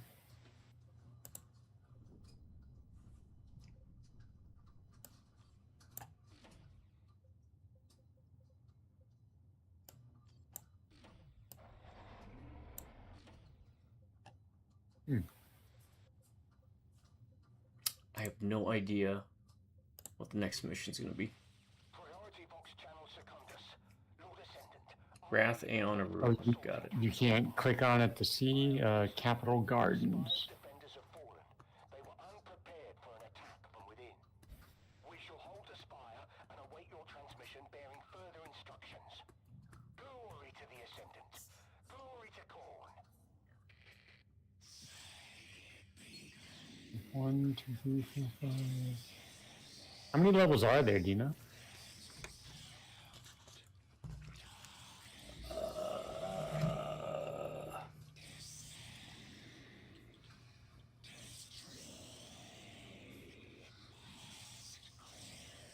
I'm looking up.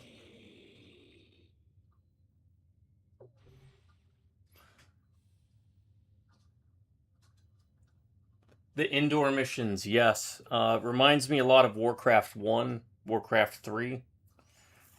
You will see some of that in Red Alert 3, if I remember.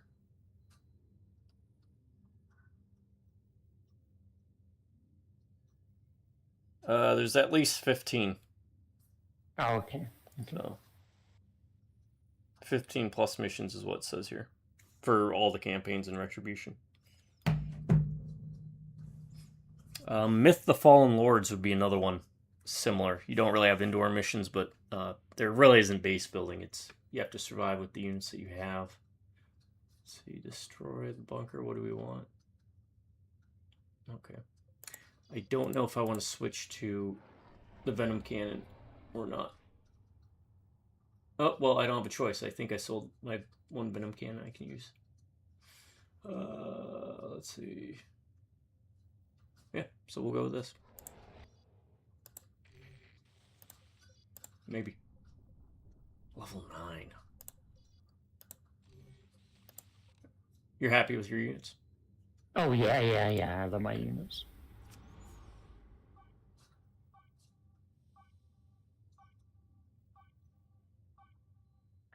Did you want to go to 5 today, or?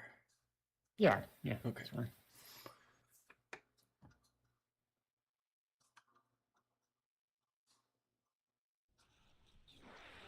Assailants, push them back.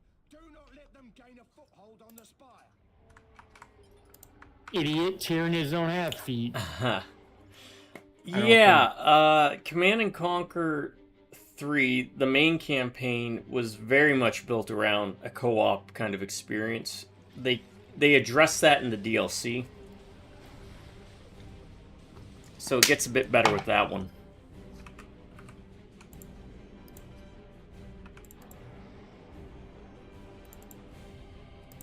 Oh. Okay.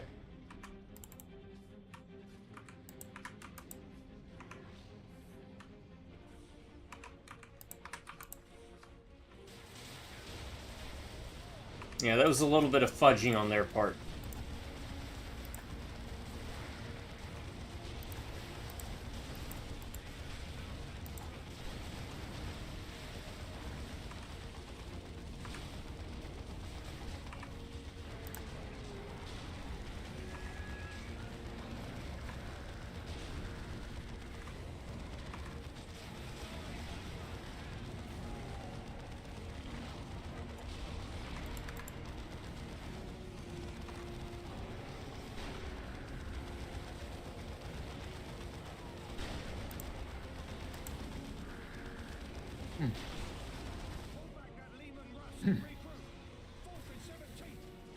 That thing kind of stood up pretty good. I guess that's part of the scripted, maybe? I don't know. Yeah. They've broken our lines. 50. Open the box with air support and stand by. This guy's just talking to himself. I want the sky to fall on them.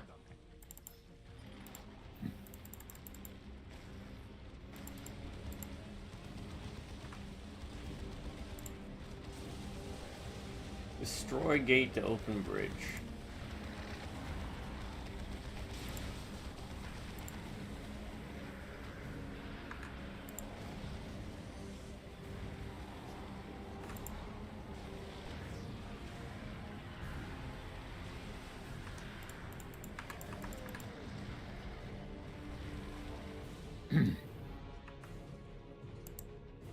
Or the gate. Oh, is it down here? It might be. Oh wait. Back here. Alright. Oh, we got to capture that to just... Got it. So we have to go around and... Yeah. I see what we got to do. If you look at the map, we have to go northwest, north, and then east to get to the blue circle. Got it. One of those missions.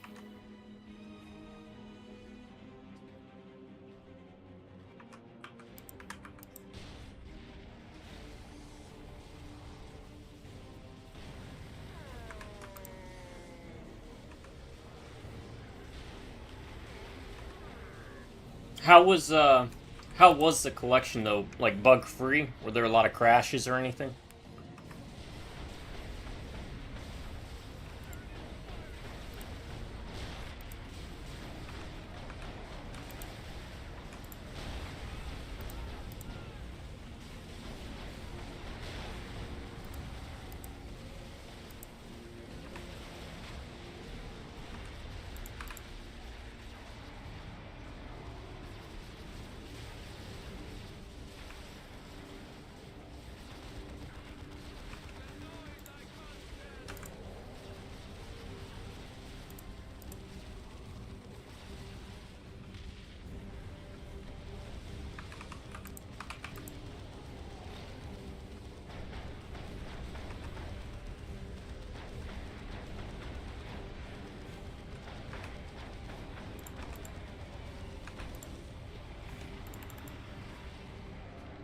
Ha! I thought I could do that before I died. And I was right. Not gonna be right all the time like that, but I'll take it. Okay, good. Thanks for the heads up on that, because I have a nasty tendency of saving a lot. Just a old habit. Yep. If you ran into bugs or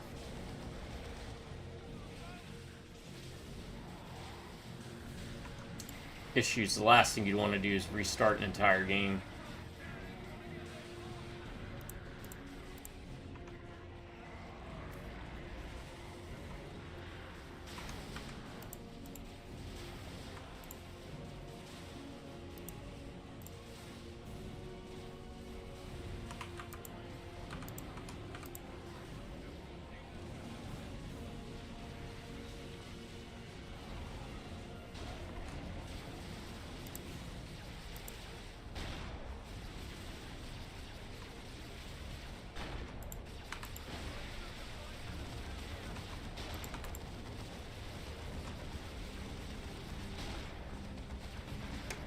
Alright, watch out for, well, what's about to happen. Bombing run. Nice.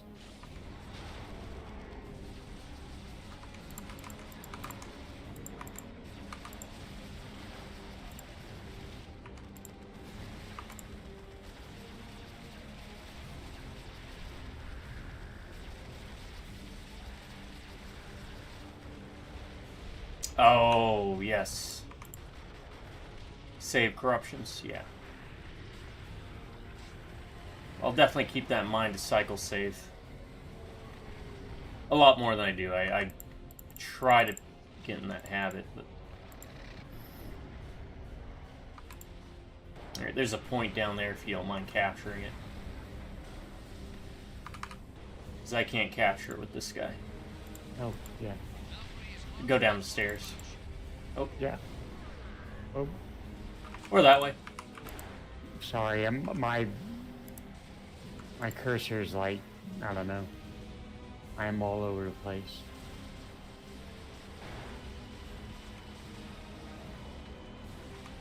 Yeah, I'm going there now. Sorry. That was weird. It definitely happens in games like this, especially when there's a lot going on. Sometimes you can lose your cursor or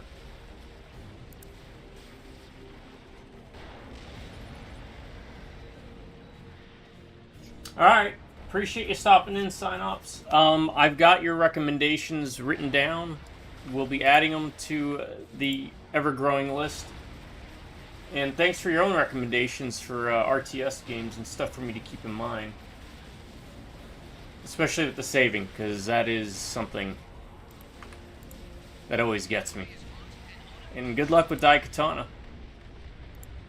I don't think it's as bad a game as the rep it got. Once you get past the first stage, I think the game does itself a lot more favors. And, you know, whenever you beat it, pop in, let us know. I'm always curious to hear people's thoughts on, especially Daikatana of all things.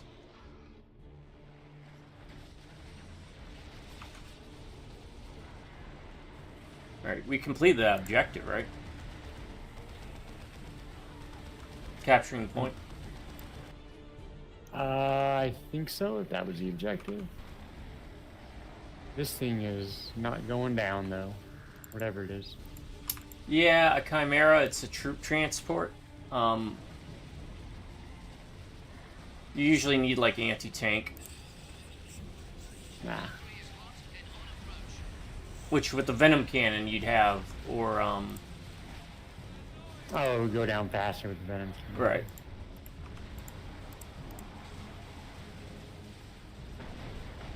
Yeah, I would also like to add thank you for the recommendations and for stopping by. Anytime, Synops. Again, appreciate you stopping in. Always happy to have folks popping in. Whether it's for 5 seconds, 5 minutes, 5 days, or 5 years. We're always here to hang out. Whether in a live stream or a video. It's kind of the format we go for. We try to go for. We don't always kind of nail that. But, do we have enough for a Carnifex? Yes, we do. Do you want a Carnifex? No, I'm good. But Okay. you can pop one out if you want one. Right.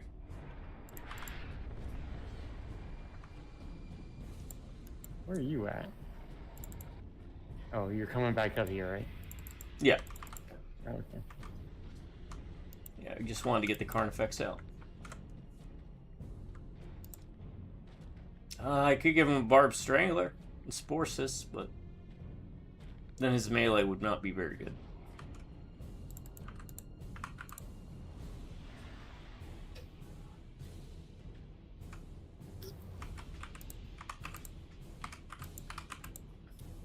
Alright. There we go. I don't know if you caught it earlier, but I was playing Flashback. I saw that, yeah. That was fun. Revisiting that game.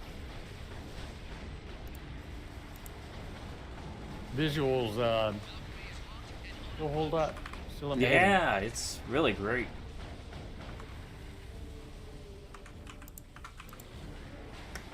I also have Another World. Mm-hmm. Because the game I was going to play, which was in RTS, the disc is scratched. And I thought maybe it wouldn't be scratched enough. Now, this is a problem with playing older media that hasn't been made to play available on download only. Is that I had to rely on a physical CD and it's scratched, so I was not able to get it to load up.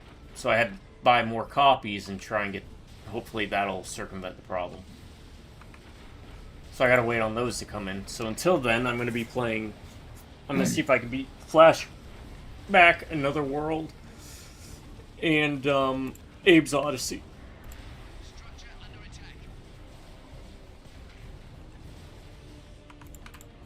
I don't know if you're familiar with Abe's Odyssey, but I'm familiar with it, but I never played any of those. I mean, I played Flashback and Now This World, but not Abe's Odyssey.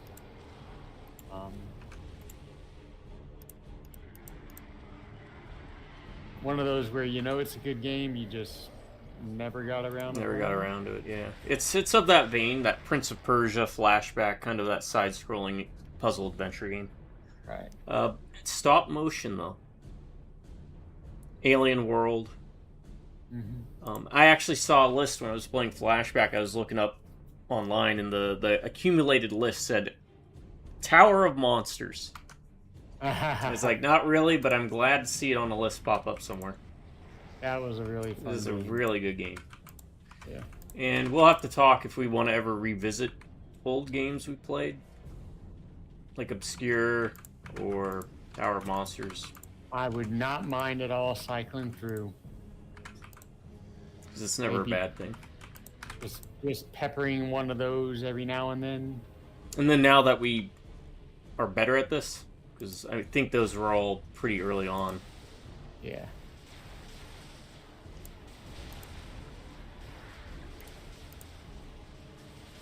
I did have one more topic to broach today. Just quickly, just as a mention, it's something that I'm keeping an eye on. And I know chances are it's not going to be what I think it is, but one thing about it I found interesting. I'm sure you've heard that Danny McBride is attached to possibly do something with G.I. Joe. Oh, no, I didn't hear about that. And Danny McBride, he's in a lot of stuff I enjoy, you know, like Tropic Thunder and that End of the World movie. Right. In general, he's someone that, you know, I can find amusing.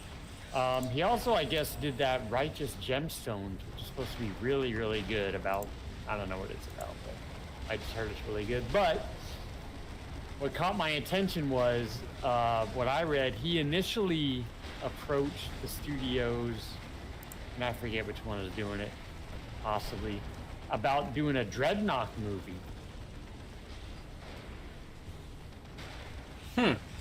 And I guess they were like, how about we just do a regular G.I. Joe first?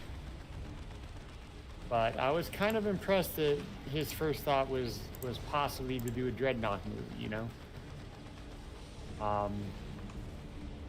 Yeah. So it's something that I'm gonna keep gives, an eye out for. You know, the fact that he would bring that up of all things kind of gives you a bit of hope that maybe he's, you know, really a fan of the source material. We'll see how it goes, right? Yeah, that Snake Eyes won't have lips. I will never not keep an eye on G.I. Joe properties. May not be something I'm interested in, but I'll keep an eye on it because that was my main one growing up, even more so than Transformers. I was a G.I. Joe person.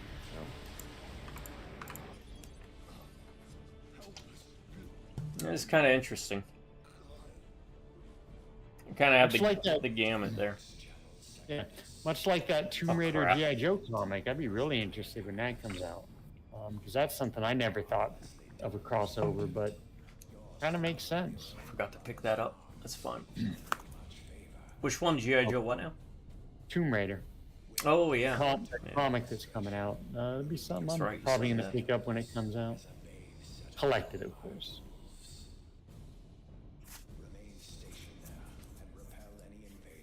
Oh, who's this dude? He's Oh, he looks like he's chaosy. Yeah. Korn's one of the Chaos Or Gods. any other, it was the hive mind that recognized the true extent of Azariah Kyrus's threat to the subsector. Normally, an individual would go a hive mind knows. Kyrus machinations. Yeah, there was an item I didn't pick up, or... That's fine, though. Ain't gonna hurt nothing. Oh, We're still... Yeah, that's the thing. You actually have to pick them up by clicking on them. You can see it in the Oh, cutscene is there. that it right Yeah. there? Oh. At worst, it would just be missed experience. At best, it's just a useless item we don't need.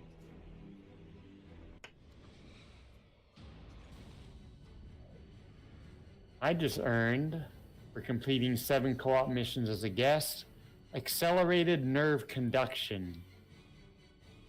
Whatever that is. Let's see, I will happily take it. Psychic Scream.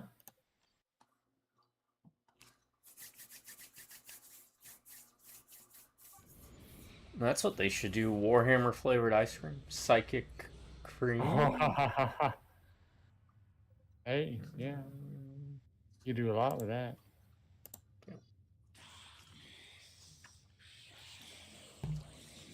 And honestly, I probably would have already had a maxed out Hive Tyrant, because usually you'll find a level where they just keep respawning and you just sit there and grind. Yeah. But there's no real need to do it. I like the grind when it comes to leveling, unlocking abilities, that kind of stuff.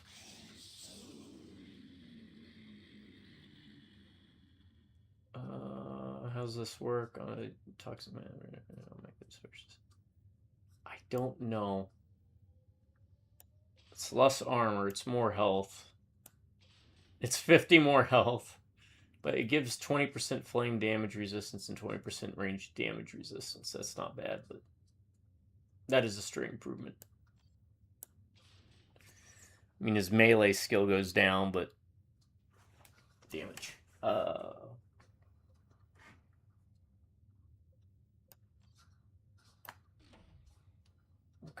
Okay. There we go. That should help. This is a orc mission. Orc. Capture and defend the power nodes and kill the orc weird boy. Right, that's their version of librarians. They're psychics. Actually, we have 2 different missions opening up now. We have to decide if we want to do Typhon Primaris or Mirrodin. Oh, I see that. Okay, so Mirrodin or Meridian is a optional mission, it says, so we'll do that one first. Hold on. So is the other one. Oh, is it? I think it says optional, right? It says mission available, but when I look at it, it doesn't say optional. That's weird, because when I look at... Which one are you looking at? Oh, no, you're right. Meridian is optional. I'm sorry. Spire Golgotha is a specific place on Meridian, I think. I'm an idiot. I'm so stupid. It happens. You're not familiar with this. My mind is all crossed up. All right, let's just do whatever one you suggest. That's fine. We found the power stations, boss. Should give us the juice we need to finish her up. Suppression teams, melee jump troops, armored vehicles, counter the diverse squad and warrior low. Expect strong counterattacks after capturing power. Okay. What do we want? Do I want crushing claws? I think we've got enough anti-tank stuff.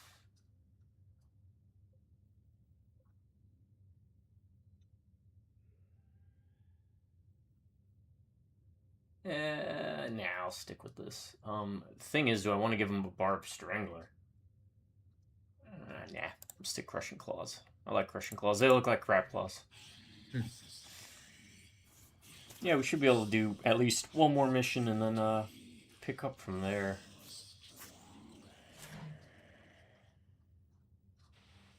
We found the power stations, boss. Should give us the juice we need to finish her up. All right, we have 1, 2, 3, 4, 5, 6 more missions after this one. Okay. According to this list, I don't know how accurate it is, but Let me take one more piss, man. I've been drinking water and shit all day.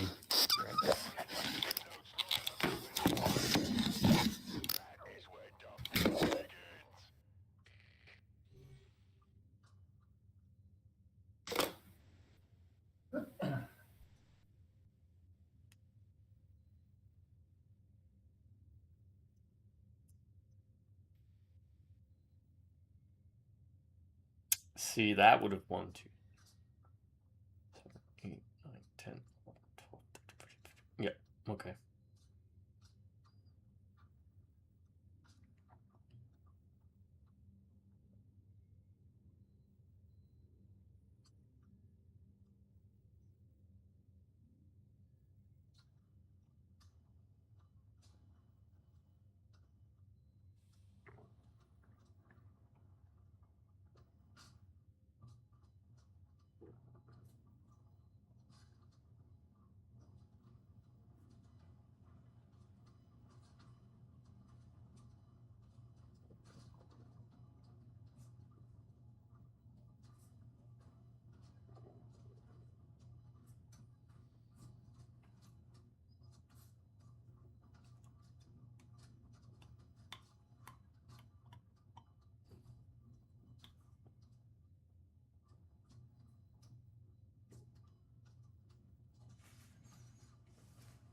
Alright.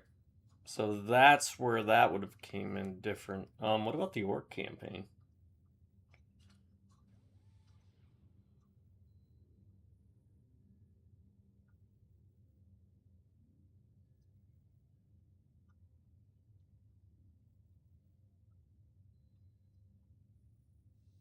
Oops. Oh, he's got to be a commando, right? Yep.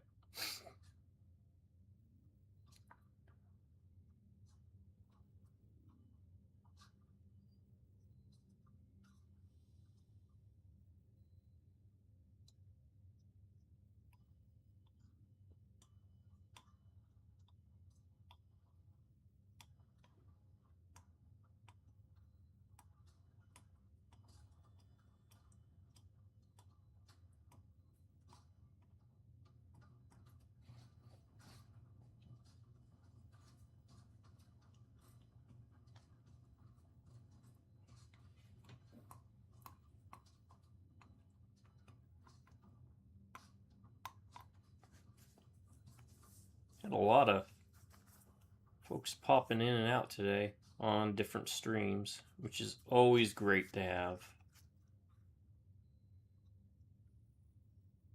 And it really is the point of these videos that we started doing this. One was just to share the moments, us getting angry or us overcoming a certain challenge or funny moments that we're like, man, we wish someone else was here to see that.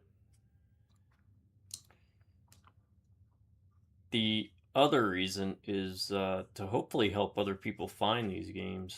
As I said in the opening, there are a ton of RTS games out there. Not a bunch of, or as many new ones as I would like, but when it comes to the older stuff, it's like digging for gold, man. Let's see what the rewards here are. Thornback, Warpfield, and let's see, 20. We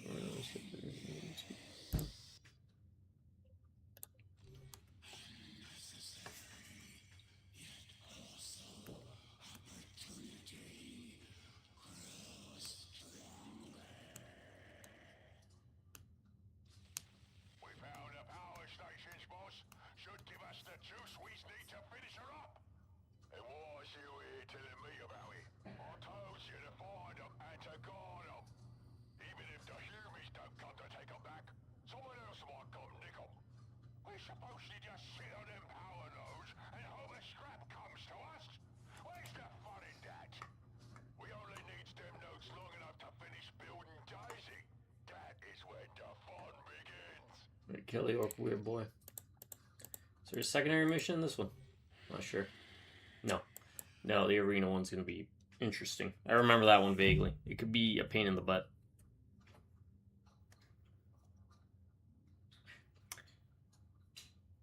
But yeah, this one deviates from Dawn of War 1, where it's less about the macro or micro, more about the macro, or vice versa. I always forget. Consider I've been playing RTS since Dune 2 released back in the day. Oh man. But now I'm paranoid because of that Universe at War disc issue. I'm hoping my other games are fine.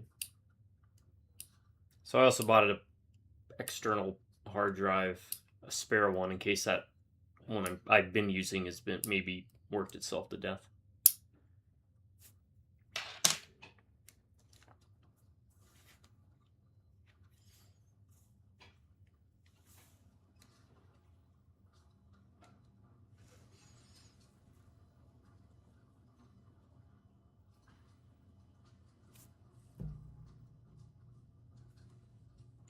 Let's see how this works.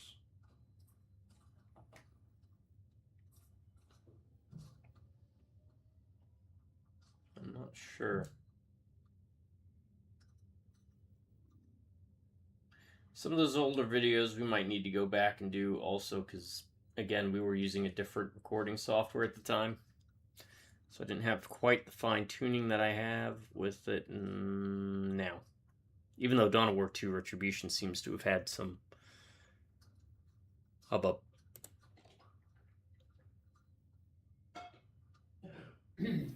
Now, what I want to point out here is, and I'll wait for him to get back and I'll elaborate a bit more.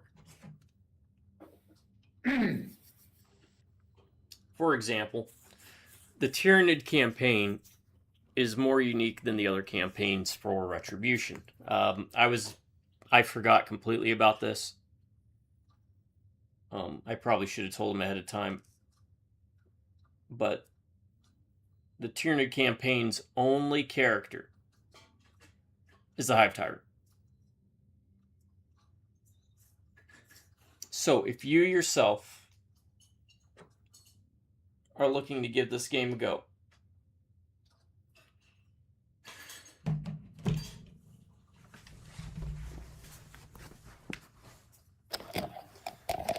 then I would probably recommend any campaign but the Tyrannid campaign. If I remember, the Orc campaign's really great because it's funny. But the reason there's not as much for you to do on this map is, as I was explaining to them, is that the Tyrannids only have the one character, the Hive Tyrant. If we were playing any of the other factions, there are multiple heroes. Oh. So kind of like at the beginning when you were the librarian, you would have been in control of 2 other heroes. Oh, okay. In the Orcs, I won't spoil too much, but basically the Inquisitor hires the Orcs to kill the Chaos Space Marine Chapter Master, Azariah Kyrus, who we saw in the cutscene thing. And he only agrees if she gives him her prized hat, and she refuses, so he decides to crump everybody. And that's the start of it, and it's got really funny Orc dialogue. Right. So, something in the future, maybe you host, and then I join, and then that way you can, if that's something that would be of interest, no rush. You've got the game, we can always come back to it whenever. I think I would like to. Just it kind of be like the opposite of playing as the Tyranids, which I'm enjoying, but doing something with a little more humor, with right, with a lot more story. The Tyranid story is very one-dimensional. I think this was the right way to play it. Introduce it through this, and then we can filter the other ones in. Yeah, at least get like units, you know. Yeah. And then the opposite one would be heroes. So then you got the hard part of the way first, because units die a lot quicker than heroes. Mm-hmm. Well, we'll see about that. Well, the thing is, you can revive heroes with another hero. Okay. So it's very much like, revive me! Mm-hmm. So if you went down, I could just pick you up by walking over. And vice versa. Whereas with units, there's really not much I can do to... Yeah. Alright, I'm trying to remember this one. We want to try and do all the secondary objectives.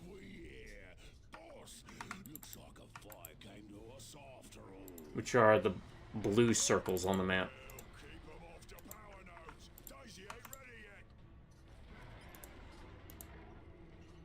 Yeah, we won't worry about the first power node. Let's try and do the secondary objective first. Right. I would just follow you. East, and then all the way east, and then north.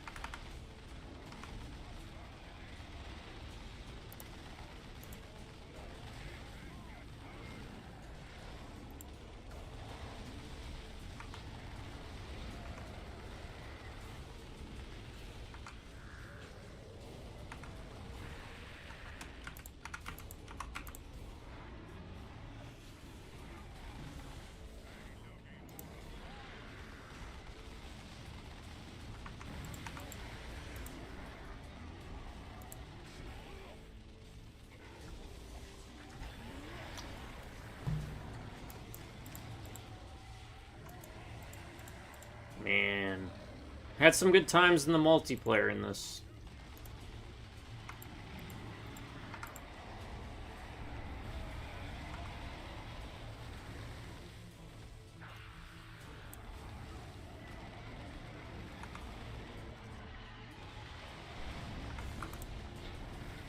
If you want to capture that hive node there. Got it. Alright, appreciate it. That way, we can just get through it quicker in case you got a jet for something. Nah, tomorrow maybe, because, you know, work night, but... Yeah, it's only 15 missions per. And the thing is, if we do come back to this sometime, it will go quicker. Because you'll be a bit more familiar. This is your first go, you know? And you're doing good. Mm-hmm. Yeah, I feel like just from this playthrough, I've gotten better. So. And I mean, I make it sound like it's just an impossible task. It is impressive, the people that do this really well, but I mean, it's. I do understand. I'm only operating with 4 units. I was just coming up here to clear out the turret real quick. We're gonna keep heading east. Now, there was Spellforce 3 I also considered having us play. The 3rd game, but probably not. Having replayed it, it's pretty tough. Even for me, it was really tough at parts. Spellforce 3? Yeah. It's part of, obviously, a series of games that's pretty good. Can I get over? Oh, no, I can't get over there. And that's the weird boy there. Oh. Don't stand in that, like I am.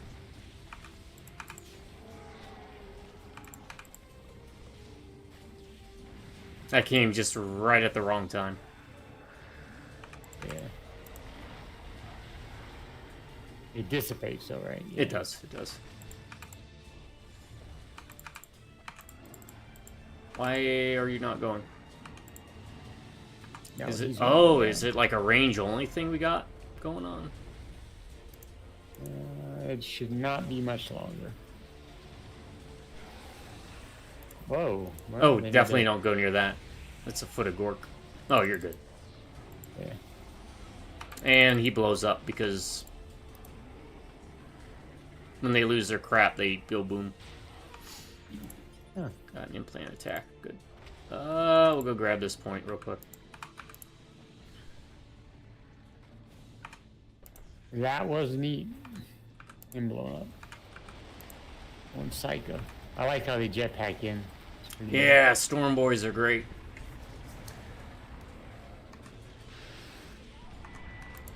Can I hit that from here? Yes, I can.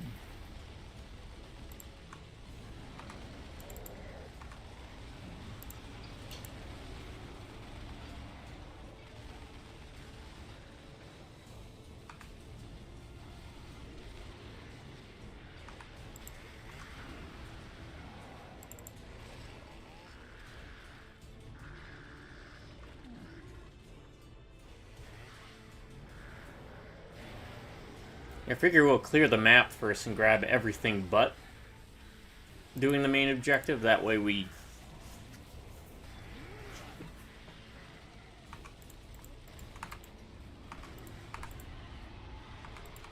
start with not having to run around and do it while we're having to defend these nodes. Right.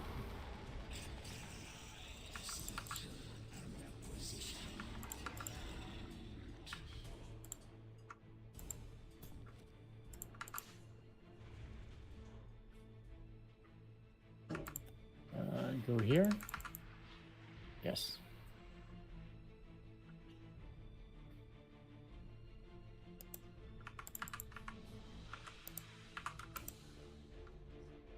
If I have one criticism so far, but I think it's honestly more so of if I were more familiar with it, it'd be easier, and that's movement.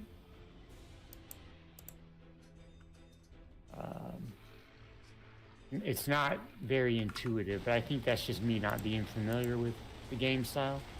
Does that make sense? I feel like I'm janky when I move.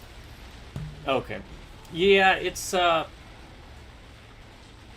a bit of a weird jankiness to it But if you're familiar with it, it's probably not because an of issue. how the pathfinding works with the AI that they're.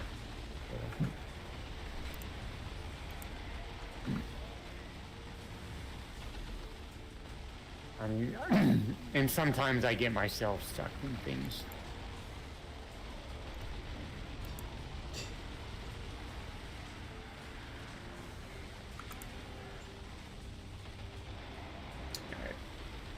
We want to avoid that area to the west if we can.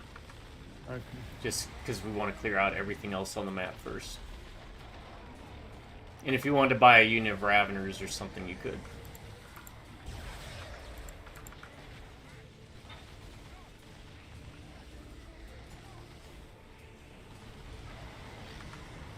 I think we have the room. Yeah, you didn't want to buy anything? No. No. At least not until we can get like a main hive or something. I don't even know if there's one on this map.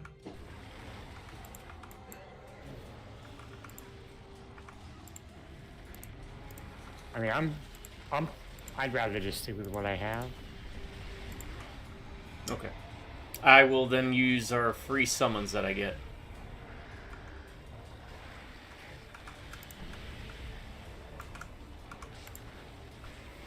Where is... Oh. Always gotta look for Zoe.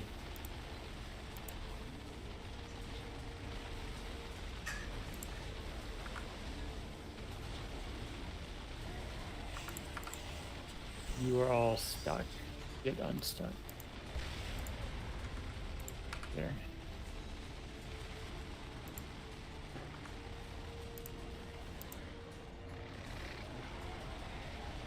Thank you.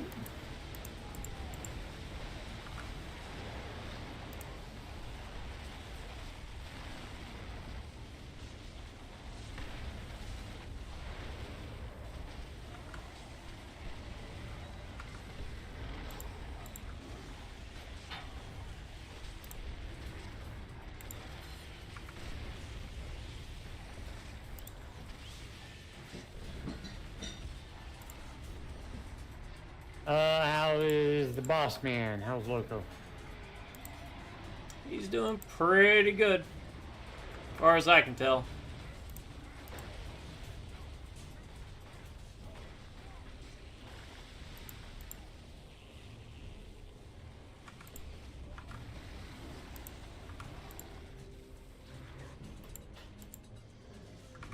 Still does his midnight, early morning hairballing.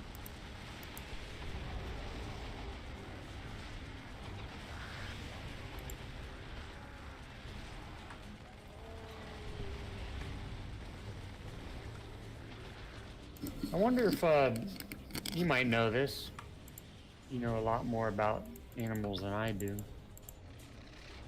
If that gets worse as cats get older? It can, because they groom themselves less, so it ends up building more of a surplus. Yeah, makes sense.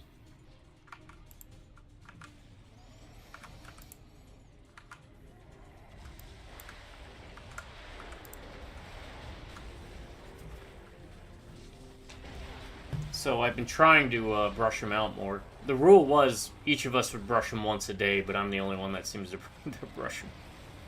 That sounds about right.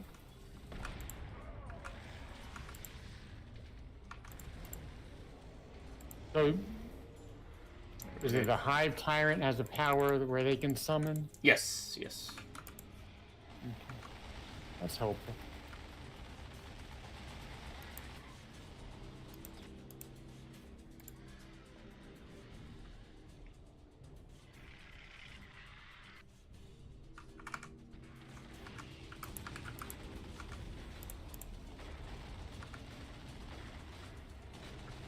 Dang, I'm just gonna keep summoning a bunch of cheap stuff.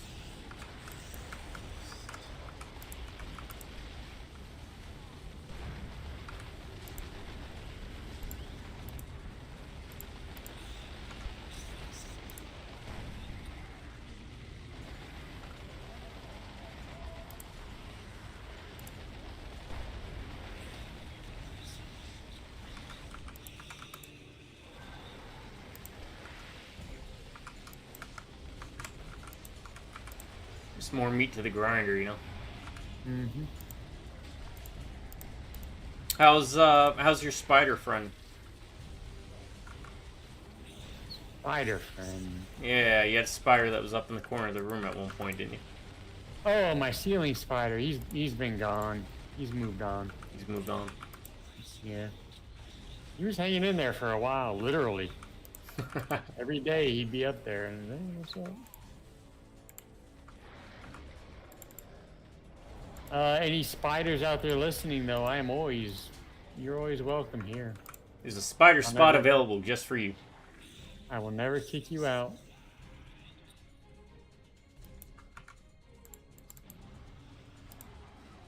That's one thing. I've lived in a lot of apartments. This one generally has been very bug-free.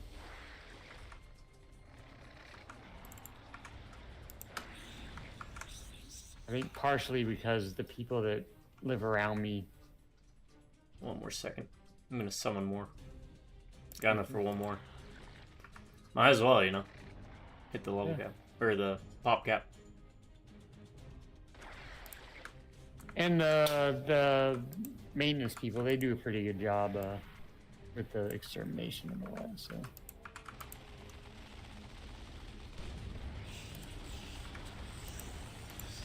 Oh, that's new. Looted Lehman Rust. The looted tank. Man, you know everything. I know everything about nothing useful. I mean, that was me in sports for a while. Alright, I knew a bunch of meaningless stats, but hey, as long as it entertains, you know? Gotta have interest in something, or else... What are you gonna talk about? Yeah.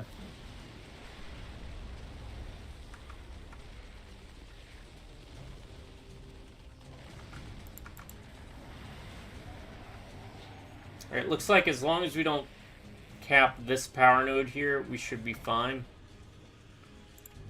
So let's go clear out the other place real quick. Oh, just you don't want to capture it. Yeah, I don't want to capture it yet. Okay. Gotcha.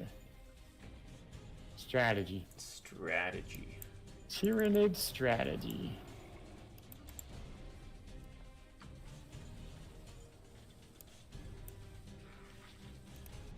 Where are we going, high boss? I'm waiting for these guys to cap that nest over there real quick. Alright. Nah, just south... East? Southwest. South by southwest.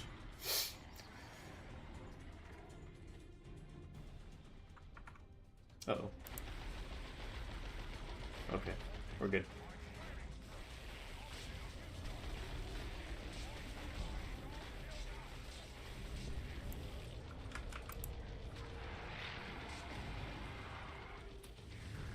You just saying South by Southwest just propped this thought into my head.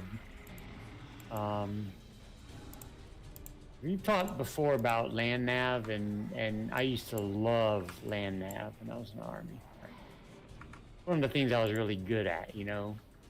I'm talking like old school with the map, with your ranger beads, your pace count. I wonder how that's changed, you know? With the technology, like, do they have like individual GPSs for troops and everything, you know? Because we used to have the big tan, brown GPS type things. You remember those? Yeah. But man, there's got to be like some smaller, like wrist size stuff they probably have. I don't know. And like, do they even practice the old school land nav? Like, I'm sure like Spec Ops people still do or something maybe, but like, does the average soldiers, do they practice that? Just random thought that came into my head when you said South by Southwest. Reading maps and all that, you know. I used to love doing that. That circles back to conversations about if young people these days could even read a map, you know? Yeah, it's crazy.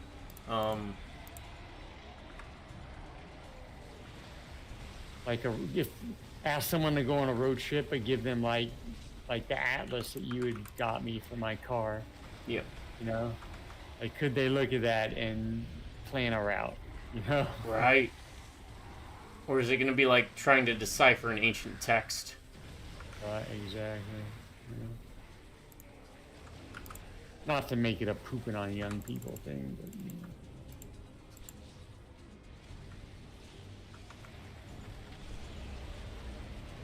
Old man yelling at clouds.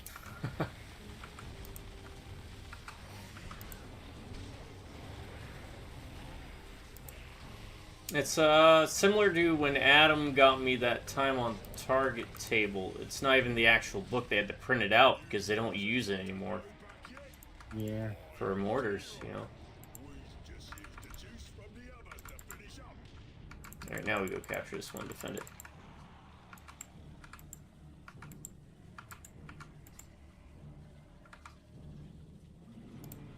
Everybody coming? Yep.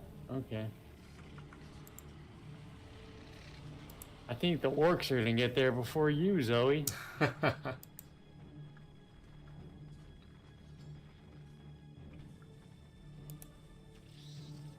And cute Nids is a thing.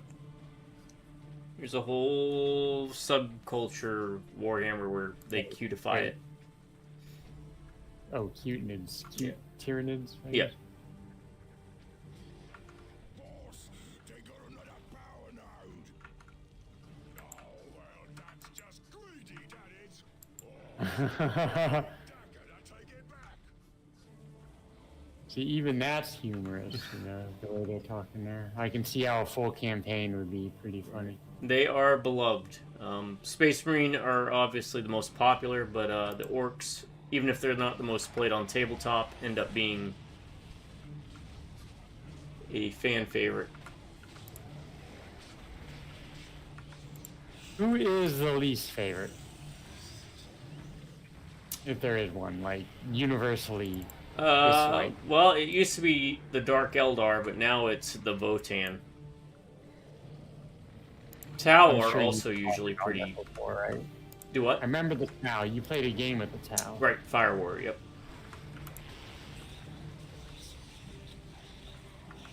Votan are basically Games Workshop's terrible version of Space Dwarves that they had originally in the setting, but they are what were termed squatted.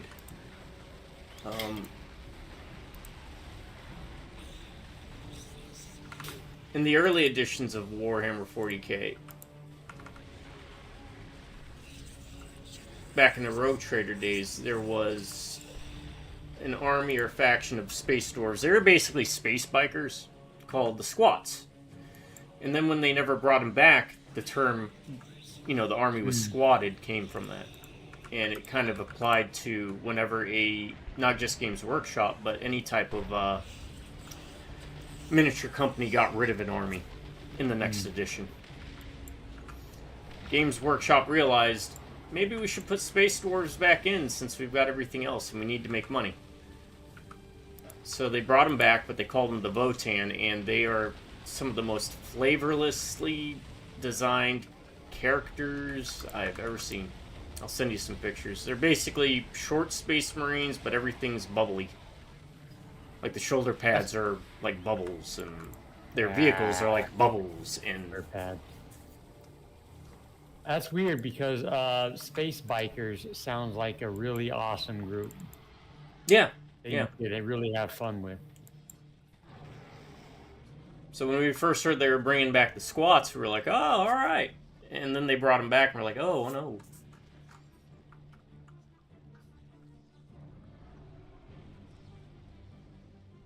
It is nice that I don't have to pay as much attention to everything going on the map by having someone else control some of the units. I'm honestly glad I could help. Yeah.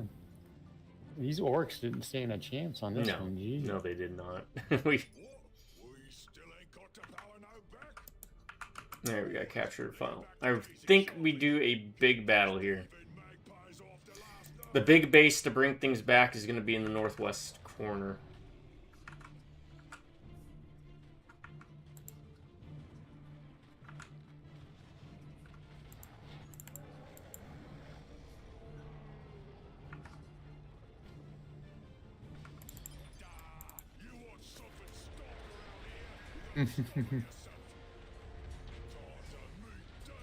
That's Daisy. That's Just Daisy. like how that's exactly how I pictured Daisy.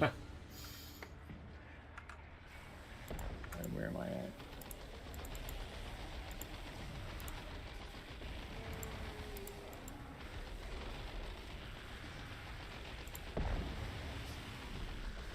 Yeah, that healing effect, there's no range. It affects everyone. Right, it's doesn't it? map wide.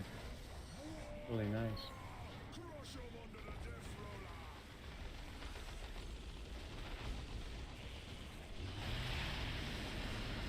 I guess it's going down. Slowly. Should I switch to the Venom Cannon? You could. I got enough Hormigons to cover.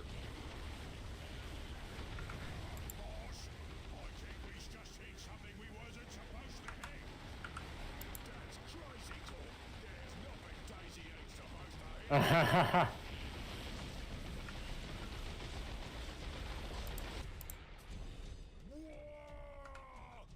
'em under the death roller.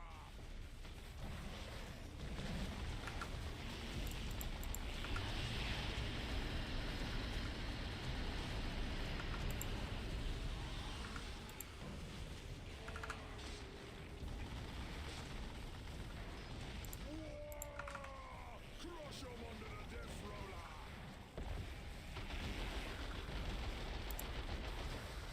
You keep saying that. I don't think you know what that means. Oh man, I gotta get that one too. There's always movies to add.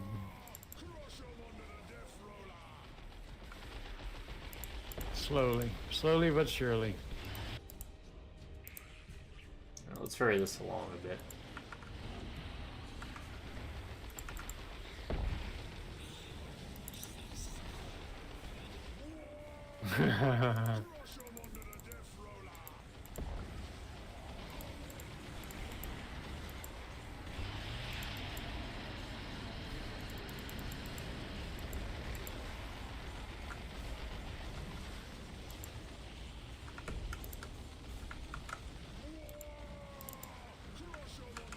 Yeah, this isn't a hard one. It's just a long one, right? Yeah. One of those. I mean, if he I don't hits know us, why it's if he taking, hits us, it can be a hard one. I don't know if I should be worried about the little guys that show up. No, I got. Okay.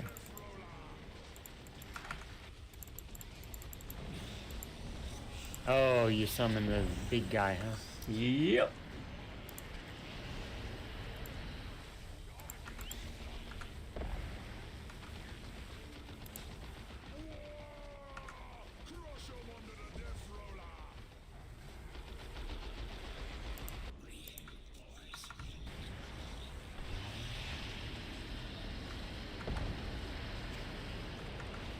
Yeah, see, one-shot that Carnifex. And almost got my high parent. So I gotta be smarter.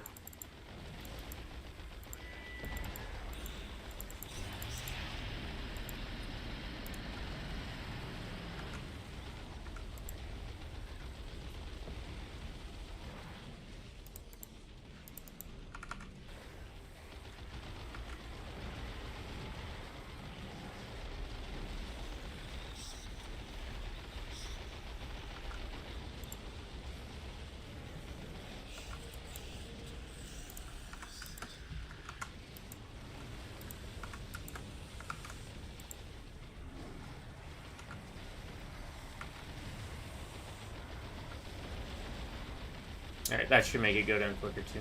I brought in 2 Warrior Broods, Venom cans.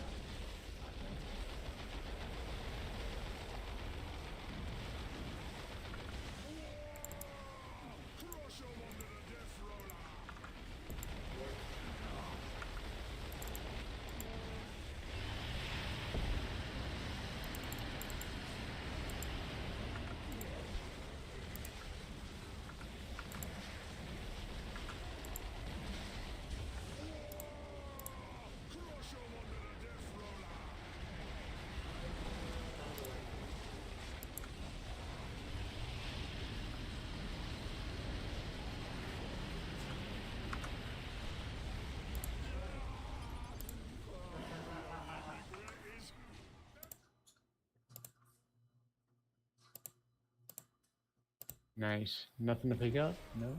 Nope. You had robot voice for a bit there, but I couldn't switch out until now. Ah, sorry. I was kind of speaking low too.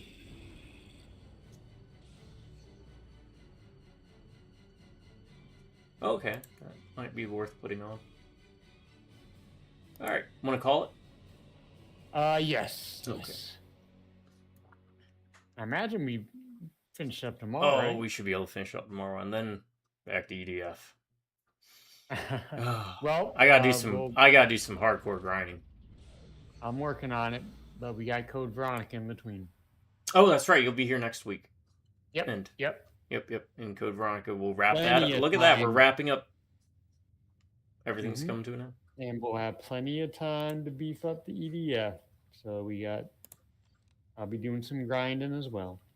Grind. Okay, where is that Yep. one? This was a lot of fun. Just midway point. Not a full review, but this was a lot of fun.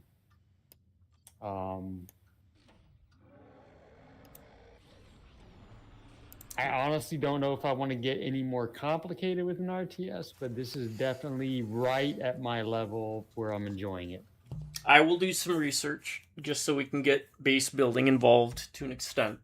But the thing is, most of the campaigns are never really built around co-op.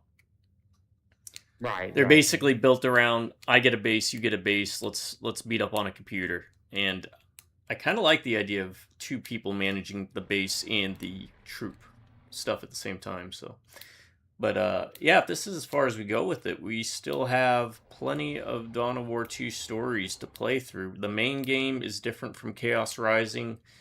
Retribution, you've basically seen how the levels will play out for every faction we pick for this, but the difference is going to be there's going to be more dialogue, cutscenes, and of course the other factions use heroes instead of units. Though I think you can also, from what I remember, you can also build units, but you'll have control over heroes. So we'd be splitting the workload with that up. That makes sense. Yep.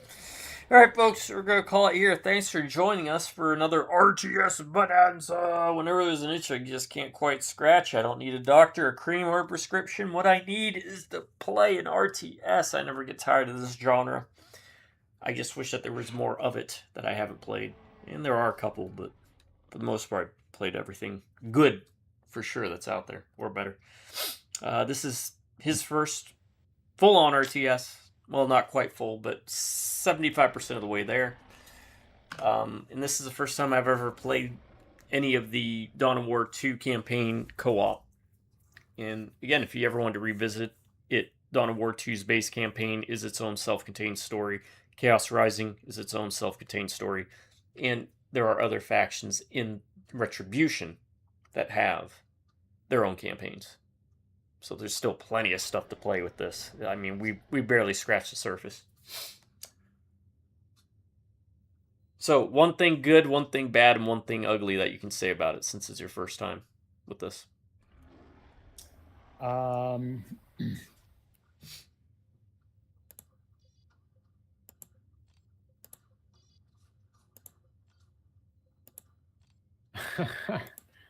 Putting you on the spot, huh?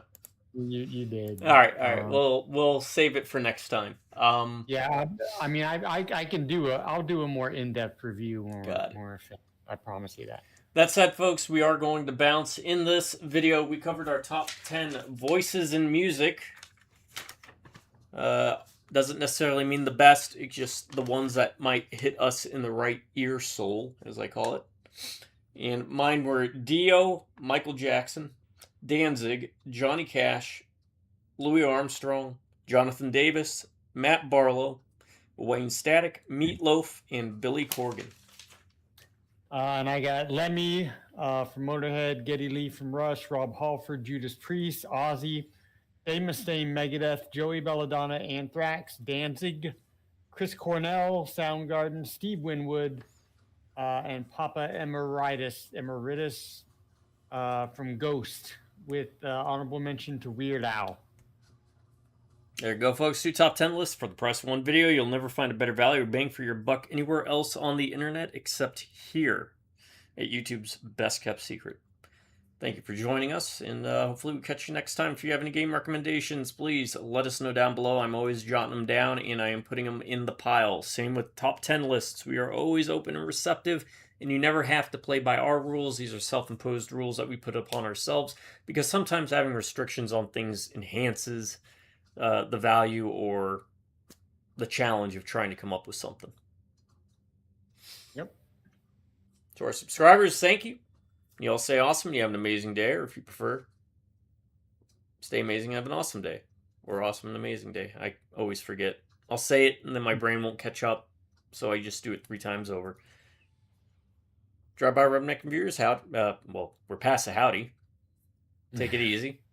Until next time, y'all have a good morning, a good afternoon, and have yourselves a very good night. Not everyone. Or in Japanese, it is Ohio. Wait, is Ohio good morning or good night? It's either good morning or good night. It goes Ohio, konnichiwa, konbanwa. Maybe it's konbanwa, konnichiwa, Ohio. I can't remember. Regardless, see y'all later. Gonna have to